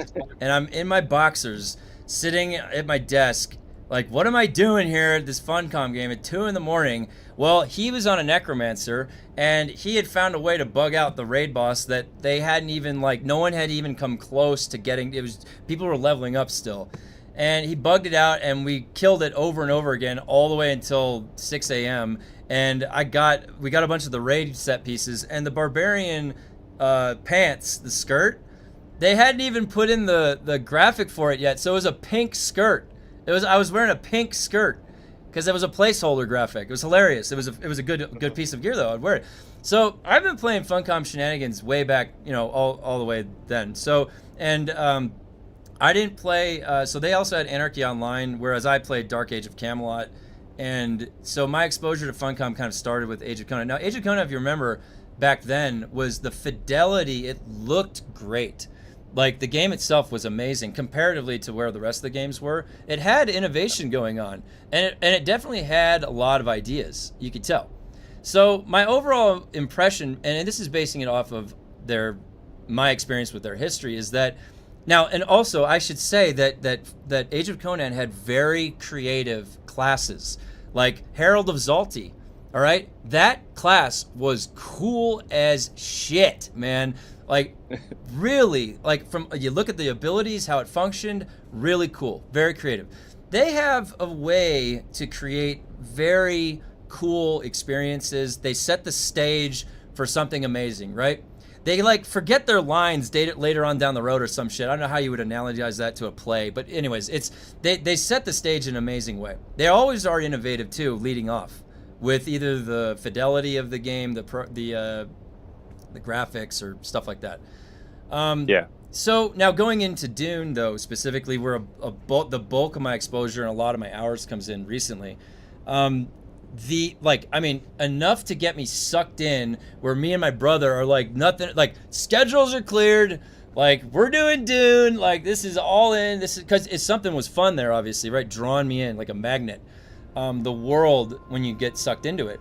And I'm the type of a gamer that I'm used to soloing, so going to the deep desert with the original design for PvP, I was no stranger to that, and I didn't mind it at all. I didn't complain. I was hiding with binoculars in the rocks, waiting for my turn. I saw a guy leave a rock. I came out. I got that rock, and I went back to hiding. I didn't care. That was fun. I mean, that tension was fun, right? So for me, like, when I say I still recommend this game to people because I look back and I have a lot of good memories on it, and a lot of my recent critique starts coming in when you get on the granular level, and maybe that's not fair necessarily, but there isn't much else to do for us to zoom into these types of discussions and start thinking on a granular nature. About development process, about what they're doing. We're kind of speculating from the outside in. We obviously don't have the view of what's going on. We just kind of piece together, and you're looking at like a symptom, but you don't really know the core cause of the disease. That's like, diabetes. You can't treat the symptoms of diabetes. You'll never get it. You have to know that the pancreas is broken. It can't produce insulin. So, anyways, so it's more of like that discussion recently. You're like, what's going on? Let's figure it out. And there's no judgment, because at the end of the day, I want desperately to get back to those moments that I got to have with my brother in the beginning of the game. There was tons of fun to have, and I didn't realize it before this game, but I do like playing in the Dune theme. It's weird. It's like a weird sci-fi theme, and I do like it. It's nice. And and so hopefully so my perspective on Funcom, though, as a whole, if I were to rate them, like, the idealist side of me wants to rate them like 7.5 out of 10. Recently, I'm feeling like I wish we could do like seasons, like where this season was really good. I'll give that an 8.8 out of 10 that season. Well, that's kind of like rating the content. Yeah. You can rate the latest content. Yeah, I for me, and I said this about Chapter 3. Like, I grinded an Aeon to get to the max level and then to PvP in the first Aeon. If anybody remembers what that was like, that was crazy, mind-numbing Korean MMO grind. That's standard, though, in those games. But Yeah. it was mind-numbing. I'm no stranger to grinding. And I said that when Chapter 3 came out, we're moving in the right direction because there is character progression. There is at least some system to engage with that makes your character more powerful, which, coming from a person like me that likes to set up builds, to like to go just straight to the combat, get in there and get dirty with it, I like character progression and character growth. Now, the road to get there, we can start discussing. You know, you could say, like, when you look at Diablo 4, for example, right now in the current season, when you look at the very pinnacle reward at the end of the season journey, you get this really crazy graphic by your nameplate, by your title. It's sort of prestige inherent to it, and everything that you have to do, that's the daily thing that's embedded, this journey that you have to go through, it's diversified and it's also meaningful with the other system loops that are in the game. I think that the best thing that they can do from from this point on is just continue to add stuff. And literally at this point, anything is going to be a good thing, because from my perspective, they've been trapped the past year in a cycle of fixes and you know, managing like frustration, like the base backup tool and those things that they maybe not necessarily had planned originally. And what they really need is that total free time, all their dedicated time to be creative, upwardly thinking about creating something fun, something that's what's gonna put a giant smile on their face. Like, they're gonna see this and be like, oh my god, oh yeah, this is fun, let's keep coming back. Like, thinking like that, right? And I think they've been tethered this entire past year and hindered. And it's not, and whatever got them there, whatever. It's a complicated game. It was ambitious. The server architecture, how you get a game like this, it can't run on your desktop right now. It needs a Hyper-V. So we already know the limitations. It's an ambitious game. So, you know, and I have sympathy too, because and Joel too, because you always want to look for a finger to point at. But at the end of the day, it from what I've heard from people is that Joel was the one that was advocating for a lot of like. For our position, he's the biggest PvP guy. And so am I. So and you have to take a step back every once in a while too and reflect, because it's easy to get misguided in also judgment, and then also being too negative and whatnot, and like who did this? Well, the guy speaking right now, right? No.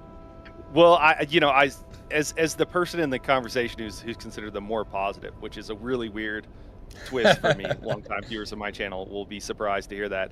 I just want to say that, you know, whenever you're negative about anything, people will be like, they don't understand that, you know, if you're complaining about something, if I really truly didn't care, I just wouldn't talk about it. Exactly. And so if you're complaining about something, you're really trying to improve it. Absolutely. I had this recently with ESO. I asked them how Night Market was, which they also came up with a Night Market, oddly enough, you know.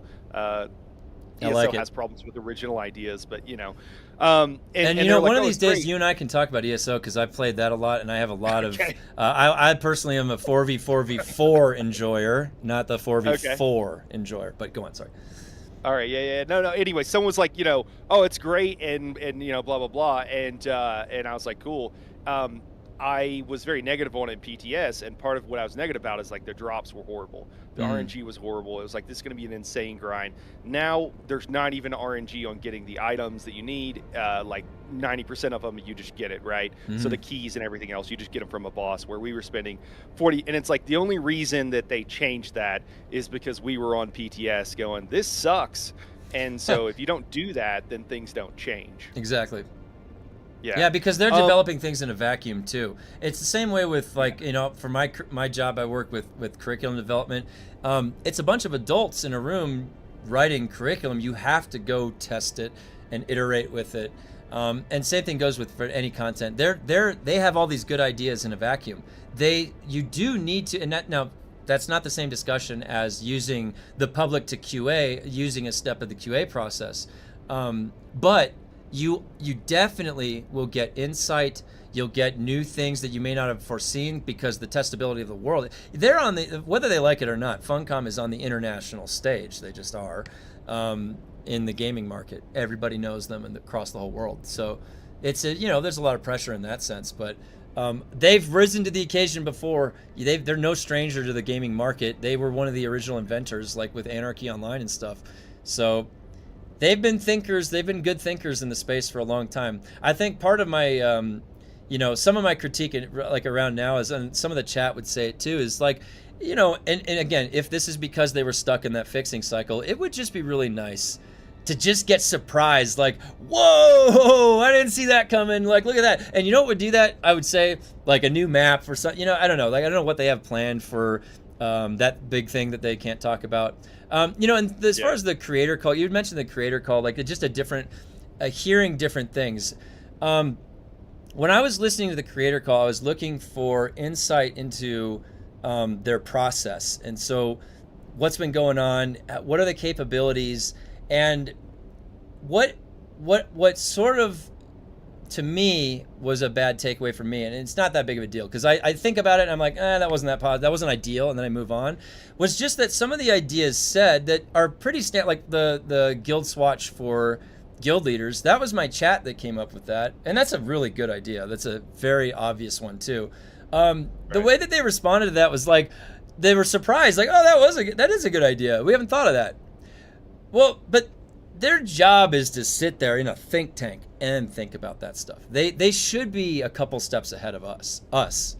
And that's why I guess my one point is, like, I like something like the guild swatch. Sorry, then I'll let you talk. No. Something is, let me just say, just as simple as that, like the guild swatch.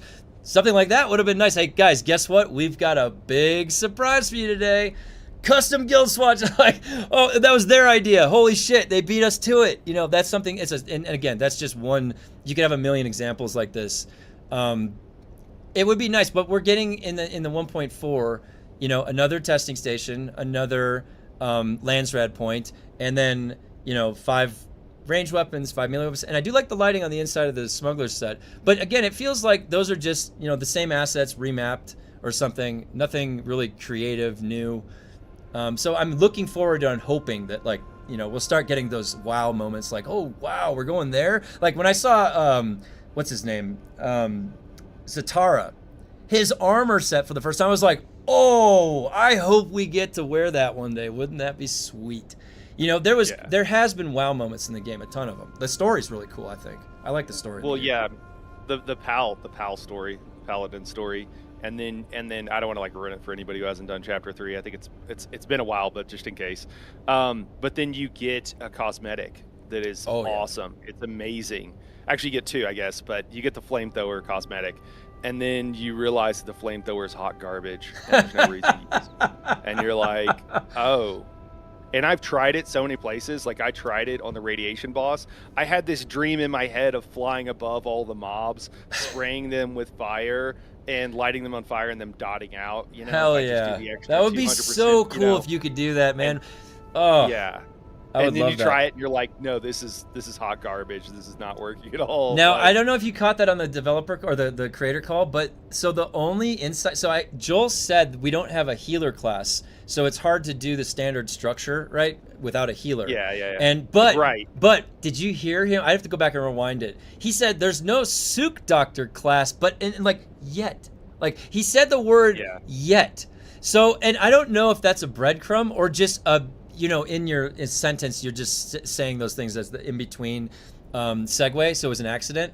But if you add, we've talked about on my chat ideas for other skill tree lines, like Thopter Pilot, a tank setup, and then a healer, like a Sook Doctor tree. Yeah. And then you would have to limit, though, access and pathing, because otherwise every single build would pair with the healing tree, obviously, and you'd have these immortal every build is immortal type thing. So obviously there'd have to be some restructuring. But what he said, I couldn't tell if that was like insight to what he would want to add, because I agree. I mean, this game, it's not ever going to be fully what we want it to be. So it's on this journey that they're taking it. Is it going to borrow more from MMORPG elements? Is it going to borrow more from survival elements? Is it going to try to invent its own? Because some of the MMO elements maybe you and I are more familiar with, coming from like WoW, ESO, and those. Some might work in a setting like this. Well, Yeah, so they've said historically, so I want to say pre-launch, but at least a long time ago, that they like thinking about adding more skill lines was already on their list of things. Going to different worlds was also on their long-term list of things. That would more be like years out. amazing. Can you imagine a different planet? Well, Ooh. they said the home of the Atreides was like the first one that they're kind of excited about. Not that they were saying like that's what it's going to be, but that was one of the ones. So that would be a wild swing from going from desert to water. That'd be amazing. That'd be really fun. So my thoughts on a lot of this stuff is whenever whenever the game launched and everything, it was apparent to me that there was going to be a problem because, again, the first 99% of the game is all PvE, and then all of a sudden it's like hardcore PvP. Mm.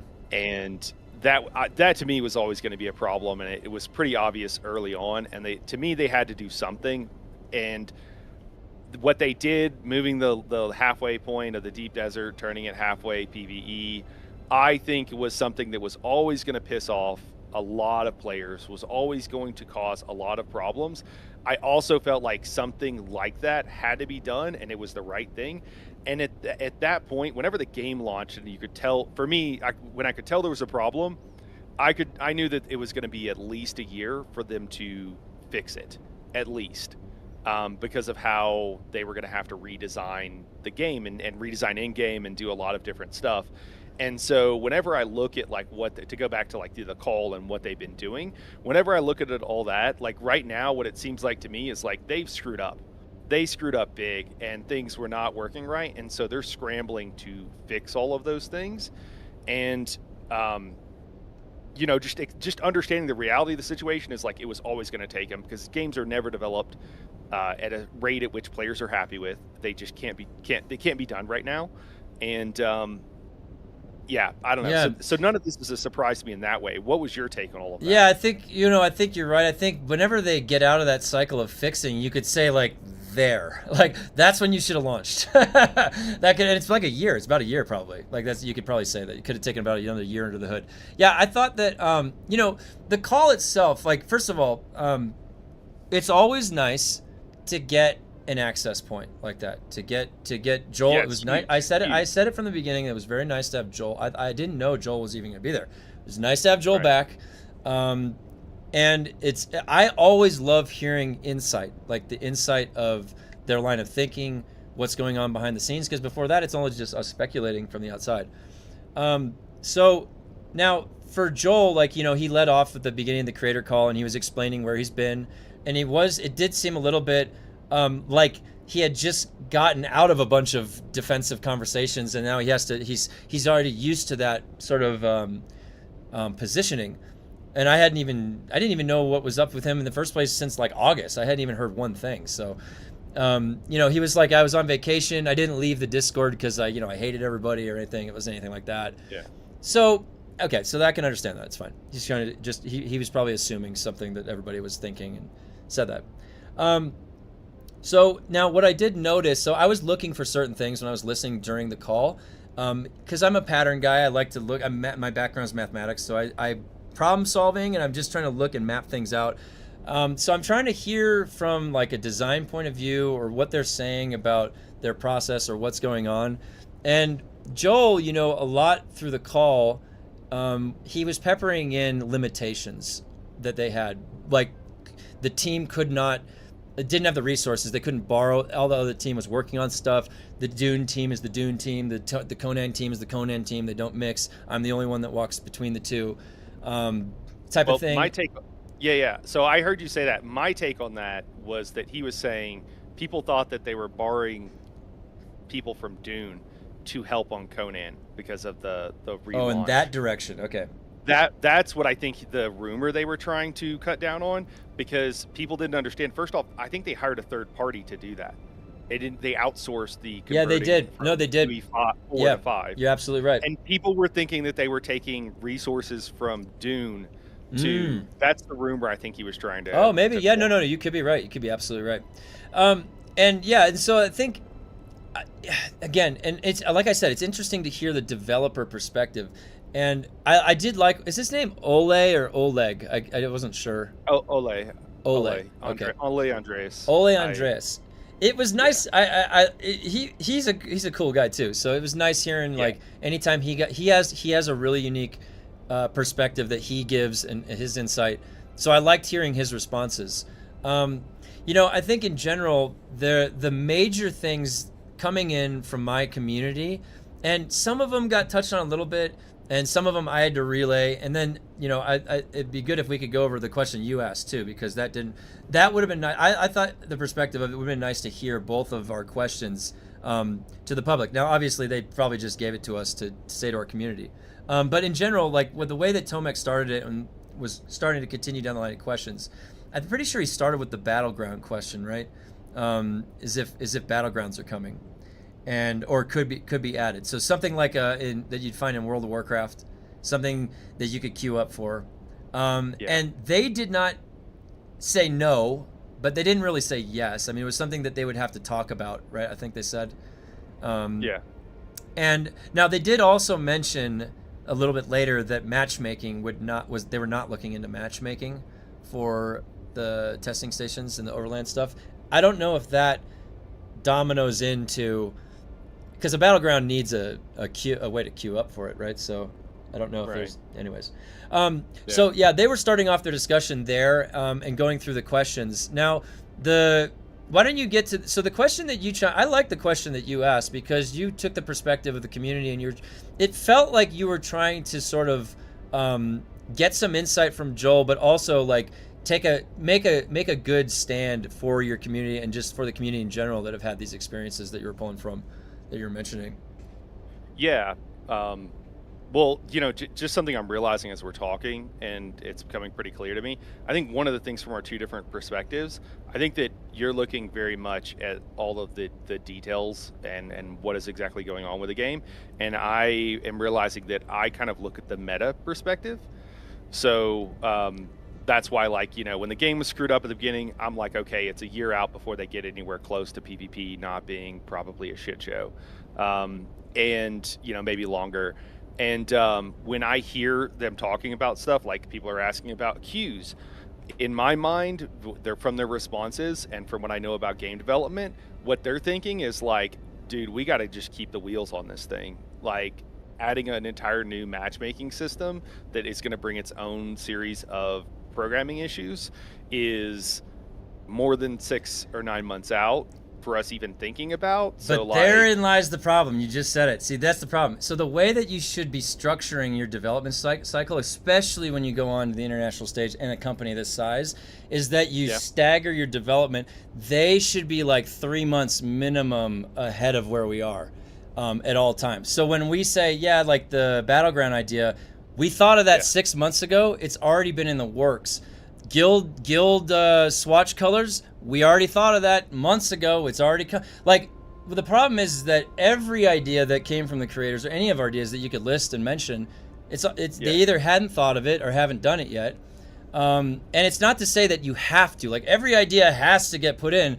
No, it's just more like, I don't see a ton of ideas coming from their end, and so then we're sitting here still trying to engage and interact with the game, and it'd be more fun, we need more to do over here, and we're like kind of trying to spitball as we're passing the time with them and seeing what sticks and what doesn't. And they've actually integrated some of the community feedback a little bit along the way, so we know that there is an interaction the community and also content creators have with the game.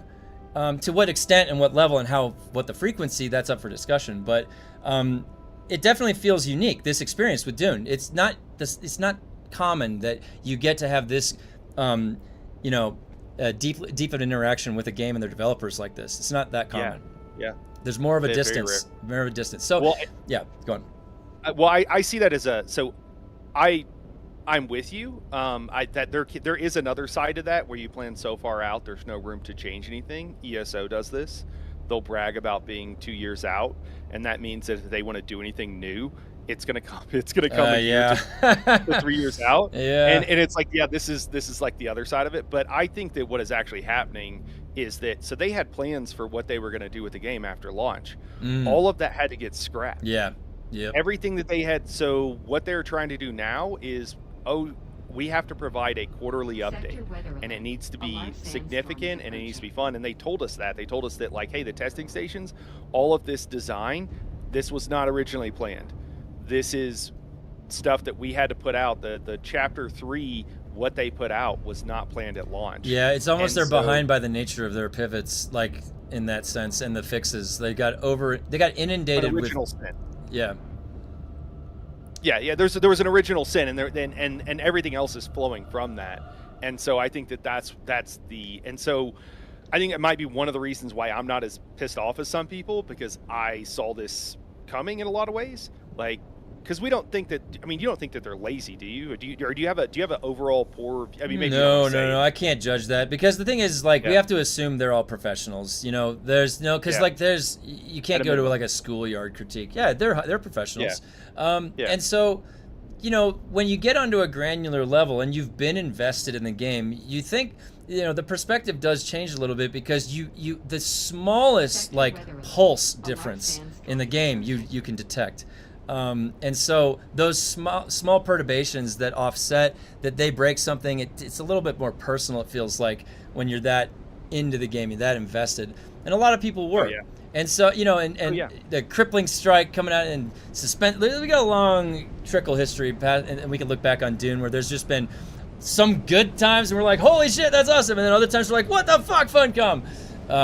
You know, so I think in general, I'm not the type of person that ever speaks out of anything that I don't understand, unless I'm trying to like figure something out, like a puzzle. I'm trying to piece it together. And I don't like thinking in terms of like, you know, this person is incompetent. You know, they work there. It's not, I didn't hire them. It's not my job to say that they're incompetent or not. Sometimes they are. I don't know. Maybe I'm a little bit more harsh. Sometimes they are incompetent. No, I mean, well, let me just say this, right? Nerfing crippling strike and actually, wait. I have way better of an example. All right. Where is it? It's right here. It's right here. One too. It's right here. Poison Tooth says 18 damage on it in a grade 5 tier 6 scaling environment. They just have let this sit here, and I bring up Poison Tooth, and they're like flabbergasted. They're like, oh, well, what's that doing there? Oh, let me put my monocle on. Oh yeah, 18 damage. Woo! Yeah, we should. Well, and then Joel is like, okay, hold on. We'll get back to the question in a second. But Joel's like, his response is like, he starts talking about the programming loop to change skills, and Oleg is like, you know, for numerical changes, we don't need any programming loop. We could just go in and change that. Add a couple zeros, dude. Like, put 3 zeros on that. Mm-hmm. Change it to weapon scaling or any number. Yes, that was my big. That was actually my number one comment. Because in you play ESO, you know that. And as an MMO player, you understand very deeply that the very simple thing that they did from the very beginning is they put stats on the gear and a weapon damage that funneled into the skill damage, because then everything ties in and scales, so you don't have to worry about like, oh, how are we going to power them up to go beat the level 70 boss? They're only level 40 now. You don't have to think about that. You just scale the items. Because everything else is working with itself. It's already scaling the system.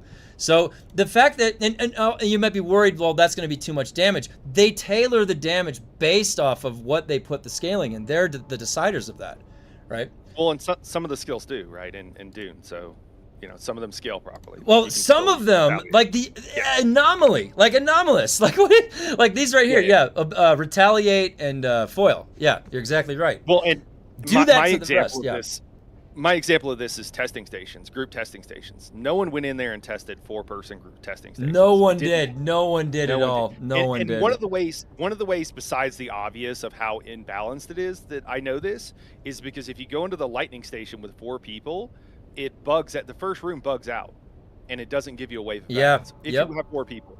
And if someone would have just ran that once, they would have known that.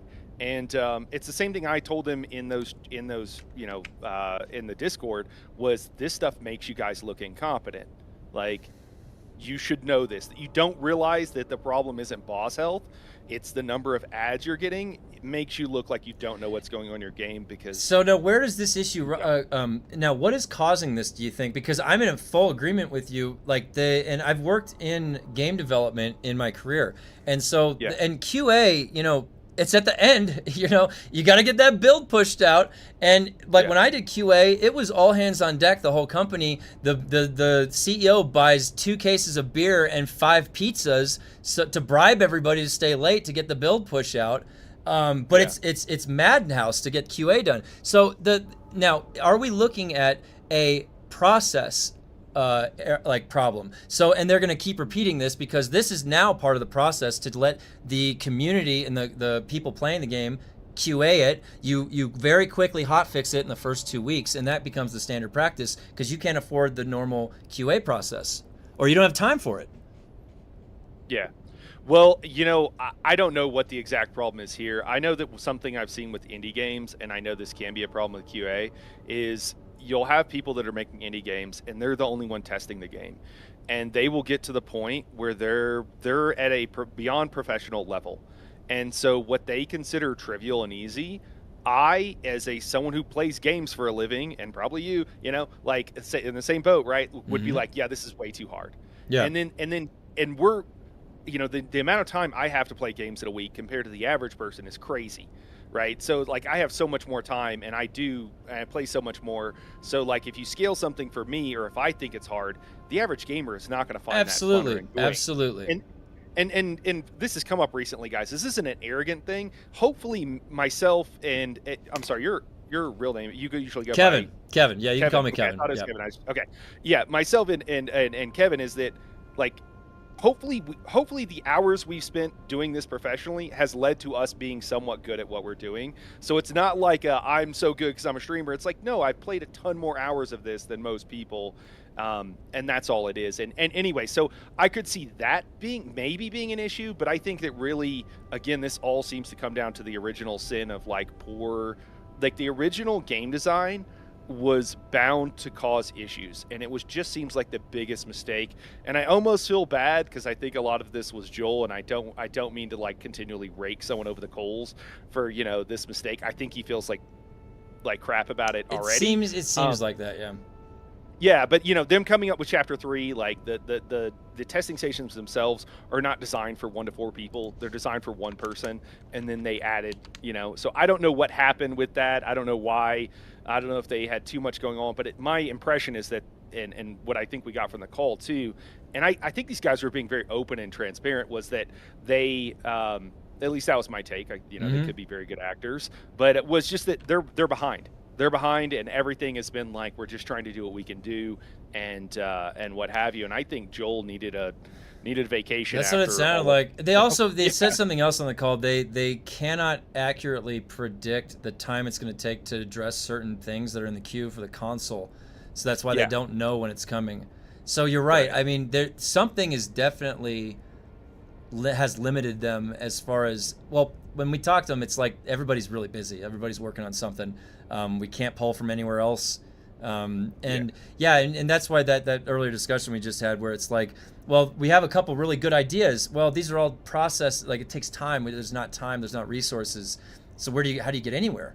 Well, it's like they're working on whatever they're working on. It's this big thing that's coming. And I mean, our speculation probably a little bit is right, where it's, you know, they needed more time, so they conveniently just bundled up the one package deal, the season pass, and this is done. So now we have more time now to do whatever, like a fall update or something, or summer, or no, we have to get back from their vacation then. That's coming in the summer, for the next major update, right? That just bought them more time for it. That would make sense, and that one could come with a new season pass, new injection of funding, and that's fine. I said that you put stuff, cosmetics, I'll buy it. I'm the type of guy that spends money on cosmetics in a game. I would love to help keep the game afloat, but you know, they haven't been putting it in. So like, then they're telling, okay, we're gonna what if they offer a new season pass? Like, I'm gonna be inclined to get it. I like this game. Now before that happens, we've had it's been a tumultuous ride this past year. I want to make sure my assessment, if I should buy this, is accurate, and I'm making a good decision. And so maybe then now our critique starts becoming important. We want to know, are we going to get the same year that we've just had? Are we going to get the golden year, a golden age of Dune Awakening? Are we going to get something like, you know, Dune or Conan Exiles, that, you know, when you look at Conan Exiles, has a cash shop, has the servers the way they are, the skill tree got revamped. When did all that happen? Well, year 2 or at the end of year 2. It took over a year. Yeah. So it stands to reason that Dune would follow suit. They have a knack for being like operating in an uncannily efficient way. Even though they steadily truck along, they're still moving. They're still producing stuff. We got stuff coming. They had to delay this one. Hopefully that's not anything else, right? That's just face value what it is. They needed more time. They just swapped over this is 1.4. There's going to be, like, did you get it? Also, this is what my other point of confusion. Was it really said, like, is there going to be a chapter 4 at some point? Are they calling them chapters? That's what I wasn't clear on. I wasn't clear on, men, and I actually apologized to my community because I'm going to be honest, like, a lot of that stuff I don't really care that much about. Like, the story, I'm like, oh, that's cool. But I had to apologize to my community because, like, I didn't ask any questions about that. And honestly, because I personally, it's not that important to me. And I was like, next time I will do, if there is a next time, I will do a better job of that. Because my understanding is that we're still going to get everything we were going to get. It's just going to be later. That's what my assumption was. But the numeric value is throwing me off because the 4s, there's going to be an overlap. Yeah. So, Yeah. Well, so let's go and jump and talk about the PvP question. But I just want to like put in queue after that. I want to talk to you about the house. Just remind me the housing on the reveal, because I think there's something there I want to talk about. It's not about housing necessarily, but it'll remind me. I got it down. So the PvP thing. So I don't even remember exactly what my question was, but to the effect of, oh, I don't know, like, what do you have to say to the community? And I asked them to, like, can you offer, I was asking for a soundbite. I literally said, like, hey, what would you essentially what do you have to say to the PvP community? And they could have said, we haven't forgotten about you. Like, that's a soundbite, right? Just say that. Don't worry, we haven't forgotten about you. Yeah, so again, to just talk about the meta of the whole thing, and I just want to make sure that me and you understand this. I know quite well, but I just want to make sure that all of our audience understand this.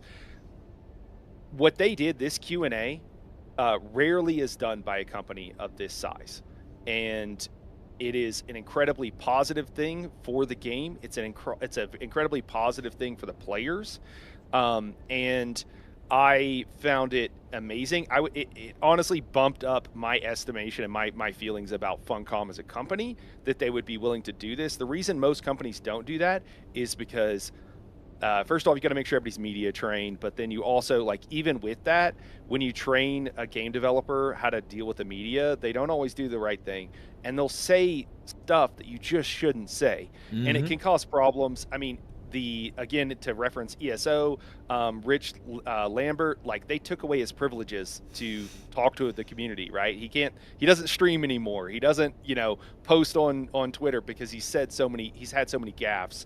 And I mean, honestly, it was insightful, but there's two ways of doing marketing for a company. There is control the narrative, tell people what we want to tell them, no matter what we're doing as a company. Keep to that line. Don't let anybody else talk to the media, et cetera, et cetera. That is what most companies do. Now, what I would consider a generically good company, ambiguous word, is if you're a really good company and you're just trying to make a good product and get it to people, what your social media and what your media marketing and everything else, all you're doing is telling people that you have a good product. That's all you're doing, because that's all you need to do. And I think Funcom is doing the latter. And I think that them being willing to talk to creators and allow us to ask questions directly to the creative director that's just massive to me. I said, I gave Joel props. I gave Joel props because I know he was probably really nervous, and I think that was probably like a big stage, even just the 30 of us to even come on, and then even when he saw it on the call, it's the same thing. I agree completely. Yeah, sorry. Anyways, that out of the way. But I asked about PvP, and I was actually quite happy with his answer. His answer to me was, like, I can't tell you because I am not he said it. I am not the only one who makes decisions on the game, and I'm not going to say exactly what all he said, even though they released the transcript. You guys can go read it or whatever. I'm worried about Joel getting in trouble. But, he's not the only one who makes decisions about the game, and, it's weird because what he said sounded pretty weak, but some of the stuff that their presuppositions to answering the question were like, yeah, we're working on PvP, like it's still going to be part of the game, we're still doing stuff, and you know, they had like 3 things that they were kind of looking at doing, and I would agree with you. I think on this, like, I don't think that they understand the DD. Or actually, I don't know. I'm putting words in your mouth, but I don't think they understand what made the DD fun to begin with, and so that's a little bit concerning for me. But they are trying to like continue to work on it. He just wasn't able to make any promises because if PvP continues to be dead and PvE continues to be where people want, then that's what he's got to do financially. Yeah, I was okay with it. I think that the original magic of the game, well, magic, some people had terror, but it was more that they didn't realize until they separated the two. But when they separated the two, it's like, oh, but yeah, we still have to add in more incentive in the PvE side to do more stuff to do. Well, like Land's Red Point. Yeah, and so, but that's a funny realization because, you know, what there was to do was how they had just barely basically set up this empty room of the deep desert when they launched the game, was that our sandbox was filling in what was happening there. And so when you separate that, you no longer have any of those threats or interactions. Well, they're different now. You could argue that people are thumpering, but when they get tired of that, if you're just strictly engaging with that system as it's meant to be, they realize that there's not anything there to do because that was the integrated nature of that was the thing to do.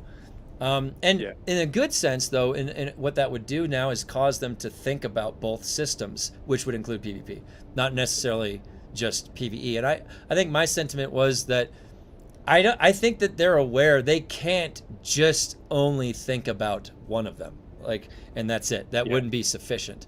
And even though they barely gave us anything, the way, and I think maybe we're in agreement there about that, is that there was, like, even when I heard a word like yet, we haven't gotten there yet, or something, like even little lead-ins like that, it stands to reason. Like they said, specifically for PvP, to me, the 2.5 times increased yield, is that sufficient for an incentive? And did you hear me chime in and say it's not? It's not, because you know what that is incentivizing? That's incentivizing the zone, not PvP itself. Why do I want to kill another player? I get an honor kill tally. It goes on my stat sheet. I want that number bigger. I get a cosmetic turn-in off the dog tags I loot from his body. That's a reason to kill somebody. That's a reason to kill a player. They just put an incentive in the zone area. That's not PvP incentive. So yeah, it needs a loop. It needs a gameplay loop. It needs a vendor. It needs dog tags. Something. This is one guy in a chair here in the mountains thinking of ideas. They have a professional team. And you know what? Let's let them cook. Maybe they'll cook. Maybe they got something good. Yeah, planned. well, I think what the Deep Desert Eater, what made it so good early on, is there were things to do that were not. It was the PvEVP experience. So you had a reason to be in the deep desert. So yes, it's the whole reason the deep, and I know I'm not explaining this to you, but just to our audiences, the whole reason the deep desert is big is because you want time, you want it to take time to go from point A to point B. This is just how you spread out combat, and it changes the dynamics of what you're doing. Then you have points of interest. So that's why it's so big with few points of interest. Some people are like, it's a bunch of empty space. You need the empty space. It's the same with EVE Online and many other games. You need the empty space, depending on your game design. And then you have points of interest. And the points of interest were you could go to a testing station and you could fight, and you wanted to be at the testing station because there was loot you needed, and you would have to be there for some decent period of time, and then other players could come in too trying to get that loot, and then you had that loot, therefore they wanted to take that loot from you. Also and didn't vice want versa. people to have that pistol. They would kill you back when that was like the height of the meta with the disruptor pistol. You had to block people from getting that, or the dart, because if you didn't, those guys would be teaming up on you and killing you. You'd be it was a good loop the way it was set up. Well, and I don't love that aspect, because I think that those type of mechanics simply make the skill gap larger, and I think that kills PvP when the skill gap is too large. But anyways. The problem is that there was no alternative to, like, you know, this was the only case that we got to look at. They had no other options for us to consider. How would you better set up the PvP? Because you're right. You know, think about this, right? The flow dynamic in an MMO of PvP, it needs people that are under-geared as part of the system, because in part of that system is the satisfaction of becoming geared and then fighting an under-geared player. It's not the standard because you always will get the full geared versus full geared. It's in the mix. But in that distribution, you have things that feel good like that. You can gain the power, and you have and in Dune, we saw it's not really the case like that. It's not really even structured that way. We had Spice Rub running around on a level 6, evading melee for a long time. So, Yeah. that video series Yeah, is pretty that was- funny, but Yeah. Well, and you know, before the game even launched, the setup of the DD, like, people were shouting to the heavens that this was a bad setup because people were going to go like, the people that played in beta and the hardcore players and the people that only cared about PvP were going to speed run to the end, and then they were going to get out there and they were going to camp the gatekeep it. resources. Yeah, that's the stand. It Yes. happens in every game that you can do that. Right, and everybody knew this was going to happen, and Funcom, like, it was poor game design in my opinion. Yeah, absolutely. And I think it was a huge mistake on their part, and that's exactly what happened. And the fact of the matter is, and this actually happened recently on a server that I was on, like, in the past couple of weeks. It only takes a couple of people that are hardcore. Most people don't want to engage in hardcore PvP. Oh yeah, it only takes a And, few. They can dominate the server. It only takes a few. Yeah, You pretty can much. completely run a server. Yeah, we've seen it. We've seen it over and over again. And I mean, there's been other YouTubers that even have bragged about it, and some of that might just be them trying to make a good thumbnail. I'm not trying to hate on anybody for that, but it's happened and we've seen it. It's pretty clear.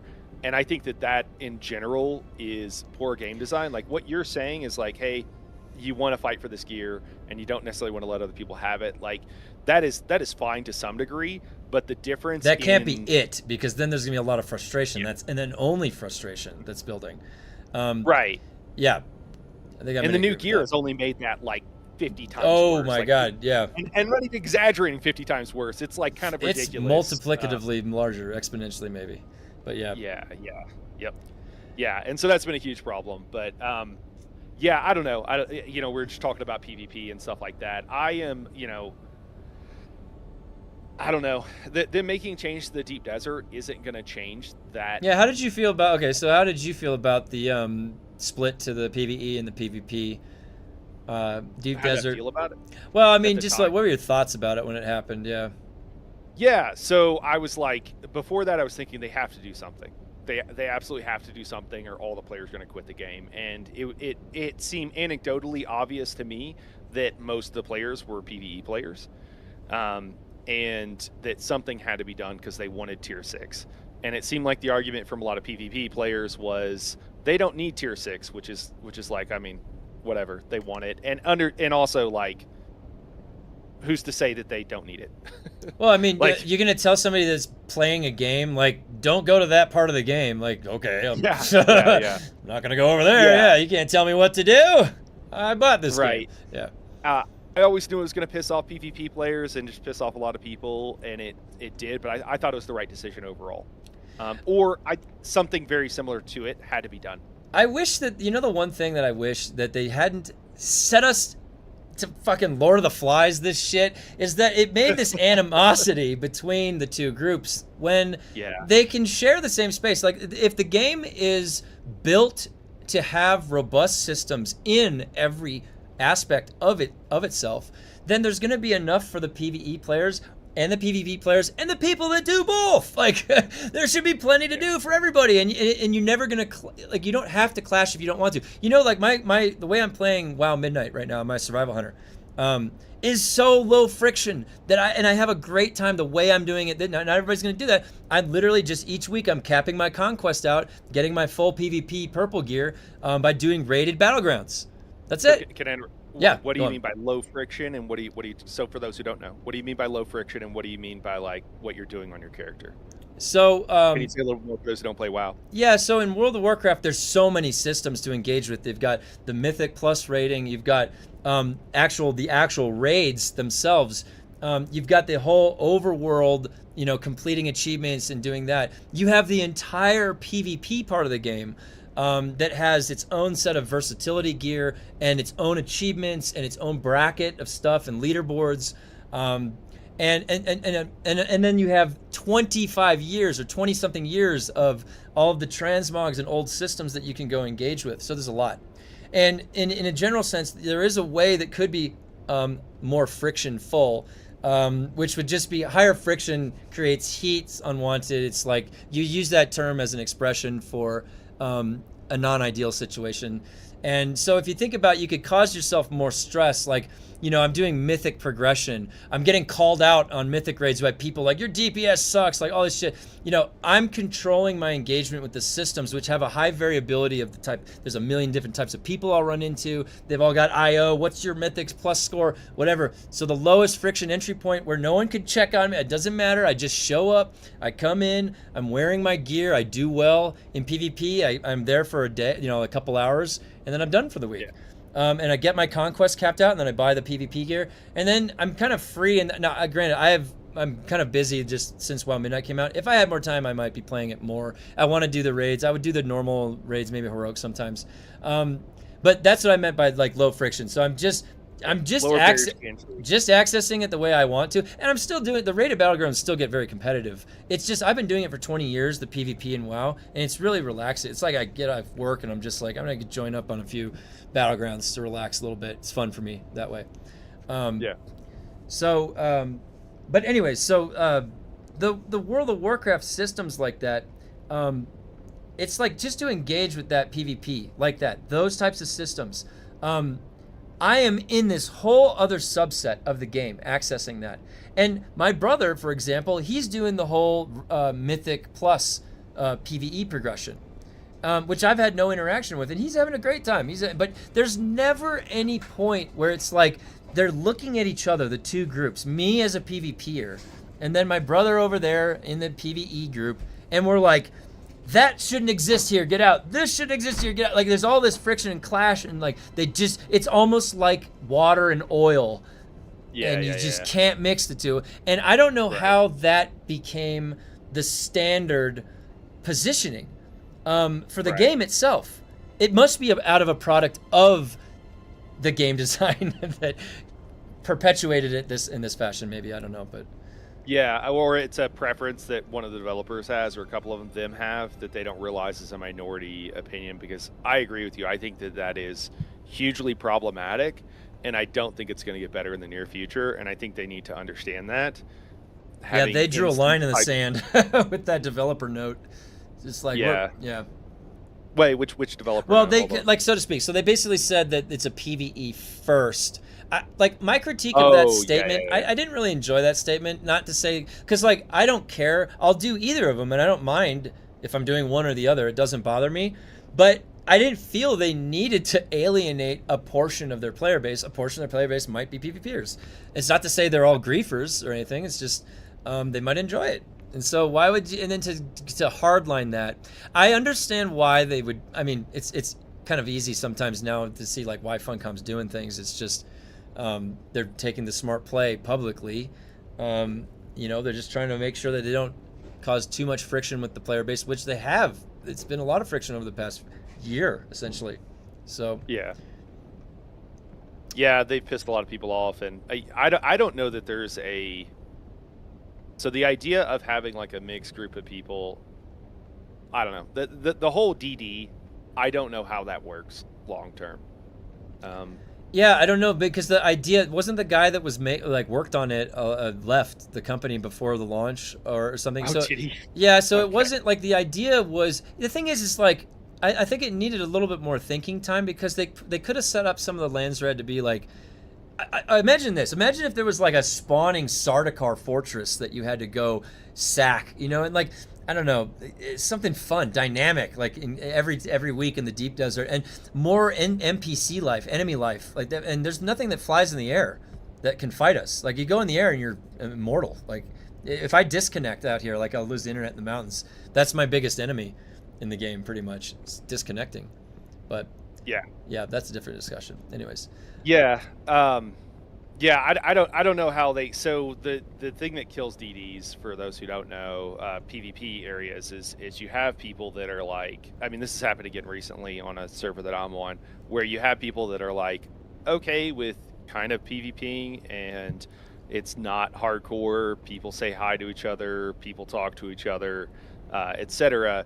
And then, and they'll fight, but like people will down you, but they won't kill you. People will shoot rockets at you, but they won't zero out your carrier, and stuff like that. And then they know each other and they chat and whatever. They'll have friendly duels. Like people will not even take loot from somebody or whatever. And there's a lot of people that are like that. I think there's a majority of players are probably more so than hardcore PvPers. Usually if you're a part of those small communities, you realize that you're part of those small communities. But then you have someone who comes along who's not like that, and they're just wrecking people. They're just doing whatever. And there's nothing wrong with that. But then if you add on to that, so what I've seen recently is that when someone starts trash talking someone after they've won, there's a lot of people that are just like, yeah, this is exactly why I don't PvP, because of, assholes like Oh, yeah, you. yeah. And, It's schoolyard bullying and trash talk shit. If you're not comfortable Yeah. with ignoring it, it's going to get under your skin, because that's what it's designed to do. Yeah. Right? That's what the Yeah, teabag was for. Yeah, exactly. And like, I think that in a lot of ways, some of the groups of PvPers have taken this to the logical conclusion, which is that's what's going to happen, and those people quit, and those people went on the forums, and those people went on Steam, and they said, no PvP, this is horrible, why are you doing this, and this is the worst thing ever, PvP players are bad, and, anybody who PvPs is a horrible person. And it's because someone was acted like a complete jerk, and this is a little bit of the outflow of Yeah, that. and, So and I don't know about you. Did you play sports when you grew up? yeah. Yeah, I did too. I was football, baseball, and like after every single baseball game, you'd always shake the hand of every Yep. single teammate. Since you're Exactly. a kid, you're taught that. And I play, I PvP the same way I played sports. I'm a good sport about it, and I don't have animosity, and it's fun.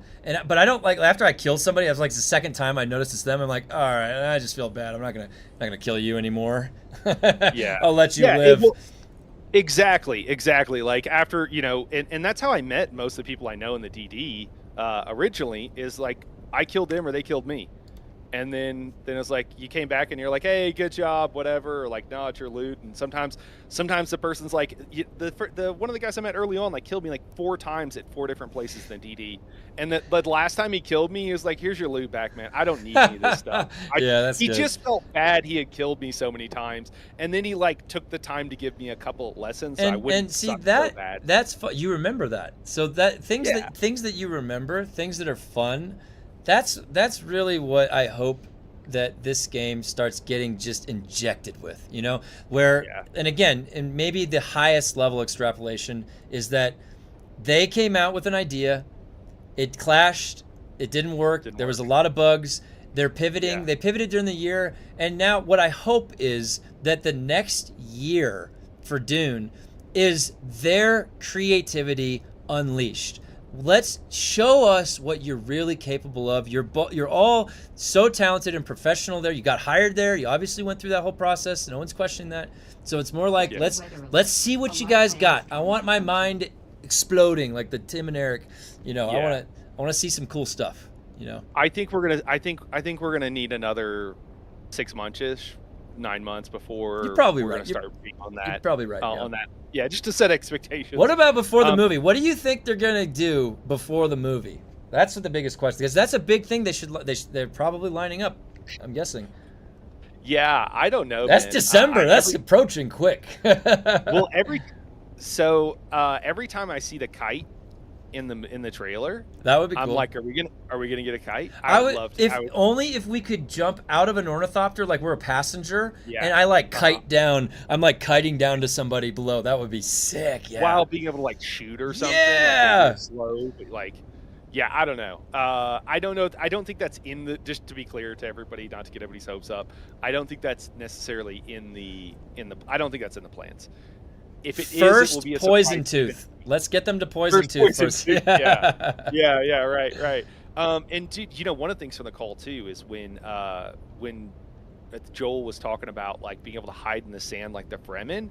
Oh was yeah, like, that would have been yes, sick. Yeah. yes. See, that's the thing. And, like, you know what? One of the craziest things, I told my community this, and like Joel told us these 2 ideas that were his ideas that got changed before the game released, and I was like, oh my god, dude, Those are good ideas. like, okay, Yeah. guys, listen to this. Taxes, all right? Yeah, taxes got shipped the way it was. You got just taxes. You know what it's supposed to be? The NPC base rating mechanic. That would have been sick. You could set your base up for defense. You gotta think about that. But they stripped it out, and what we got was the worst part of it, the taxes part of it. The other idea, smugglers, was supposed to be the 3rd faction at launch. They didn't have time to get that in, so they swapped it over and they moved it around. Now we just had 2 factions. That would have been cool. Hey, every game that I've played that was like that, a tri-realm, like Dark Age of Camelot, that was very successful to have factions. You know what alleviated a lot of the people getting griefed when the game launched? Having a tri-faction that when you get to Deep Desert, you're part of your faction. You can't kill each other right off the bat. So what that would mean is that you're automatically grouped. Like, you might be solo, you walk out there, you're about to get griefed, your buddy is over there mining too.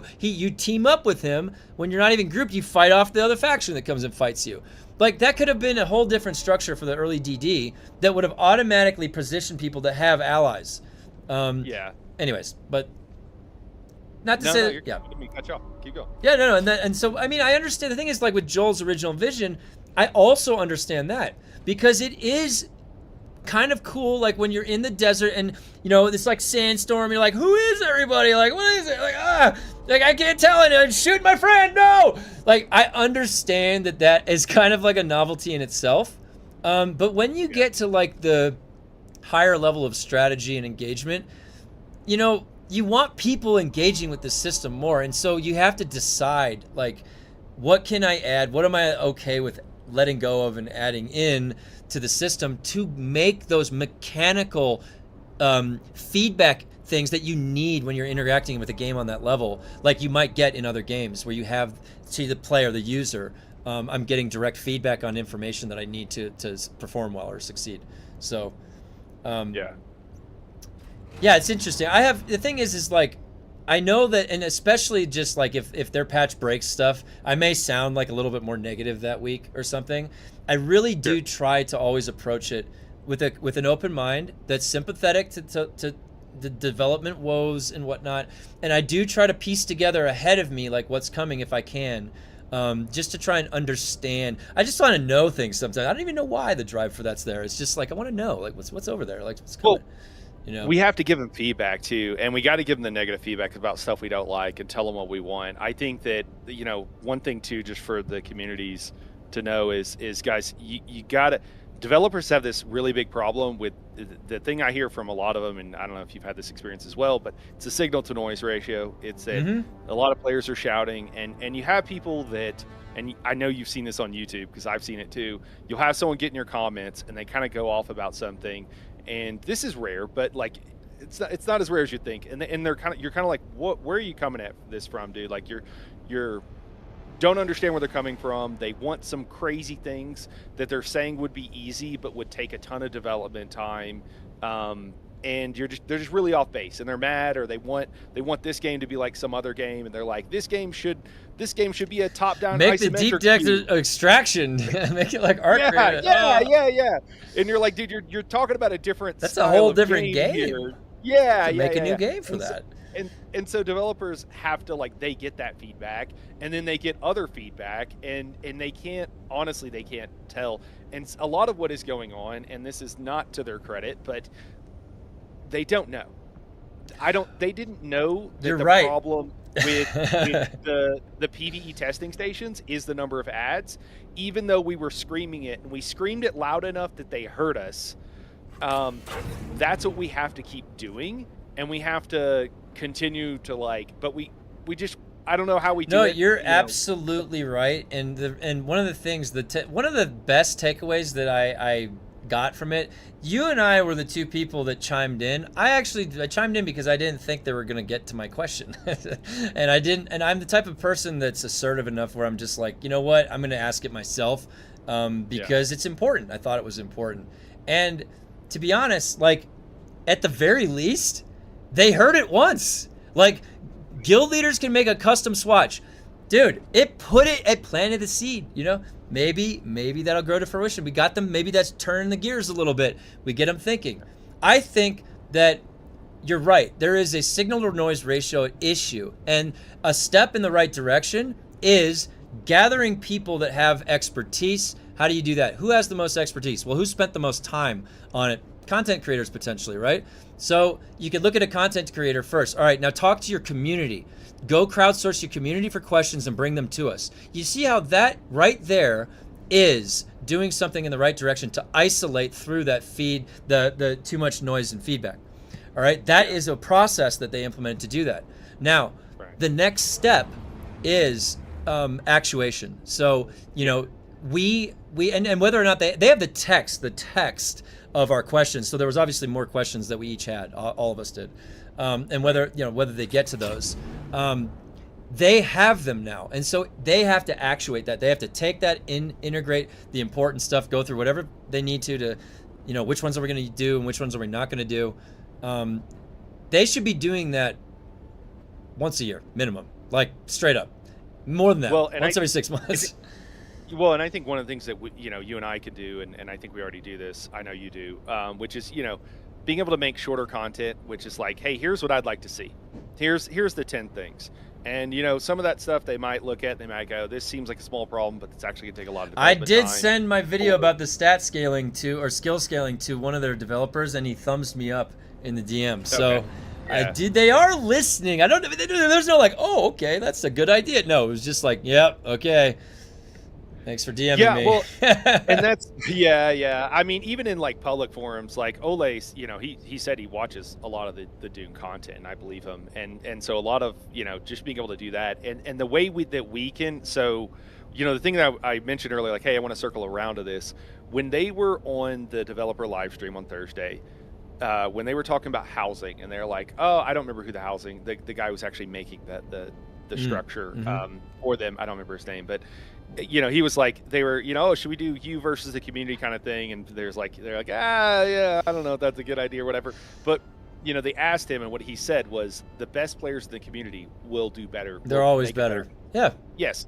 They're always better. Yeah, exactly. And this happens with every MMO and probably any live service game, really, I guess now. But at some point, the community becomes more of a subject matter expert on the game than the developers.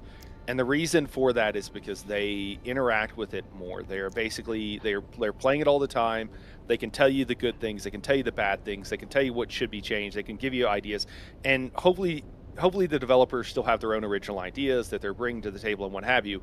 But listening to the people in the community, they will give you the best ideas, the best players. And I don't think that, well, I know for me, I am not that person, right? I'm not necessarily going to give you the best idea on everything. Hopefully, if I'm doing it all my job right, I have a better idea than the average gamer. But there are people out there who will say, no, this is a thing. I do a lot with this thing. You know, your idea of, or your community's idea of, you know, like, hey, swatches, that kind of stuff, we need to hear that kind of stuff. And then I think for me, I need to do a better job of writing it down and then making sure that I'm like presenting that as best I can. And, you know, the thing that I'm positive, one of the reasons I'm positive about Dune is I do think they're trying to listen. I don't think they're listening in the best ways, but this is a problem I've had with every games company. So I assume it's just a difficult thing, but I think we just need to keep telling them, because I do think they're at least trying to listen.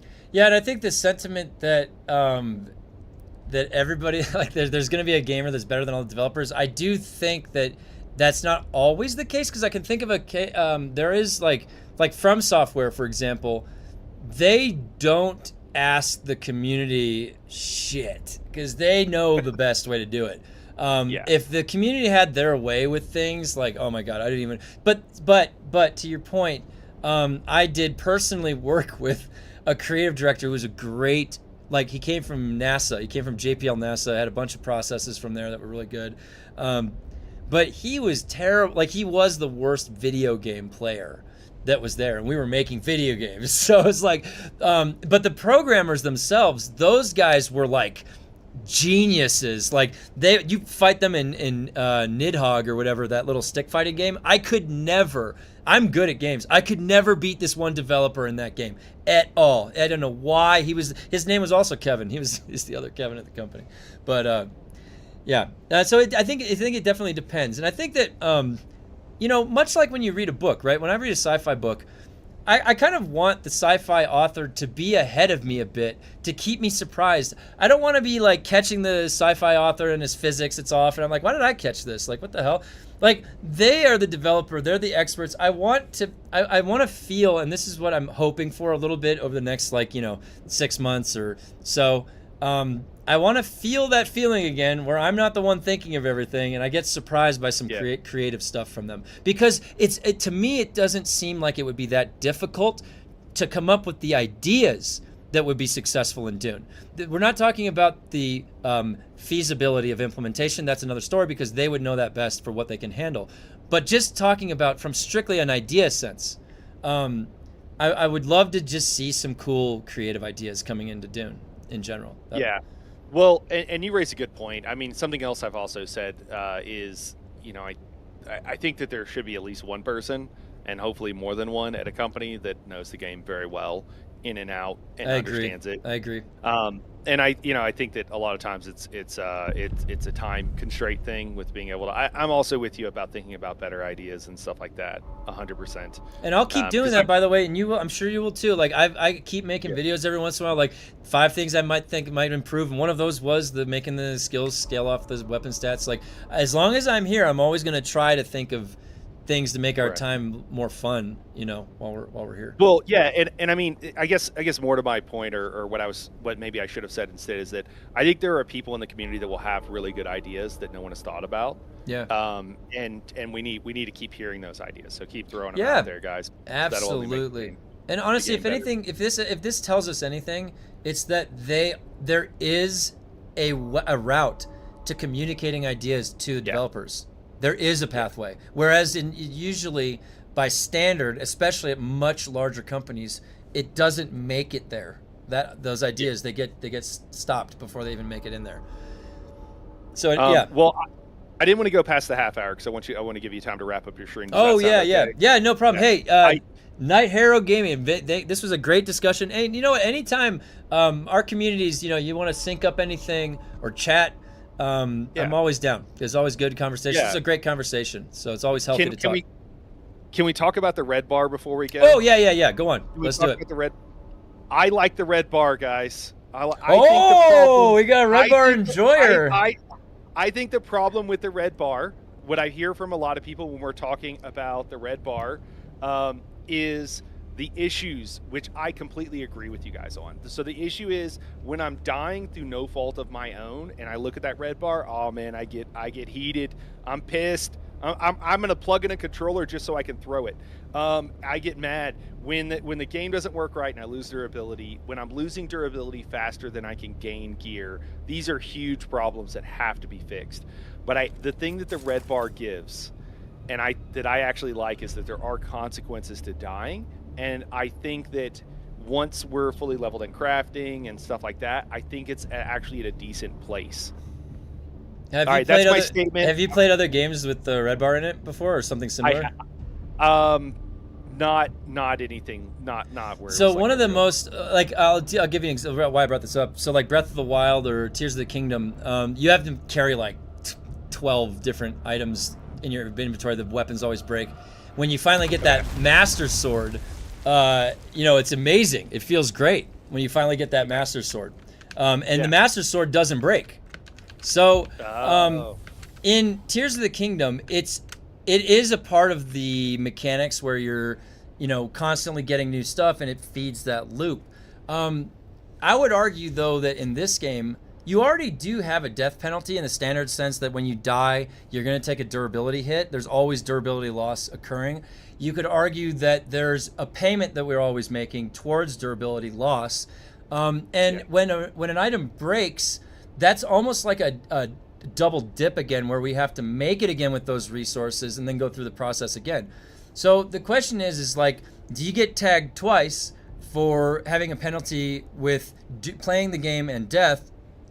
Or is it standardized to where, you don't, like, in my opinion, the amount of blueprints you get is the original design loop to tie in with the red bar. And so the question is, if you remove the red bar, this system loop that was put in there doesn't make sense anymore. And it's almost like pulling out the wires from something when that wouldn't be ideal. You were just trying to pull out a thread. So the question, obviously the red bar is pretty deeply integrated into it. Now the question of the red bar stems from, in the community at least, when you play the game a lot, what feels good and what doesn't feel good. And so that's friction points and stuff. You can phrase it like that. When we're looking at a game from that sense, and it's kind of tying into the competitive balance, how you design a game to be fun. Has to have balance, a little bit of challenge, a little bit of it can't be too easy, can't be too hard, type of thing. So the red bar specifically, as a system that's there, is it causing a net bad feeling of an interaction? And they've been adding things to give us more here's a progression system. You're going to die more to progress. Okay. Was there any alleviation to the red bar from that? No. And actually, if you augment with our new system, it causes more red bar too. They do like the red bar. I definitely don't think it's going anywhere to begin with, but the discussion of the red bar is more about what feels good and what doesn't feel good. To sit here and play this game, do we want this to be a forever game? Can we play this forever?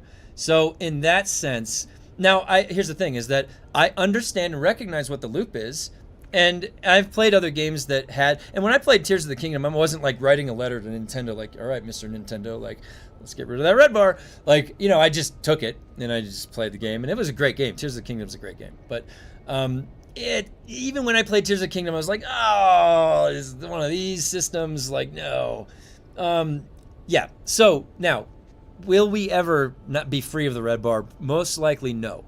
I don't think ever. I think that's the impression I got from them talking about it. Pretty integrated with the new very system and everything too. They've doubled and tripled down on it. Yeah.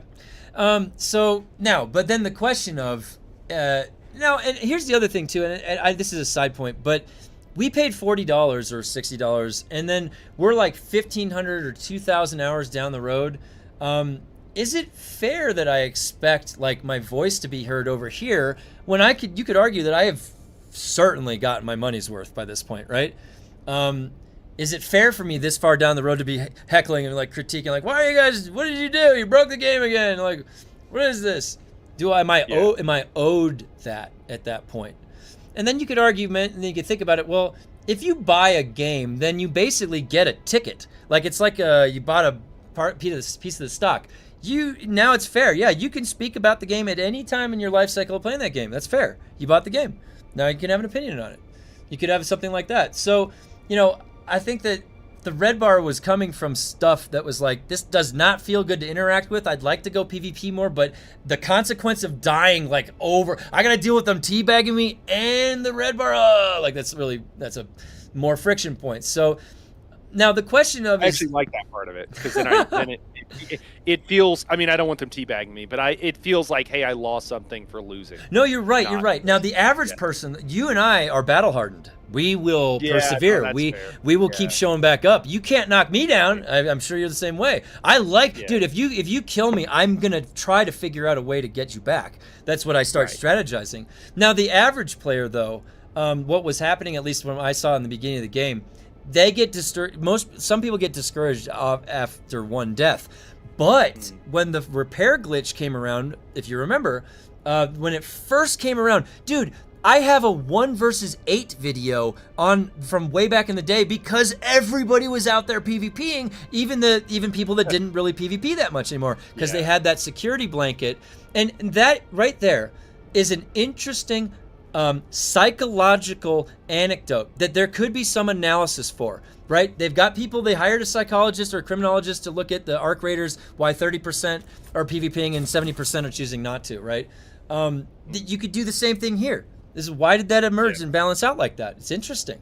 Well, and I think one of your ideas, has it not been to have a way of like buying off the red bar with just costing more mats? Was that you? That has been a suggestion in the chat a few times. That what are some ways to come up with solutions for this? All right, so if they took out the red bar, increase the cost of repair. Okay, well, you've got a surplus of blueprints coming in. Make it so that you can combine blueprints 5-to-1 or 10-to-1 to get the next higher grade. Obviously, you think how that multiplies out, it'd be almost impossible to go from grade 0 to grade 5 just by that way. But it's a system there nonetheless to deal with. And then you also have recycling. They could make recycling yield something different. I don't know. They could think of different things that if you remove the red bar, now we have to implement some other thing to satisfy that original loop that we had put in. So so I think some of those ideas came from that. Like, for example, like what you said, like increasing the cost of repair. Okay. Yeah, last thing here. Nameplates / binoculars. Oh, yeah. You've got some great ideas on the binoculars. And I guess this kind of goes into group size too. I like that it's hard to tell who's on your team. I like that it's a smaller group, like you can only group with 4 people. No, and I do too. Now, here's the thing, though. Remember what I said that in response to? They were saying we're still trying to figure out ways to help identify people better to report like hacking and griefing. And so then I chimed in. And I was like, well, you could put it like on a binocular blueprint or something, or like that's just like thinking of a solution. When I first thought of that was when we had when the game first launched, there was a speed hacker, and I would just sit there with my binoculars watching him go at like just back and forth like this, unloading all of the mats. And I'm like, I don't know who this is. Like, I'm trying to find out, like bait him in chat, like walk over. I couldn't figure out who the hacker was. He was fucking up our economy. But anyways, so I was thinking because I do like Joel's vision. I do like, its nameplates are hard obscured. So if you like isolated it to like a rare, technologically advanced, super advanced binoculars, it's actually like a giant monocular maybe. I don't know, something cool. But No, your ideas for the binocular, because I don't carry them. Like, I mean, I have one in my inventory right now, right here. Where is it? Right there. Boom. Really? Okay. Yeah. All right. I find them to be next to useless. I'm probably undervaluing them. I was soloing a lot, so I was always like, I got to keep an eye on where people are. I don't know why. I always carried them on me. It's a cool idea. It's a fun gameplay thing. Yeah, and the thing is, like, just like the guild leaders making the swatch and the binoculars. Those two ideas were small enough mechanisms that it seemed feasible. I didn't want to give an idea that was unfeasible. Because queuing up for a battleground, yeah, okay, we're in the realm of unfeasibility. I'm sorry, that's a network of systems. Sorry, and yeah, a lot of testing and coding and stuff that they may not even be capable of under the parameters of this game. So we'll see. But anyways, yeah, go on. Oh, I was going to say for the community guys, one of the issues with nameplates too, besides I actually like it again without them, but we could argue about that. Just having that being another thing to track and moving around the DD that you mentioned, causes performance issues. Same way with having a bunch of damage numbers pop up and stuff too, and that's another reason why I'm like, okay, cool. I would like to keep the best performance we can. Mm-hmm. And I think he also hedged that with there are ways around that can mitigate those things.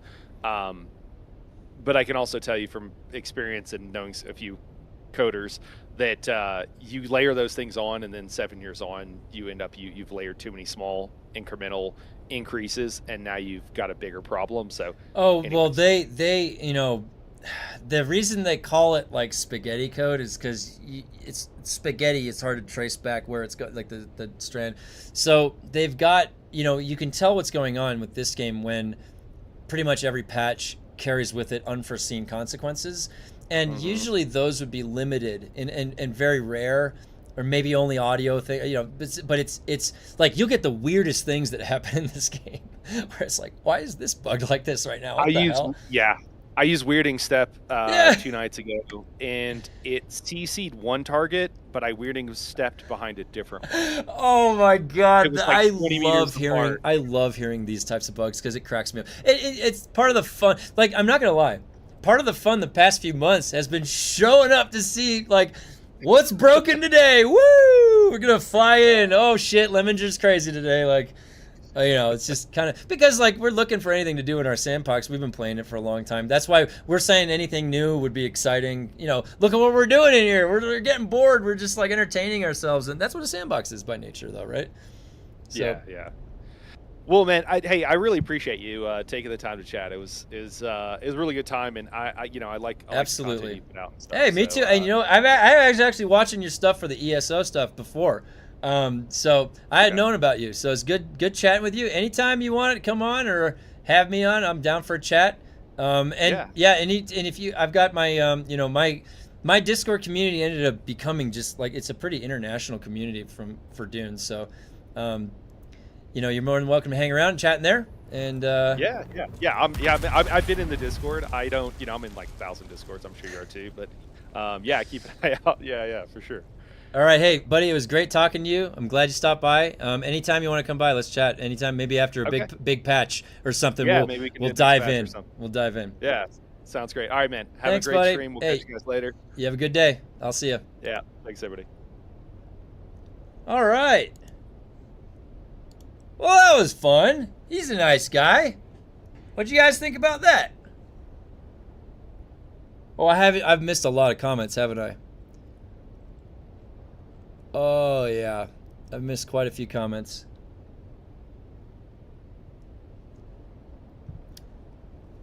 Let's see what I got. Yeah, so maybe that would be fun. You know what we should start doing? You know what we should do? Every time that they have a big patch or a round table, we gather the elders around, you know? We gather the elders around and we talk, and we're like, what happened here with this patch?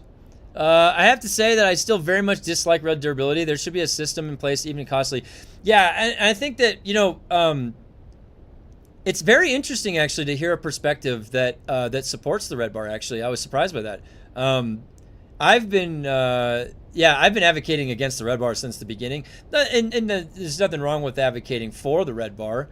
You know, playing, I don't know, man. The original PvP was rough with the red bar, especially how many times we ended up dying. And he said something good though to other bugs. So to that detriment, like when you're dealing with other bugs, it's a lot more frustrating.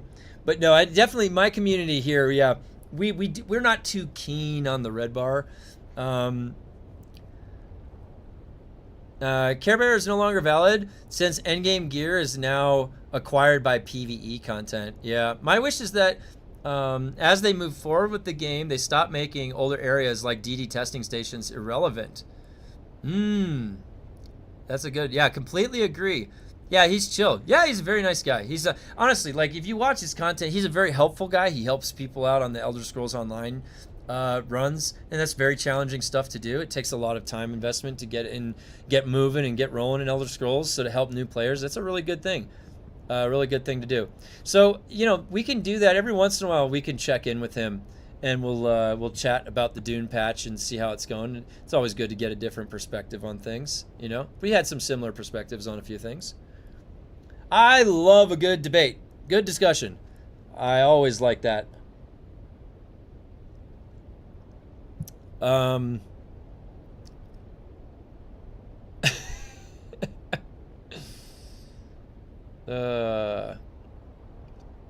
have a feature implemented with spaghetti code means that they did not do their job in the design phase. Never should be no explanation. That's right.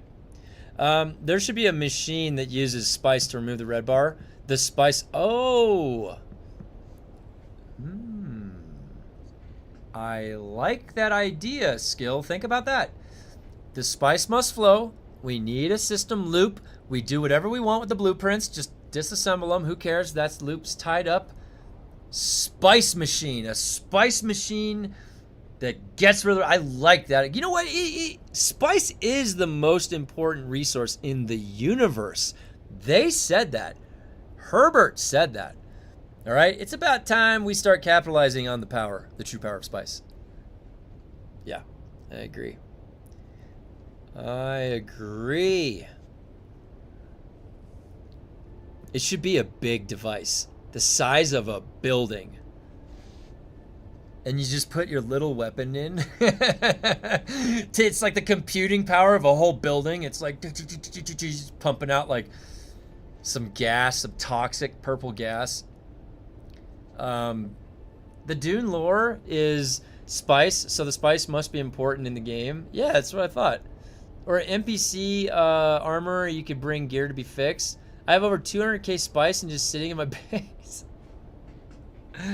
You know what? You're like wiping your tears with like spice toilet paper. You know that? Like instead of money. You're powdering your face with like spice. Oh man. Bigger than the large, yeah, much bigger.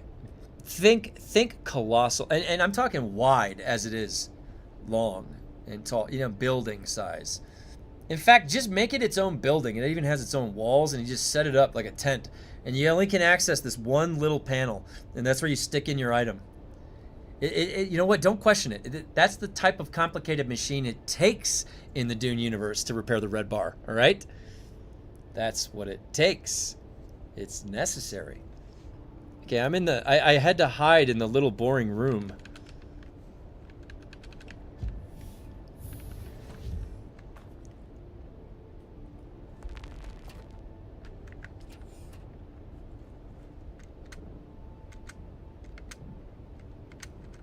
I've escaped. Do they know I've escaped? Go. Go. See, there's another house... What? What was that?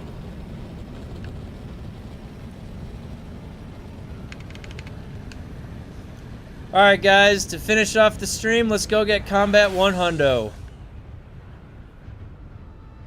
Crafter perk to use schematics to reduce red bar. Higher grade equals more reduction. Keep the need to farm schematics. The reduction rate can be adjusted. Oh, that's a clip. That would work.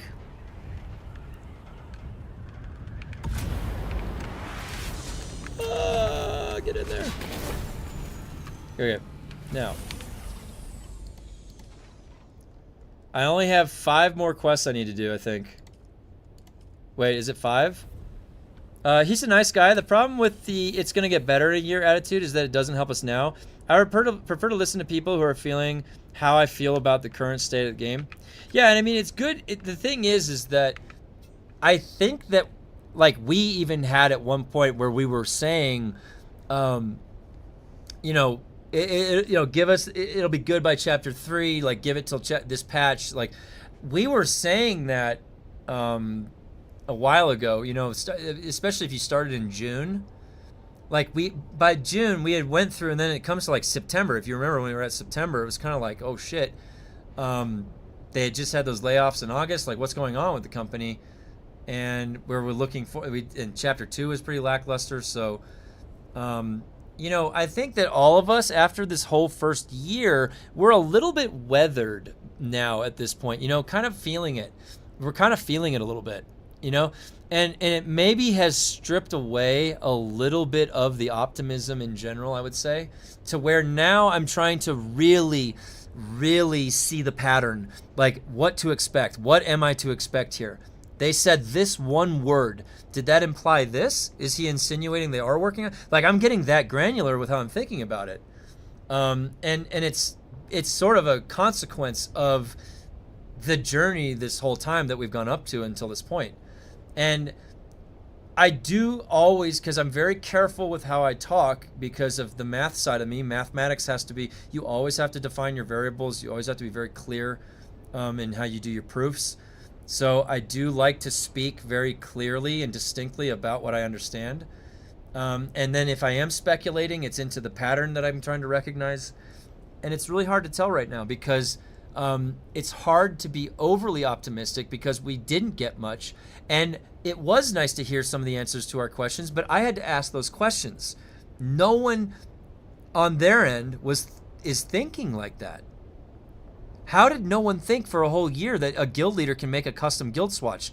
That speaks to me about their development. How did they leave Poison Tooth there for a year saying 18 damage when we have grade 5 tier 6 scaling stuff that does a fucking 5,000, 4,000 damage a shot, right? You have to die to proc this. I'm talking about the under architecture of their development decisions and how they're just not thinking on their own independently. Why wasn't somebody leading off why wasn't Ole leading off the development meeting? Guys, we're starting off with this Poison Tooth. Let's start here. I'm going to tell you about what we're going to fix about this, what's wrong with it from a development perspective, why we left it there that long. We're sorry. And it's going to be fixed. It's going to be fixed immediately numerically, and then we're going to rethink the value, like the function of it afterwards. They could say those things.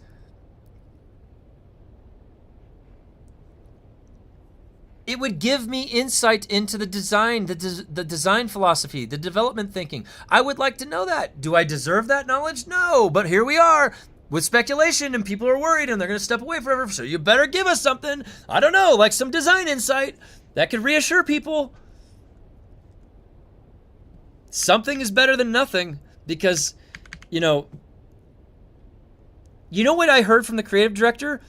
The process takes time to visit skills. And then Ole said, numeric changes don't take time. And then they moved on.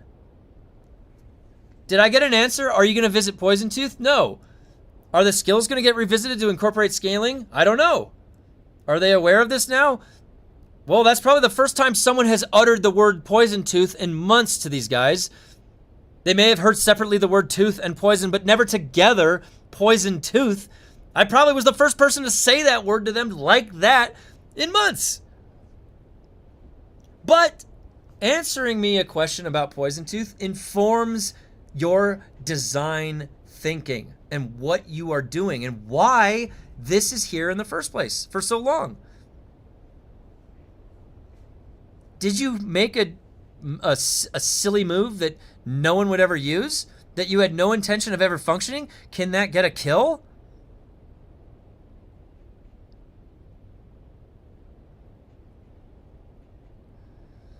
Dude is on fire and the water, there is no water. They didn't even put water, they put mineral water in the asteroid water. Shield needs grade 2. Yeah, I mean that would help. Their ability to design, build, and implement is in question. Does the community believe they can actually build features and fix the bugs to make the game better? Well, you'd think that the creative director would be reassuring people of the capability, right? Don't worry, we can handle that. Yeah, we got our team. It's the Dune team. But what he did say from his perspective is these things take time. Everybody's working on something. We can't pull anybody from anywhere. That positioning sounds more backpedaling and explaining something that's not occurring than talking forward to your development that you're doing in an excited way that's going to get us excited. Guys, you'll never believe what I've been working on. Holy shit, can you not even believe this? The skills are completely revamped. You're going to love the creativity that's in these skill trees. Just can't wait. Can you imagine if they had a meeting like that with everybody and we're like, holy shit, that's what's coming? Holy shit. Like it just takes one meeting like that for the game and it would start the chain reaction of positivity. But like I said, and like I was saying to NIGHTHARROW, we just need something that's those creative ideas coming out. Something. Not what you've created out of a consequence, like the base backup tool. Not 52 more of a building piece frame that just has a new skin. That's not new. It seems like no one's doing their job because it's too easy with getting away with doing... A very, very good statement right there to assert complacency. It seems like no one's doing their job. Well, their job to the most that they can do it because it's way too easy to get away with doing the minimum, right? A standard folly of not having a risk of losing your job. Lack of time and resources equals tech debt. Ah, Mugger Madison, very good. There's the right word pairing, tech debt. Thank you. That's the right way to say it. Reskin the same box of dog shit with a new 52-piece. Yeah, it has a scout variant. Yeah, yeah. I'm skeptical about buying any more DLC packs. Don't want another sleight of hand giving cosmetic.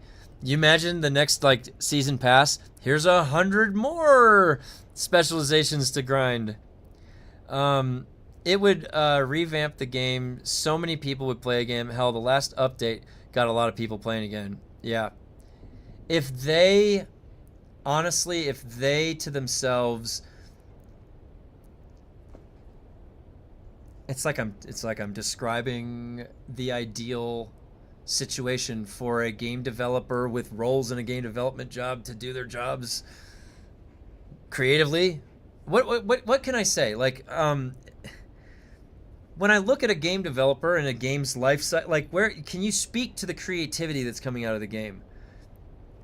I could look at Warframe. And I could tell you that Warframe is mechanically one of the most well-built games for the long haul. It really is. It has systems that respect your time. It has people that are there working on the game that are very passionate about the actual game itself, not just games in general. You constantly have innovative technological achievements occurring in that game. And so the result is that everywhere you go in that game, you get a really good experience. Granted, not every experience will be like to your palate that you'd want, but you have enough in there that you can always find it. I play in Warframe. I'm still trying to get Prime Sure-footed at day 400 login. I'm at day 350 something, and I like to play on an Ash Prime frame set up for that like he basically can hit in the billions and billions when he goes stealth, and you set him up with the silence from Banshee.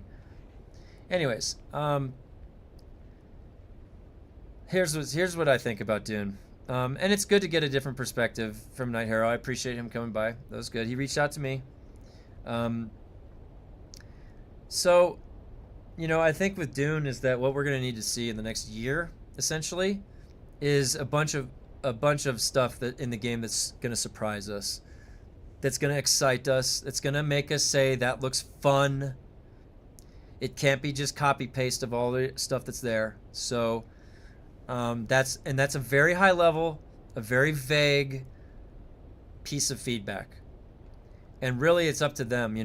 It's up to them on what to create and how to implement it. We've given them a bunch of ideas. They could start on the granular, small level and be picking little things here and there. They could start at the very base of design and rethink a whole bunch of systems. I mean, I really would like to see them revisit the skill tree. I would like to see them put in a vendor for both PvE and PvP with cosmetics and all sorts of stuff. Fill that out over the next year. Just do it. I don't care. Add in 5 more testing stations. Add in a spawning fortress in the deep desert to take and sack. Add in an underground no-fly zone. And it's a big, like San Francisco Rush back in the day. That big jump stunt cavern area that you can go. No-fly. It's some game mechanic loop. Better loot. Securing a location node gives you a buff. I don't know. Something like that. You become the emperor for the day. Marks you on the map. You have too many kills in the deep desert. Puts a bounty on your head. Man, I could just keep thinking of these ideas, guys. All right.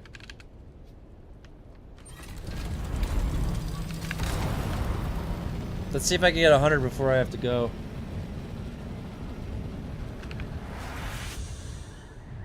There's still this weird stutter lag in Haga. They didn't fix that. They said they were fixing that.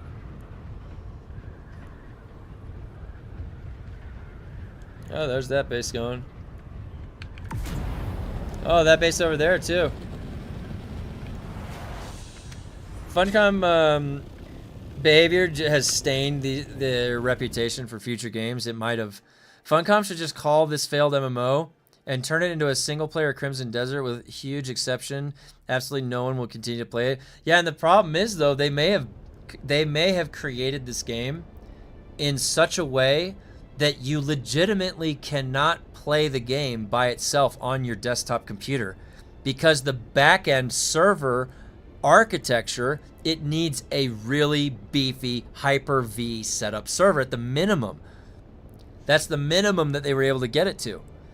So this game, it can't run by itself on your desktop computer. It just can't. It'll never be that game because of how they built it. They built it like this. So is the fidelity, the size of the world, the way that you zone between mesh, is it worth it to sacrifice that? Is it worth it to sacrifice? Everything they do is the most inefficient way, guys. They made this great place, the Water Shipper's Mansion. They made this really cool place. You can only go there one time. They don't even know how to program the ability for you to go back there. Do you understand that? They said this. They said they are at a technical limitation as to why you cannot go back to the water shipper's mansion. So they are building things inefficiently that you can't reuse. How does that make sense? Why would you not build assets to be able to be reused? That's efficiency in development. Oh, that room, we can just use that room again. Every modern computer supports Hyper-V. The multiple independent servers is the issue. Okay, thank you for clarifying that, George. And Sin could probably clarify for me. If I ever misspeak out of my knowledge base like that, definitely chime in. Thank you for clarifying that. So it has to do with the so basically, are you saying, George, then you could run, theoretically, just one instance of the game, one player, and it should be okay? Or, no, but you have to do the pro version of Windows, right? So are you saying that the computers are capable, you just need the right version?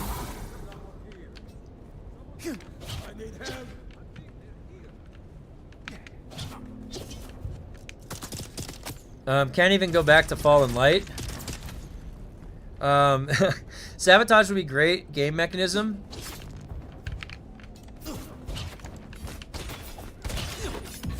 Wow.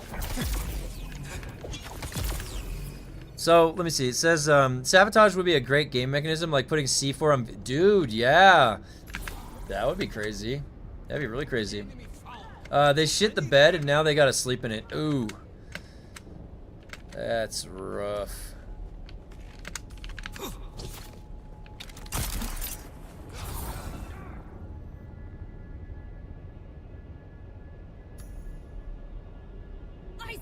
They have mines already? Oh yeah, they do, huh? I'm almost, this is the last leg right here. That's the only reason I'm doing this. And then I'll be free. Because you have teams working in silos, probably why things are not repeatable. That is not a good way to set up the company though, right? How siloed though? You could be right actually. If you're armor scaled and you weren't killed, if he farts in your direction above level 30 grade weapons, not armor, spend 35 minutes shooting the same NPC. Yeah. Yes, you need Windows Pro or Enterprise micro slop fake limitations. The problem is people are not going to have the specs of a computer that will do both. You have to have dedicated resources. Okay, that's a good, thank you, Gregory. I think, and I'm possibly wrong, 1 to 4 player world on one siege. Oh my god, I'm almost there. This is it, guys. This is like...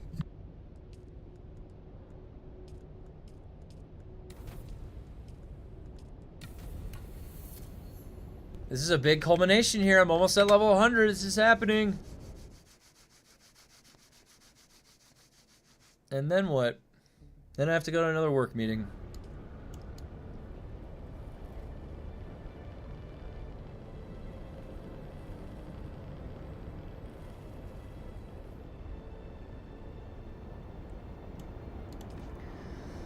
I think three more, right? Let's see.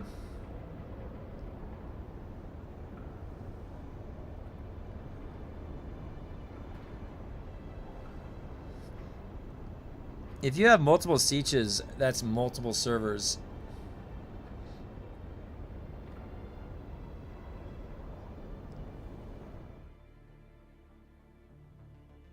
Oh yeah, none. So it's all Haga. That's right, Rico.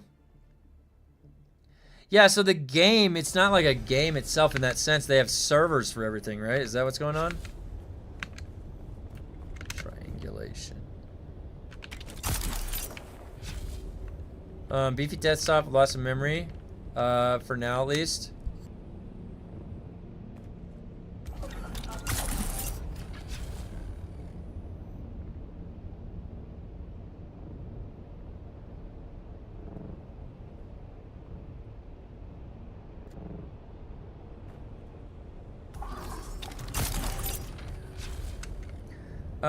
Hope you have a great rest of your day, Insane. You have a top tier community, so many great ideas to discuss. Hopefully Funcom's watching. I hear the Funcom plans shadow banning people. Oh, wow. Hey, thanks for stopping by. Stop by anytime. I'm here Monday through Friday, 8 a.m. to 2 p.m. Alrighty, here we go. The last triangulation, let's do it. Better to rent a server, less headache? Yeah, probably. I bet you're right about that, George. Now, I also saw something, the G portal was kind of a mess this morning. EVE Online was able to do that seamlessly without having... wait, let me,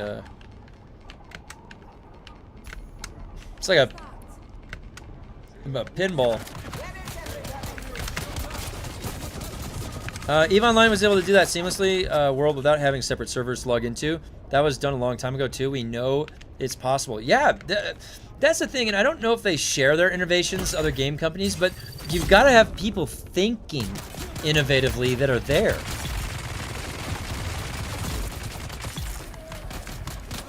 You know, someone's got to come up with the idea. So, and like I told NIGHTHARROW, I really, really want to see Nasty Nate confirmed today with Funcom support. Shadow bans are real. Oh, did he say that he got shadow banned? From all public in-game chat. Whoa. How did he get what got him what got Nasty Nate banned from the chat? I was talking with Nasty Nate the other day. He seems like a chill guy. The thing is, I get along with everybody though, so it's really rare that I would not get along with somebody.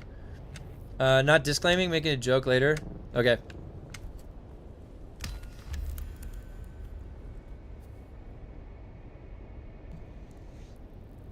Yeah, he was shadowbanned, confirmed support email.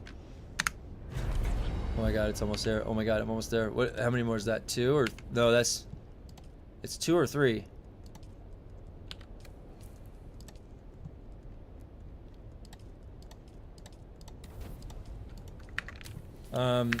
They're not shadow bans, are they? I thought they were just open VC bans. Funcom had a larger vision with mesh layers. Remember the DD rubber banding? They solved it by doing away with the mesh. Oh, is that what happened? Man, it seems like there was a lot of good ideas that got retracted. He got blocked from public chat due to his video showing mesh holes. That's kind of lame. Yeah, I don't know about anyone's personal account, but I've heard there's Funcom plants out here. Wow. They're doing that type of stuff. Espionage. Ooh.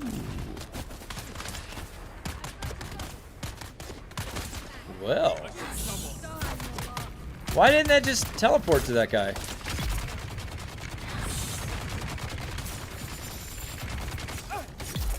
Double O Funcom.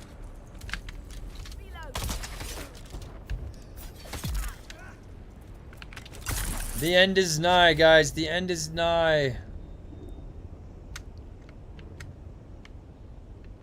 So close. Enemy foul. I can taste it. Where is everybody?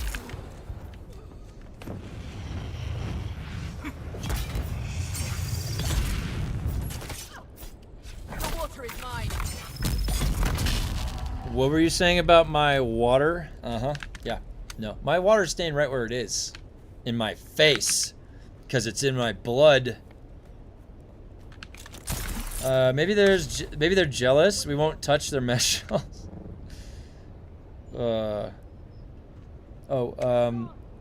He said, yeah, he got shadow banned from chat for an indeterminate amount of time. He thinks he may have referred people who were asking DD chat to his YouTube channel for how, so that's what he thinks happened. Okay, yeah. To be honest, I think Nasty Nate's a great content creator. I think what he did was awesome. Like, they were, like, if you're gonna ship something that's trying to say, here is this cosmetic you get for difficulty and that's prestigious, and then leave it sitting there broken in that state, you need to have a fire lit under your ass to actually fix it.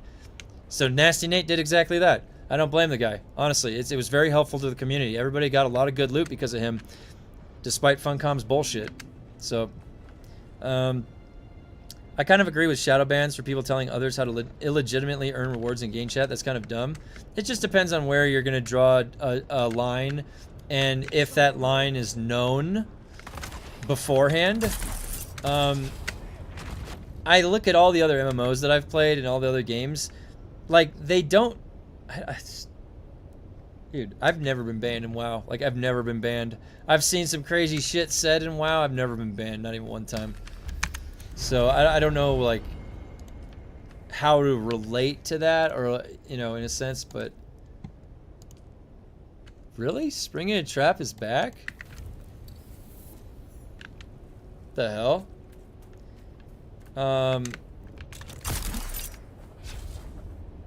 Bugs with heavy and bosses where teleport compel shiga fails often. I get sharing it on social media, just not in-game chat.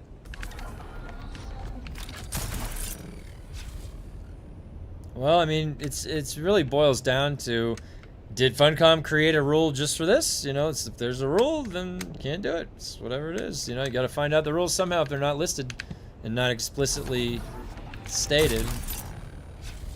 I mean, I've learned a little while ago with Funcom, after they were banning with that thief stuff, it's like, they might do things that aren't standard, so I wouldn't even risk it with certain exploits. You put in this much time. Shout out to Senor Nasty. He sounds like a pioneer. Yeah, Nasty Nate's he's a nice guy. I've had a few chats with him briefly.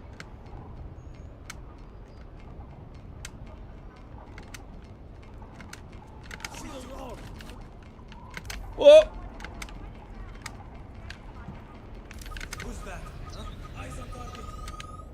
Hey Kevin, have you noticed the third-person camera is now more tightly... Oh no. Is it really? I hope not. I've been saying that the field of views suck. I hate when field of views lock you in games.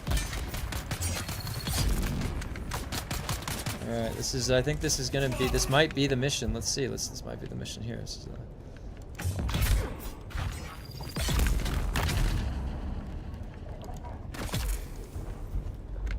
okay. I've only been banned in one game, and that was Warhammer, private server. Oh, yeah, you told me about that. But that's, honestly, I actually remember one of the devs that was, like, playing a white line that people didn't really like. He was making decisions based on his white line or something. I remember hearing about that. So, getting in a disagreement on a private server with a dev, don't you even worry about that. Just hit 70 in Diablo, time for builds. Dude, trade them in the Discord. I'm gonna post you my barbarian build. My barbarian is my favorite. I've been having the most fun on Diablo 4 I've ever had in my entire life. It's on my barbarian, my whirlwind barbarian. They're told I'm the PTC how full this stuff is, but like I said, they just keep shipping polished turds claiming it's gold. Yeah, I mean the thing is, we're here to offer a fair critique for free. For free. We're doing this for free with our own time, offering fair critique to a game that we like. And we're saying, you know what, this game could be better. And then you start like sticking around, and then you notice like their pattern or behavior, and they're like, wait a minute, what are you guys doing? Like, come on.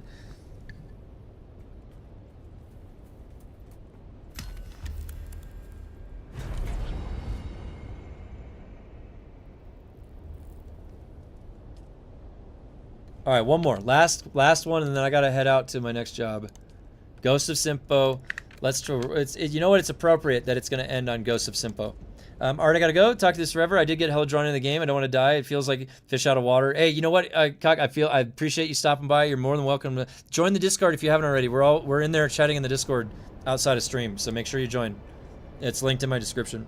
I've had a lot of rubber banding since patch 1.3.2. Extra ad spawning, instant drill shot, no way to dash out.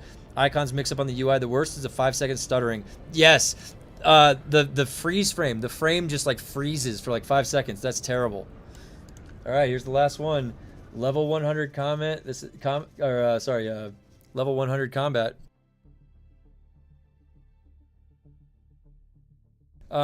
Exploiting and sharing exploits is always a risk in any game. Sharing the methods of even how to use in the game chat is dumb.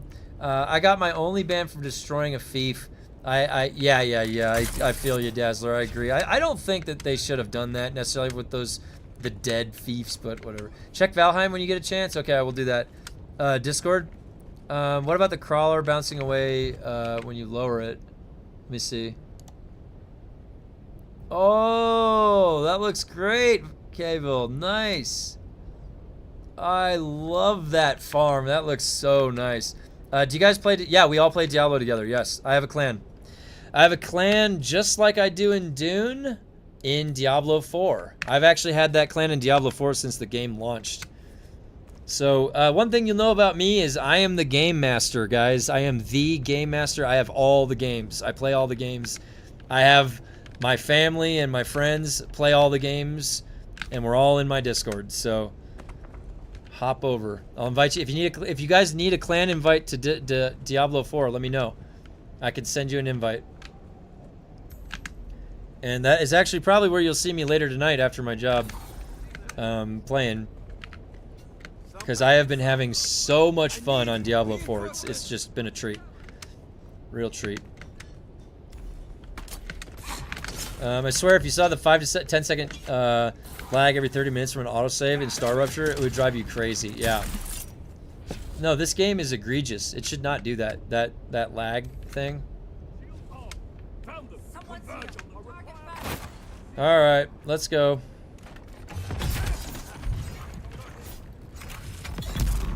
Whoa, that guy just dropped from the ceiling. That was funny. Here we go. It's happening, guys. This is it. Oh, this is the build-up. I'm gonna be done with the Landsrad forever after this, guys. Unless I'm gonna do 50 or 100 sabotage. I haven't decided. Unless I'm gonna do 100, I'm gonna be done with it. Yes! Oh yeah, we got 100 combat. Mark it. Claim that shit. All right. Nasty Nick shared a link in Dune chat 2 times to his exploit video. That's what the shadow ban was apparently for. Ah, well, I guess that's a rule then. Can't do that. Let me go finalize this, seal the deal real quick. Time to quit Dune. Yeah. Yep. Time to quit Dune like the rest of us at level 100.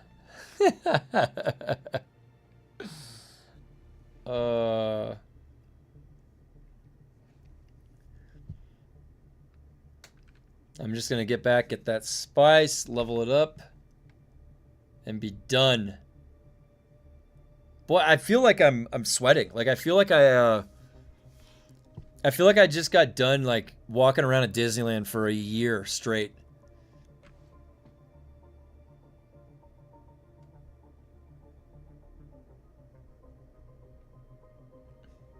Gotta get your crafting 100 now. Oh, but it's at 66. It's far enough, right? I only need 2 mods, right? I need 3. Do I really need 3? Oh. They're already hitting at a one-shot threshold. Do I really need 3 mods?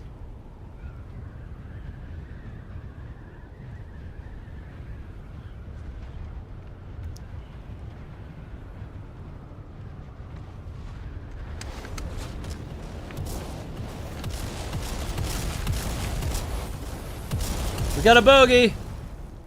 We got a bogey in sight. Let me see who's inside there. Where's my binoculars that can identify the target? You see how that'd be helpful, guys? You see how that'd be helpful? Is the most important part. The mods are okay. You need that 200 durability. I'm new to Diablo and solo. I might need to join that Discord. Yeah, join up. Hey, join the Discord if you want to play Diablo 4 with us. I'm in there.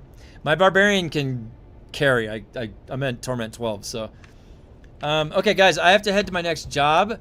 It starts at 2:30. If you hung around for the NIGHTHARROW Q&A discussion that we had as 2 creators, thank you for joining that. That was great. I'll try and clip that out, just the part with him, if I can, for later, if anybody wants to watch that. He had some really good insights, really good as far as a creator goes. I'm glad that he was on here. It's always good to talk about, you know, some of the good ideas and what's going on with Dune. Maybe we can make a habit on this channel. After a big patch or something drops, we can chat with, you know, NIGHTHARROW or maybe other members of the community and stuff and see what's going on. Okay, guys, remember to join the Discord. If you want an invite to the Diablo 4 guild, let me know in there. There's an ARPG channel. I will be back tomorrow morning, 8 a.m. Probably start off with some Dune to get my bearings, and we'll see. Maybe go to Diablo 4. We'll see. I haven't decided yet for tomorrow. Thanks for stopping by, guys. As always, I really enjoy these discussions with everybody. It's very productive. Great way to start the day. Okay, guys, thanks for stopping by. I'll see you tomorrow morning. See ya.